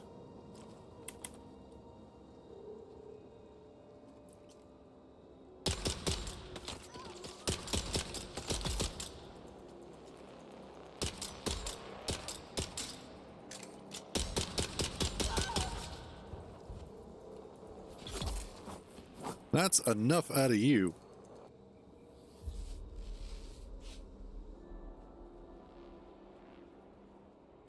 Yay, more bandages. I do seem to be using quite a few of them.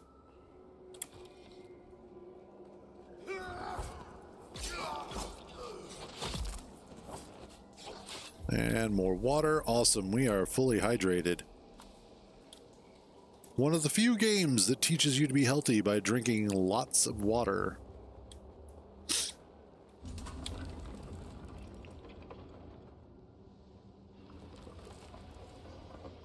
And...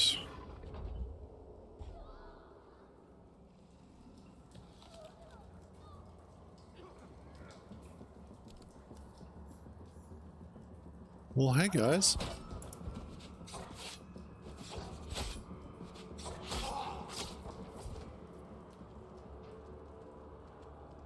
Oh, this is about to get fun.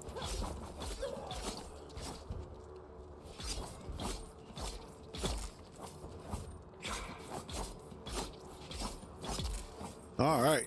That's two of you morons. Where'd the third one go?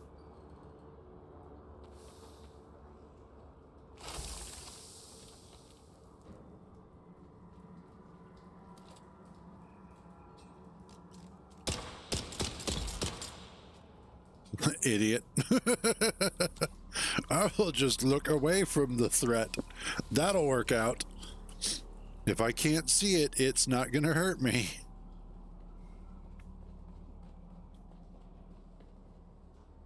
Alrighty.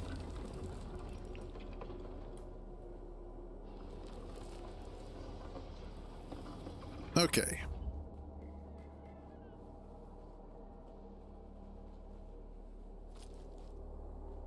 Anything?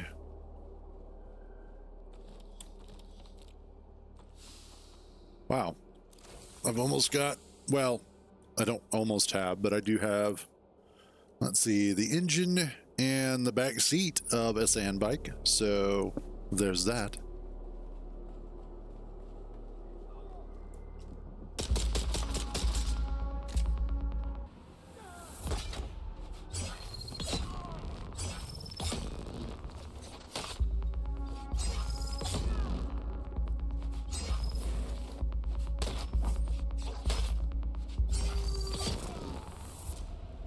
He wasn't that tough.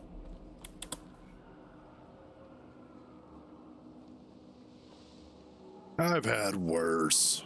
Like your mom.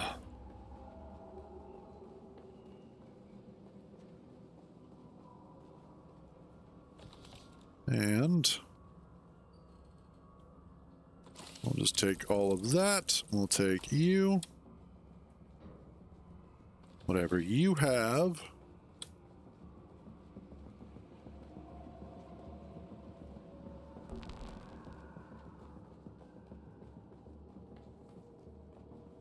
Yes.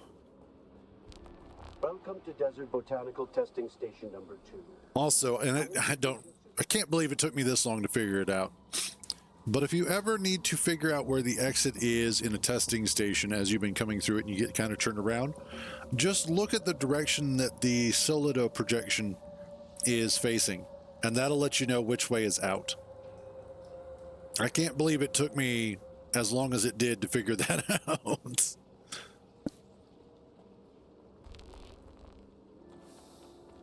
Oh, yay, part of a sand bike there.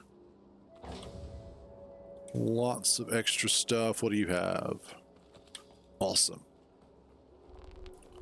So plenty of stuff and parts to get started with that. I totally just left poor Kintar sitting there.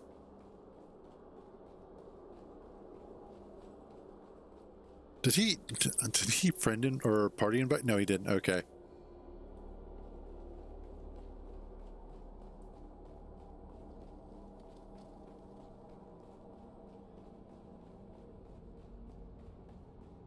Sorry, bro. Aw, he died. That's not actually him, so it's okay.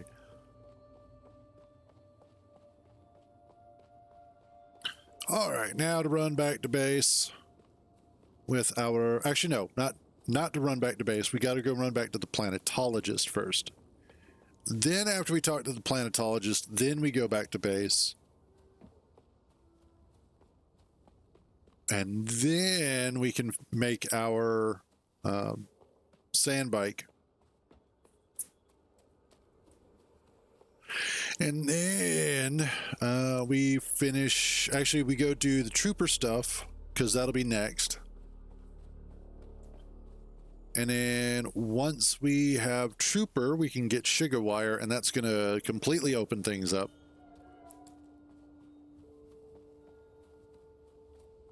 This is more or less how you fast track your way through Haga Basin, or Haga South, and try and get through it as quickly as possible.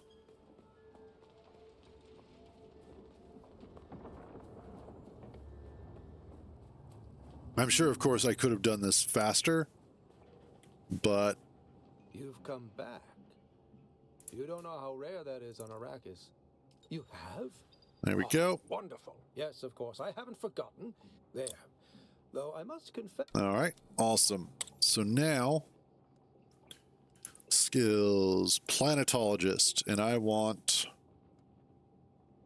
I actually want the cutter ray mining... and the rerouting...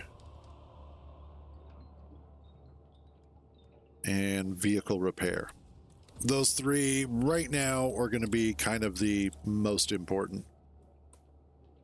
Okay. You don't want to talk to me anymore. Fair enough.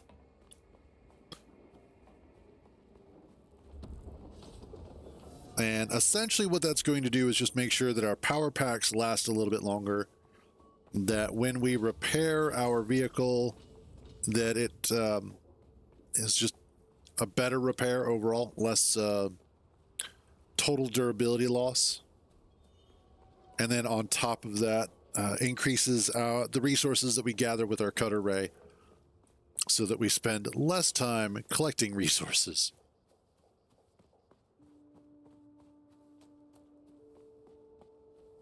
That would actually be cool.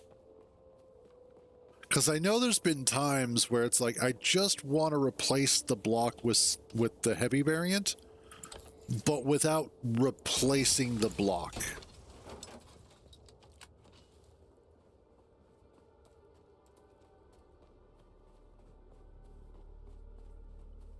Honestly, I think a lot of it just has to do with the way that the game is set up. And it was probably more for server health than anything else.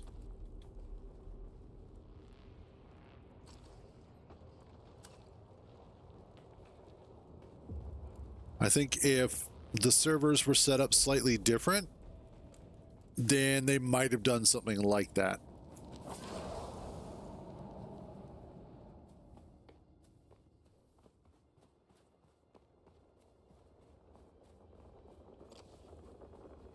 Oh, nope.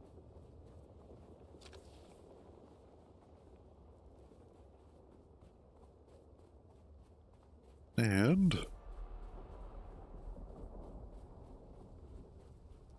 soon, my desert, soon.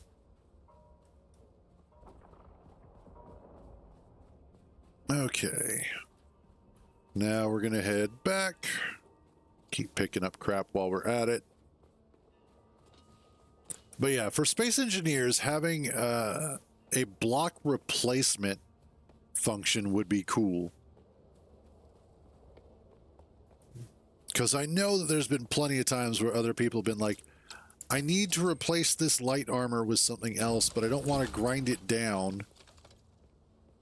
Because sometimes what you're grinding down is also kind of a support. Now, the nice thing is you do get back 100% with the exception of batteries of what you put into it. So there's that. But still, would be nice.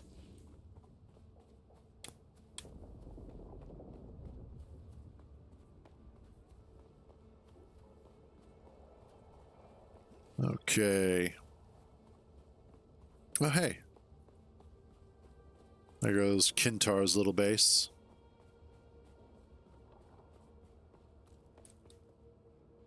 Oh, you son of a bitch. I see how it is. Oh, we don't even have a guild here. I just realized. That's probably why.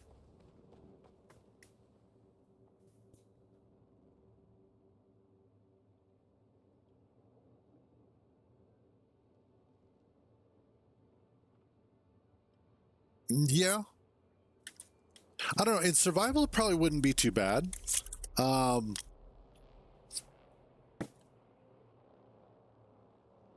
Like you could even set it up so that it has. Oh, got you. If they wanted to, they could add a tool, and especially in Space Engineers too, they could add a function to the paint tool that allows you to convert a block from light armor to heavy armor, or vice versa. And then some sort of, or it would be its own separate tool that allows you to upgrade or downgrade. Because you may want to go from heavy armor to light armor as you make adjustments to whatever it is you're working on, like an expansion or something like that.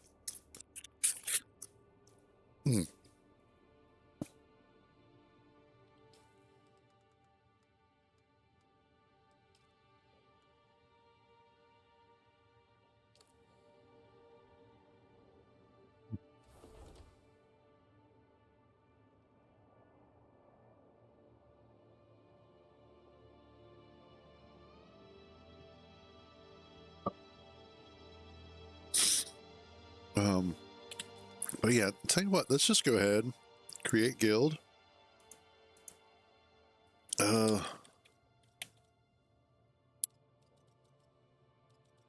I was almost tempted to call it Degen's Tribadism.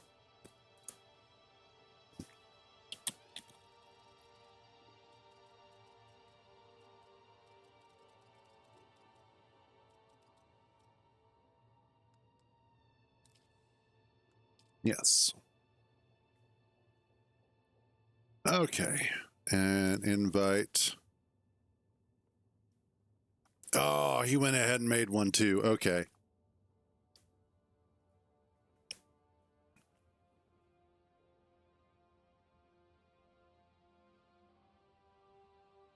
That would be kind of cool too. I'm not against that.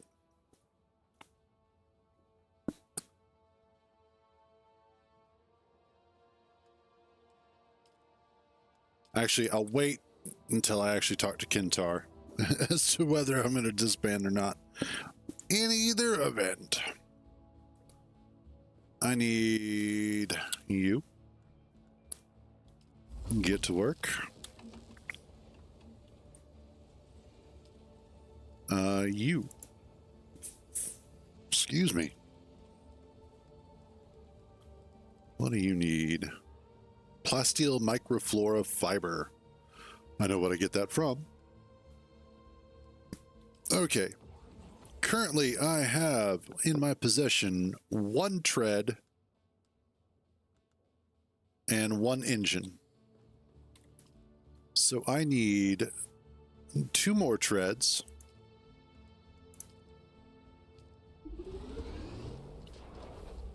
Chassis, hull. Once that gets made, I also need more. Oh yeah.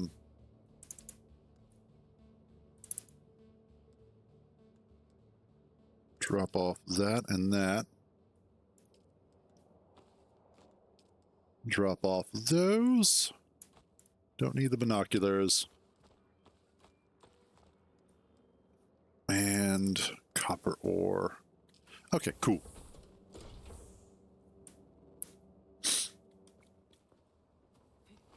It'll be interesting to see what Space Engineers 2 does with the NPCs that they are looking to have. Only because of the fact that it'll definitely be a first to have more full-fledged NPCs. They kind of did NPCs in Medieval Engineers to a certain extent, but not quite as robust as they're looking to do for Space Engineers 2.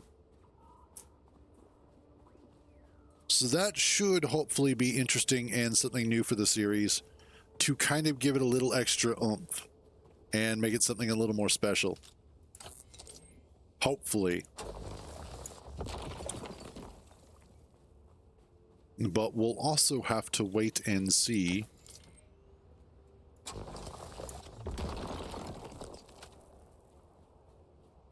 That should be a good start.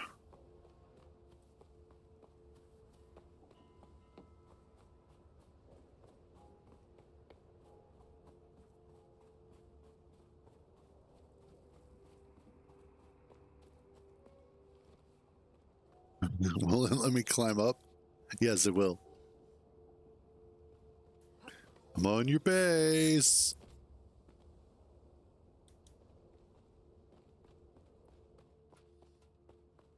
Now I run down to mine. Which won't be lasting for long. And we get that one started. Awesome.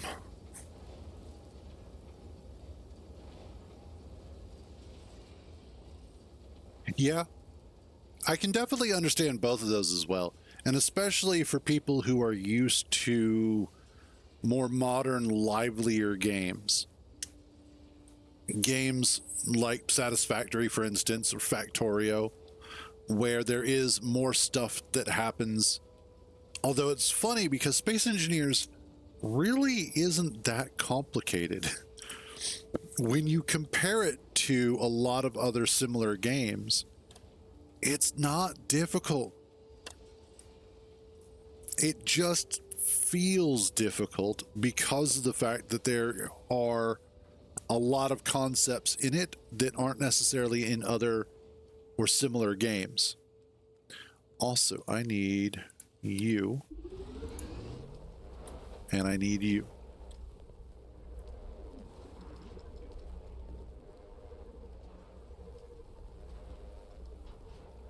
And once I get that, and that, there we go. And then I just need the vehicle backup tool. Although technically, no, I don't, because I can just take out this wall.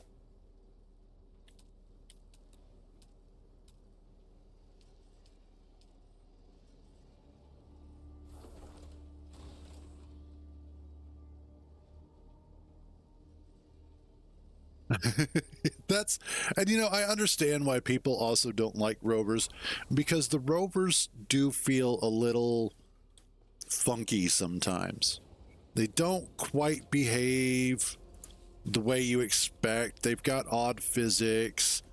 They just don't necessarily feel as free as, let's say, like making a ship. So I get why some people don't like them. I love rovers. I love rovers because they are a lot of fun to play with, and just in general, they have a lot of cool aspects about them. Okay, you want...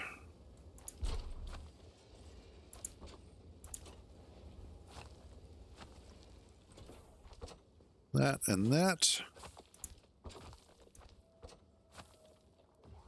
Okay, I just need the PSU.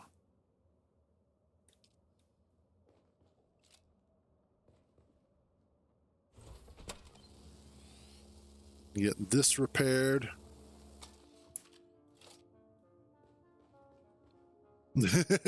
That's, yeah, I can, yeah. Because honestly, okay, so there's really kind of a sort of, it's a sort of formula that I use for making rovers, and things that I have found over time when it comes to the engine itself. Typically, when I work on a rover, you want it to be a little bit longer than it is wide. And 6 wheels typically tends to be more stable than 4 wheels. You want to keep the majority of the heaviest parts, or parts that will become heaviest, towards the interior section between the back wheels, or the front wheels and the back wheels. And a gyroscope or two doesn't hurt.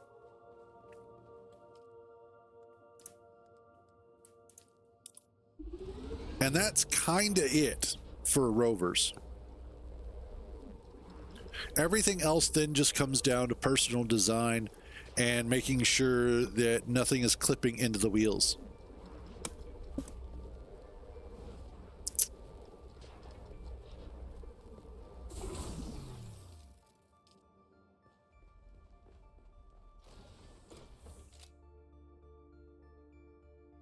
Oh, assemble.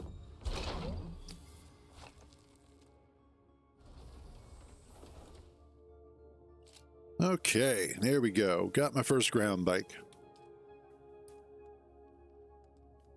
Now I just need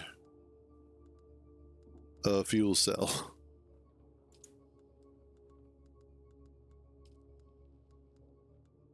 Oh, I can make one of those as well. Cool.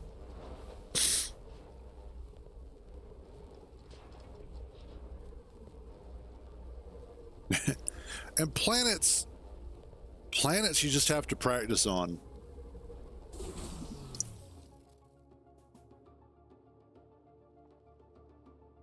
Okay.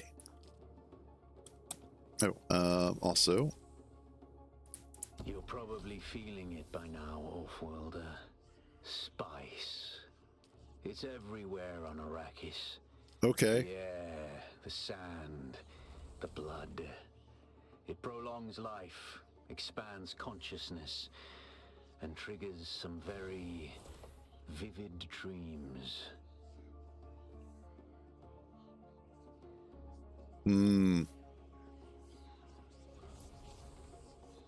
Okay, I'll do this part. I just want to get to the point where I'm like doing more shit.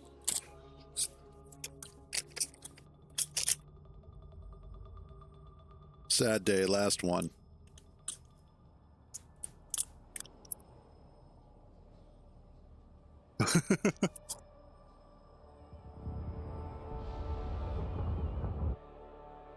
Anyway, moving on.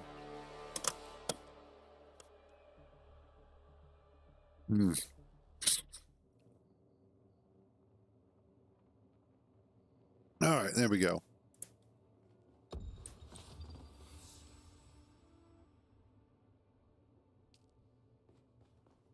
Yep, cool inner sight. Give me that.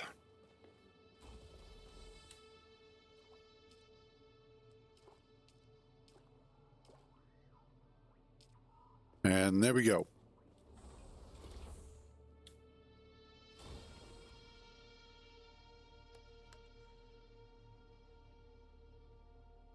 Why?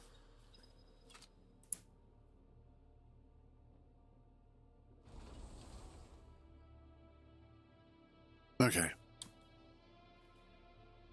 That's the, oh, that's because the engine needs repaired. And then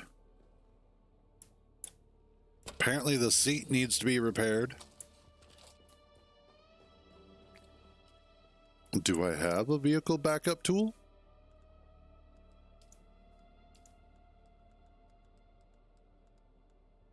I do not have a vehicle backup tool.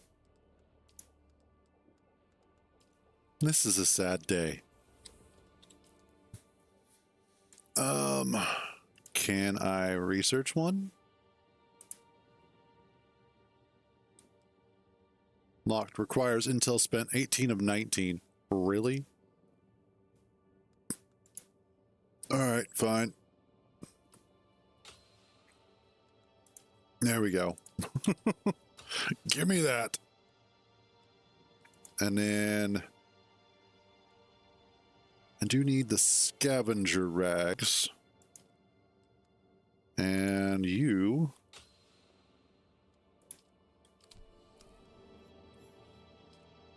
Okay.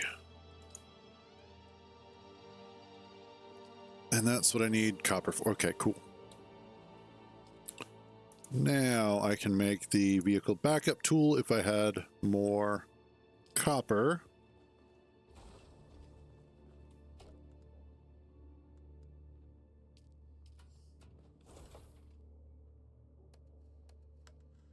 No item for refueling. Okay.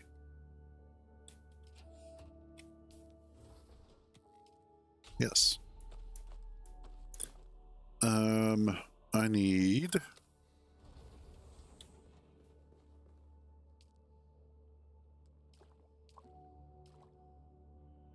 okay, let's see about getting more copper. That's going to be one of those things, just back and forth, back and forth. Oh, yay, more no. If I were copper, where would I be? Oh, it's him. Oh, he's just blocking shit off now. I see how it is. It's so messed up. I thought we were brothers. But now we should be, well, brothers, but now brothers who beat each other up in a video game. That's how that's going to go. There goes our PvP. I need more copper. I need more copper.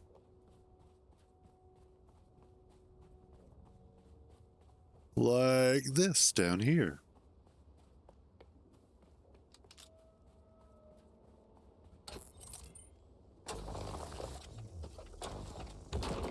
Thank you. Who's there? I am. Got them. Identify yourself. Where is my reinforcement? Damn! Empty! Not that it was going to help you. Yep. And your blood is now mine. And your blood is now mine. Oh, stuff. Thank you.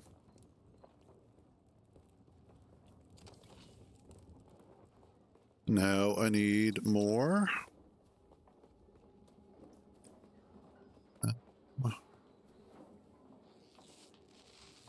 Looks like the potential for intel up here. Oh, whoops. There we go.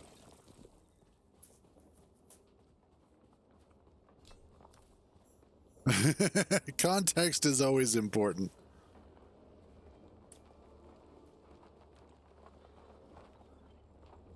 However, sometimes it's more fun without.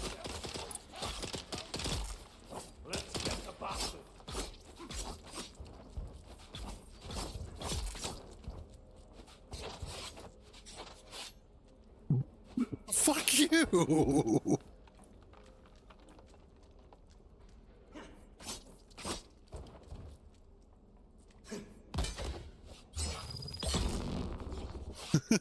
Sitting there trying to jump and dodge around, you leprechaun. I'm not sure what that has to do with it, but that was just the first thing that came to mind. Call him a leprechaun. There you go. You can actually make quite a few Solaris off of this starting area.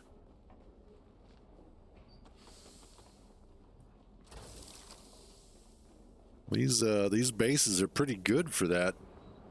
Who's that? I am. Oh, this is about to be bad. That was about to suck a whole lot.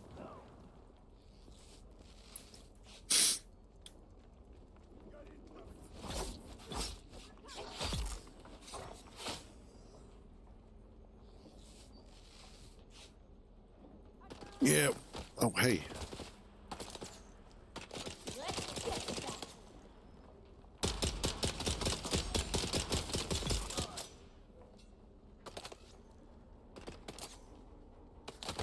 Ow, ow, ow, ow. That's enough of that.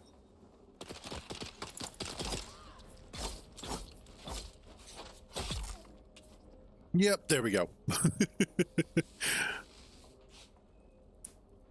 And we'll get healed up a little bit more. Awesome. What do you mean they're coming? They are already here.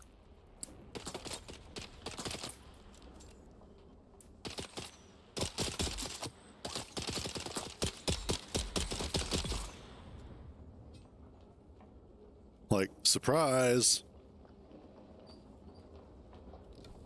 Nice. Ooh, hollower still suit garment. That'll be super useful. I can't get a still suit yet, but we'll get there eventually. This is why it's important early on to try and get through these as much as possible, because they're going to have some really awesome loot that'll help out in the long run. Plus, the intel will go a long way towards making life easier. All right. We should hopefully have enough of what I need.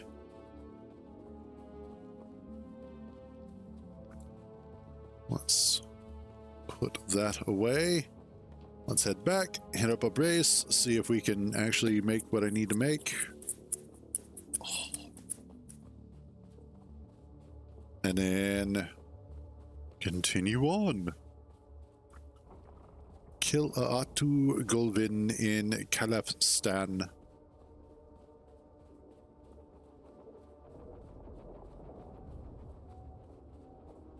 I'm still surprised we haven't gotten a storm yet. Now, I wonder if the storms are triggered by the potential for like a number of bases that are made, kind of thing. So if there's like enough bases that are on the server, enough players on the server, that the actual storms will show up. Yeah, that's what I'm thinking of, is that there just isn't enough stuff for the storms to really like clean up. Because I asked Kintar about it, and he said as far as he knows, the storms are not turned off. So we don't know yet. Alright, get all those made. Get that. And specifically, Leader John still needs that. Okay. Spice-infused copper dust for that. For you. Oh, I can go ahead and do the vehicle backup tool. Awesome. And then I just need to make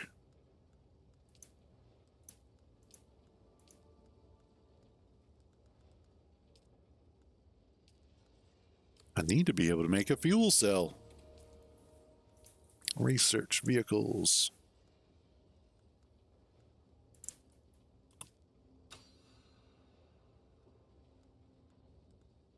Okay. That's the glow tube, which I might make that here in a second.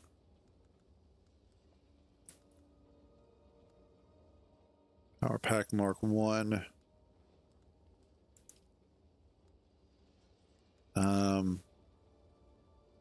Aha, that's okay, that's what I was looking for. And okay. That's the Mala pistol, water cistern.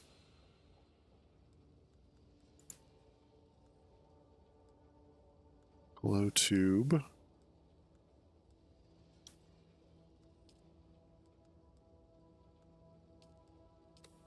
Okay.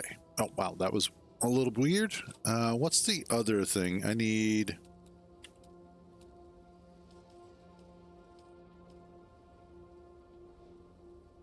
refinery. Okay.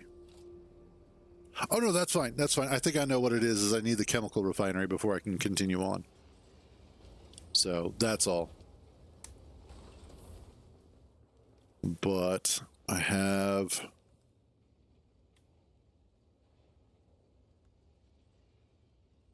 Oh, it won't let me even learn it. Okay.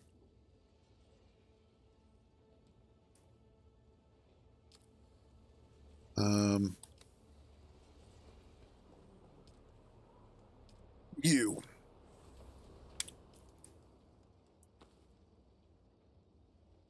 That goes there. You need to get moved to there, and we're all set. Okay.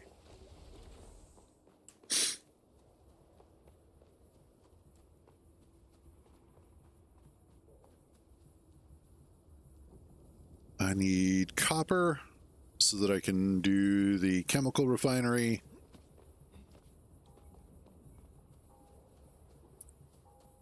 And then, hello, big old copper rock.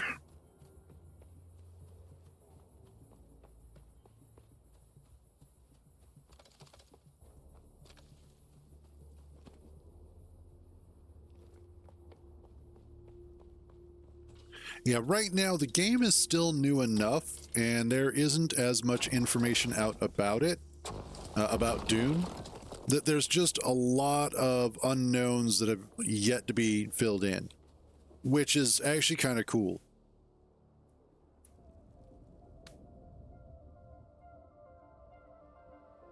That would be cool.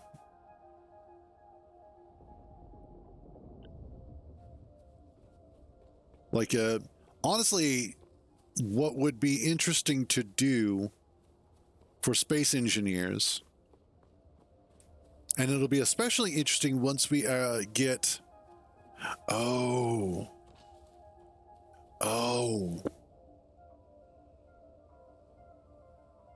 Okay, so you know how the airtight hangar doors work, where you have like 2 or 3 layers that sandwich themselves together as they drop down?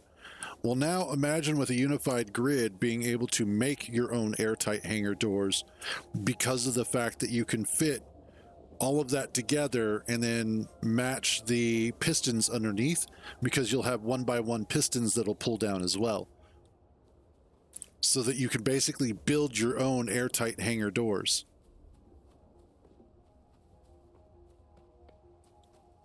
Ooh. Yes, this will be nice. That unified grid is really going to change everything.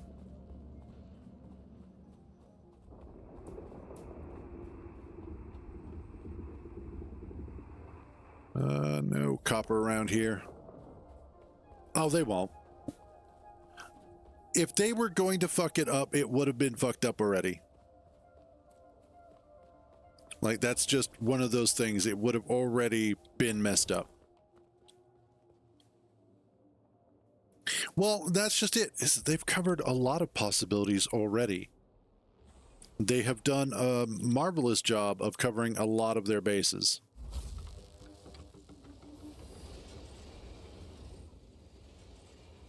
And so the biggest thing right now is just survival. Just get survival out there and then see what happens. I kind of hope 1.6 comes up pretty quickly.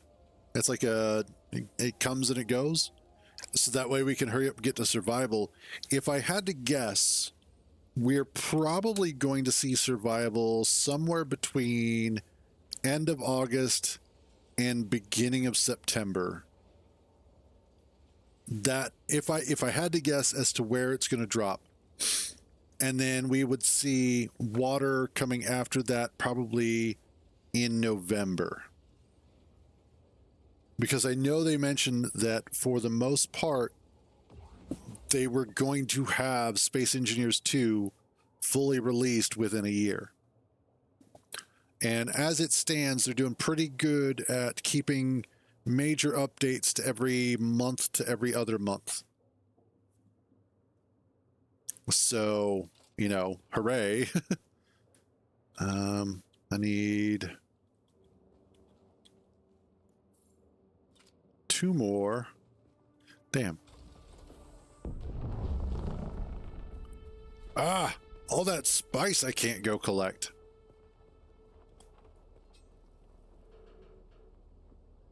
Yes, water is going to be after survival. And oh no, I'll have to restart a game that I enjoy playing. The travesty.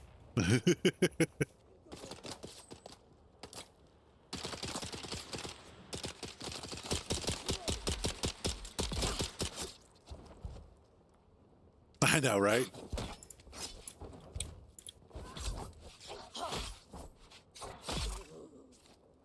Oh no, sorry, you're just dead. Moving on. Have you reset? Yes, you have. Awesome.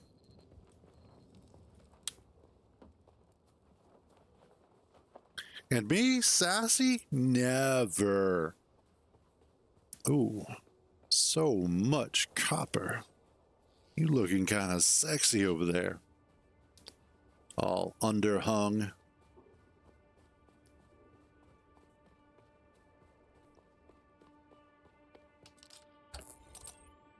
And can I... There we go. Thank you for that. They kind of look like beehives made of cobalt. Oh, come on. There we go.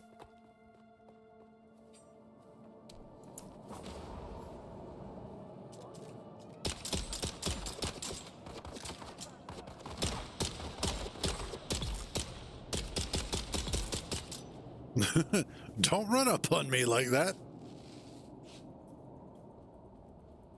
We do not play games like that. No, no, no, no, no, no, no. There we go. Get some extra blood out of this.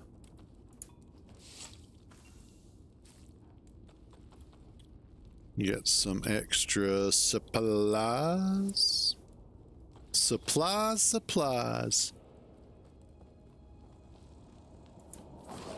Give me some more of that.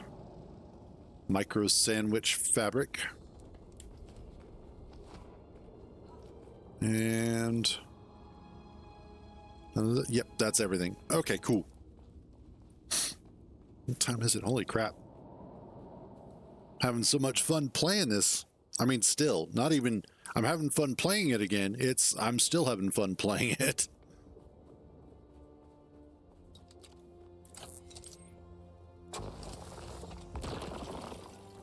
Okay. Oh, come on.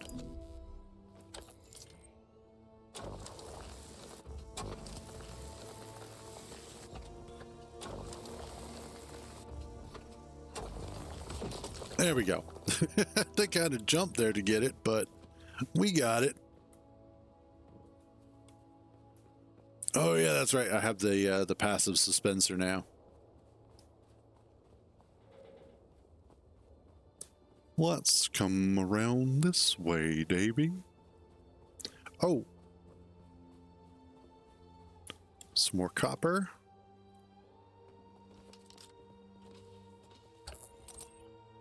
I won't say no to more copper. Thank you. Some extra scrap metal. And we run back to our base. And we do some more stuff.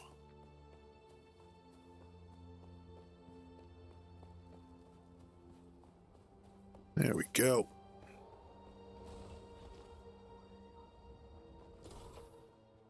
And nope, I mean, that works too, but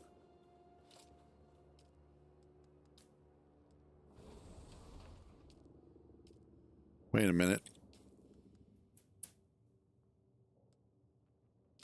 Yeah, I just picked up a whole bunch of, I was about to say, I just picked up a whole ass ton of copper ore and you're telling me I don't have any? Bullshit.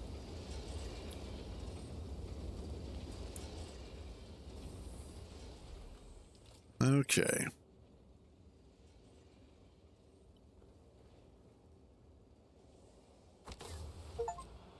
There we go. Yes, that's what I was looking for. I don't need that many. We'll do 2 of them. Awesome.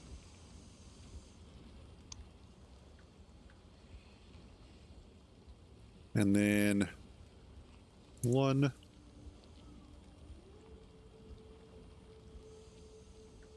Give me another one.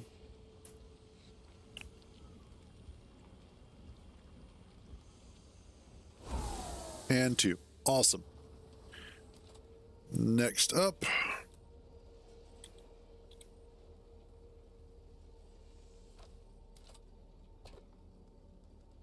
Drop off.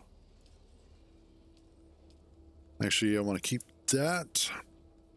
We'll drop off you. You.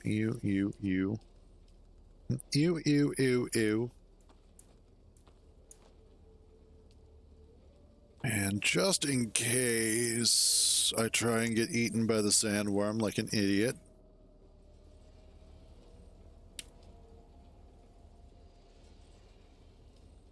Set that as respawn.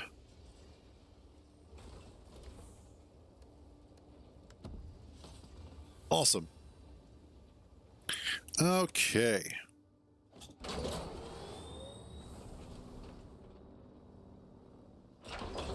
What about, it's the...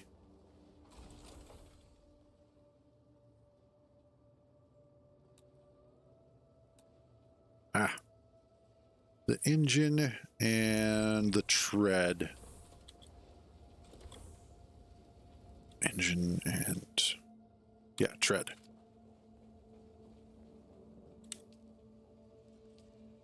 I need... one tread, one engine. We'll replace those with actual new parts. Might as well.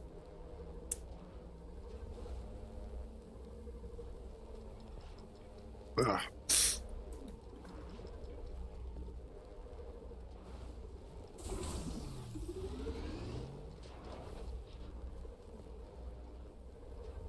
I do like the fact that as it's building the part, you see the parts start to materialize here. That is pretty cool.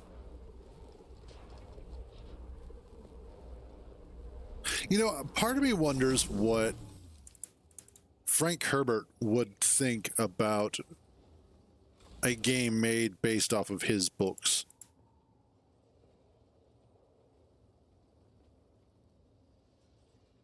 Which one was it? That one. Okay.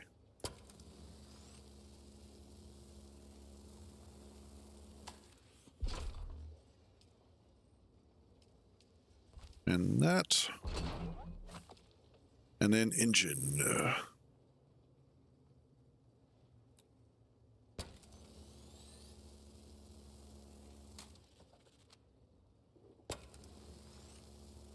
Oh, yeah.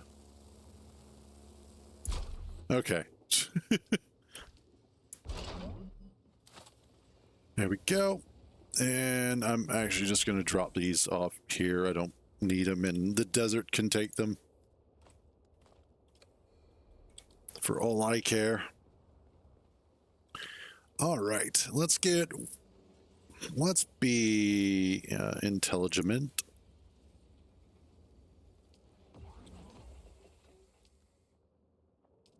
Why are you not?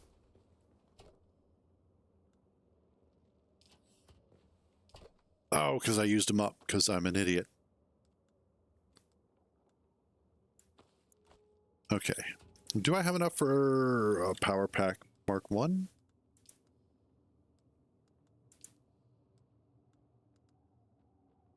Hey, what's up, high up?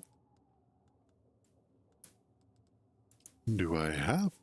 Don't have what I need. Well, I don't have it researched for a power pack Mark 1, so let's fix that.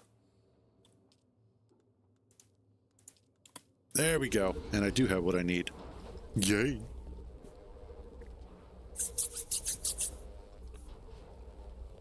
And gonna be fun here. There we go. Let's get this swapped out. Do I have enough space in here? Yeah, God. I've got all of these, which I don't need. I think what I'll do is see if I can take these by and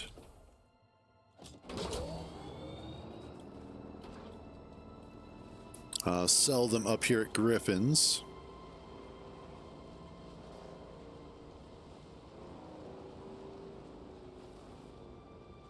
True, yeah. Although, what's interesting is that there are quite a few people who are not happy with what Brian Herbert has done to the Dune series. So it's one of those that it would probably be really interesting, but I think a lot of people would be upset with it just because. You keep coming back like this, I'll have to stop calling you stranger. Yes, you will. Improvised. Never hurts to have a little extra money. And then... okay, cool.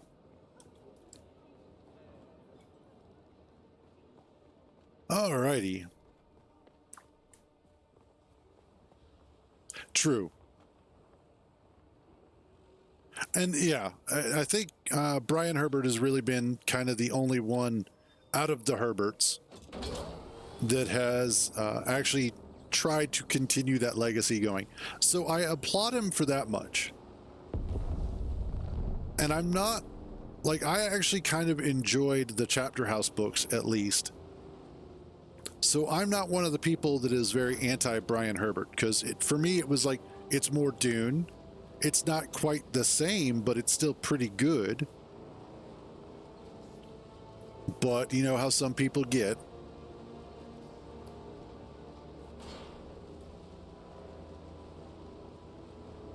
All right. Stop shooting at me.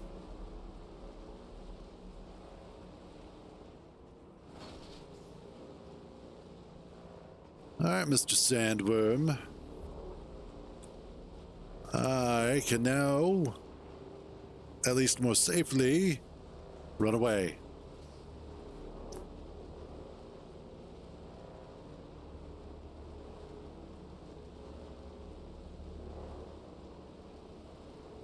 And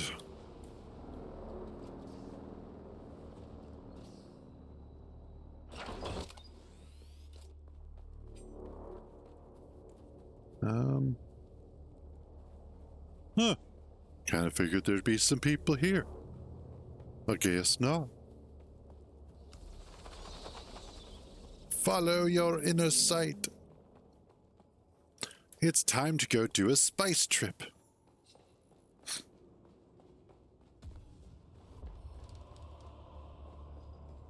Oh, sweet. Let's see what we have. Actually, I'll wait until after we do the spice trip. And then we'll see about spending some points.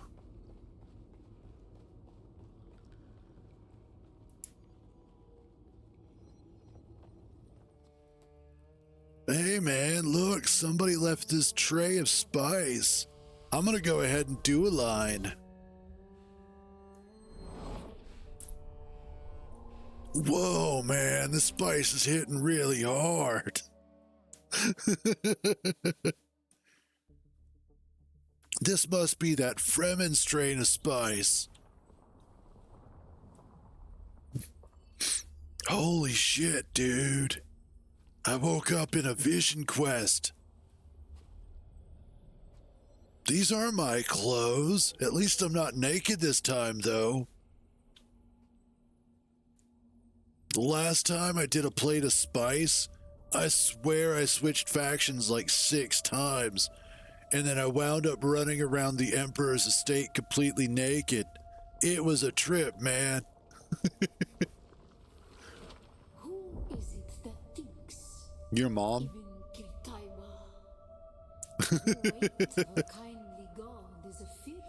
Yeah, anyway. Moving on. Yes, I understand. Let me fucking run already. I need to. Our God gave us the burning eyes of Allah, and the word Your God is a dick. rest in black shade. Be like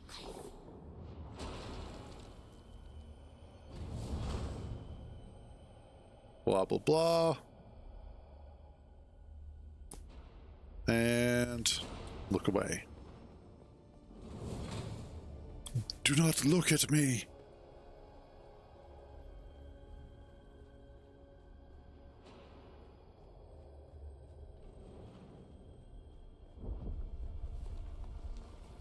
when we began our wandering. Blah blah blah.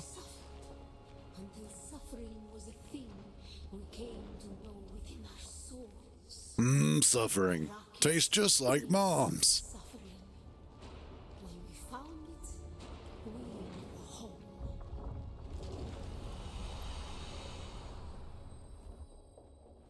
Man, you ain't seen shit.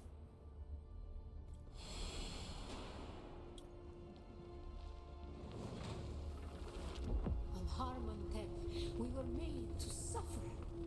Uh-huh. Children taken and made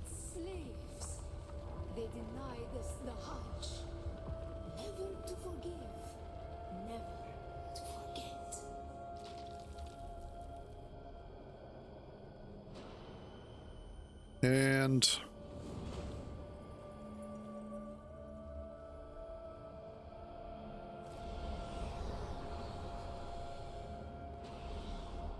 okay, there we go. Wait to the kindly God is a fearful thing. Did not God give us the burning sun to defy? You know, the Muffin Man. Suffering I may have met him once or twice. and where does defiance lead? Like, what kind of frosting does he sell? I'd probably do a line of frosting from the Muffin Man.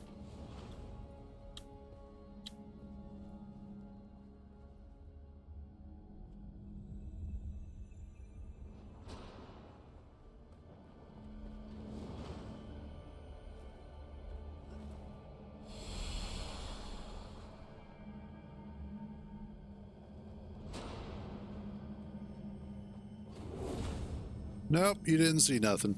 Even Kintar, defiance leads to thought. Who is it that thinks? Your mom. Those who suffer. Even Kintar, who is it that thinks? Those who suffer. Remember Harmontep. Be la Kaifa. Okay.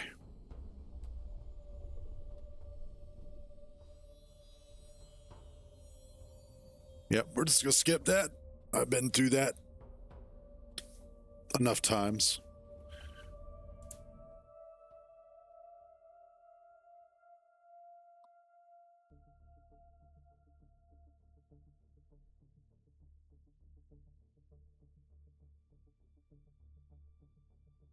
All right, come on. Load up faster. I got places to be. I mean, technically, no, I don't, but still. Oh, there we go. Scooby Snacks wore off.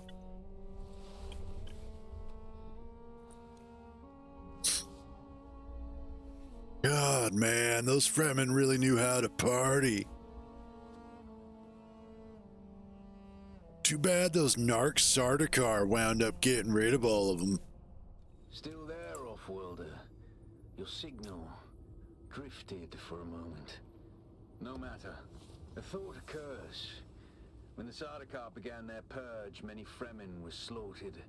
The ones that were not abandoned their caves, leaving valuable resources behind. Yeah, kinda. Valuable resources that just might contain the makings of a still suit.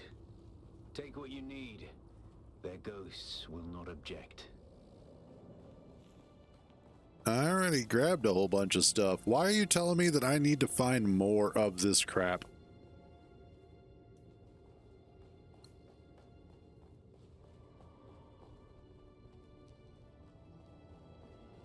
And you know, it's interesting that that he mentions the fact that the ghosts of the Fremen won't mind if I'm raiding their caves. And that actually lines up with the way that Fremen, the Fremen belief system is that the body belongs to the man, but the water belongs to the tribe. So it doesn't matter what happens to the body. It's just a body at that point. What matters the most is the water inside of it. And so the idea that they treat their caves and whatnot the same way makes sense. There are, of course, certain sacred places that they do hold to a certain esteem, but generally speaking, they're not going to get too bent out of shape about certain stuff. Like, oh well, if you needed it, you needed it. That's cool. Locate a moisture-sealed cave. Working on it. There should be one up here. Someone's here.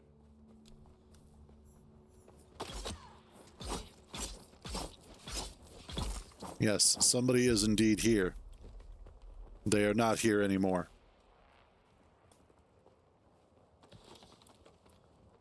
Thank you. And then I believe it's actually kind of under me. Okay. We gotta go down a little bit before we can go back up. Yeah, it's this way. Okay. And this way a bit more. God, I can't wait to get back to where I was at.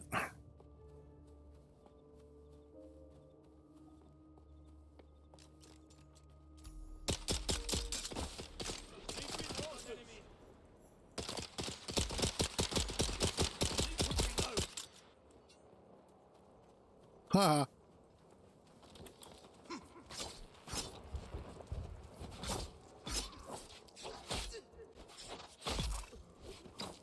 That's enough out of you.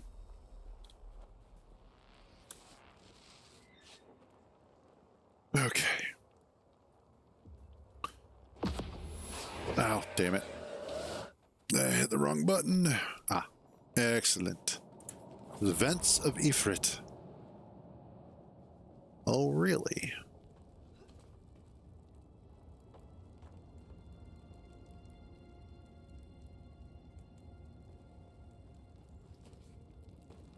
Oh, made that jump.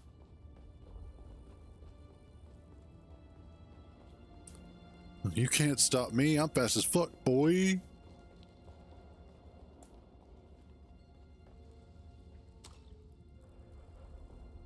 This is like one of the places that Kintar and I were at this morning.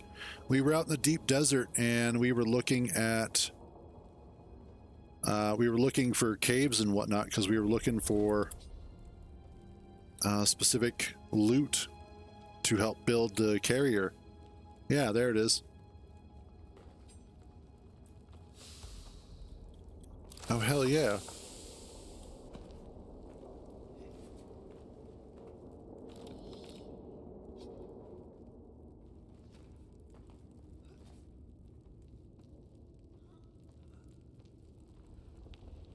And then I just need to grab, I'll see if it'll let me, or if it'll count it if I grab the ones out of my base.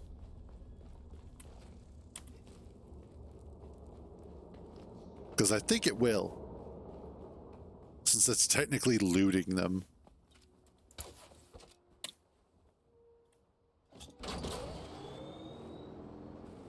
Let's head back home.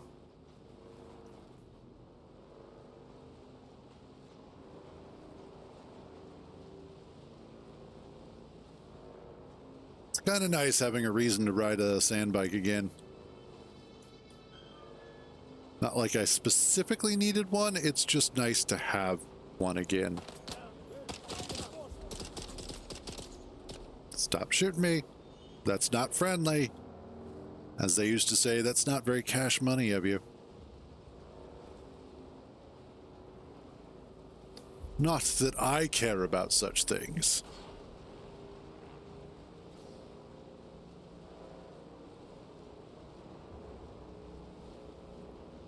All right.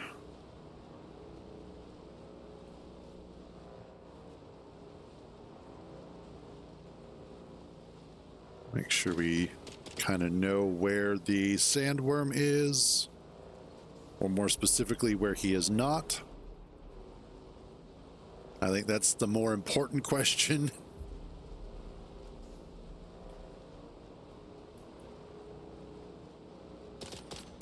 No, stop, stop. That's a negative there, Megatron. We're not doing that game today.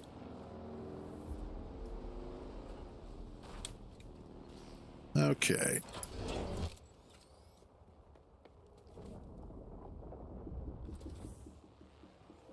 And will it count me picking up? Yes, it will. Better.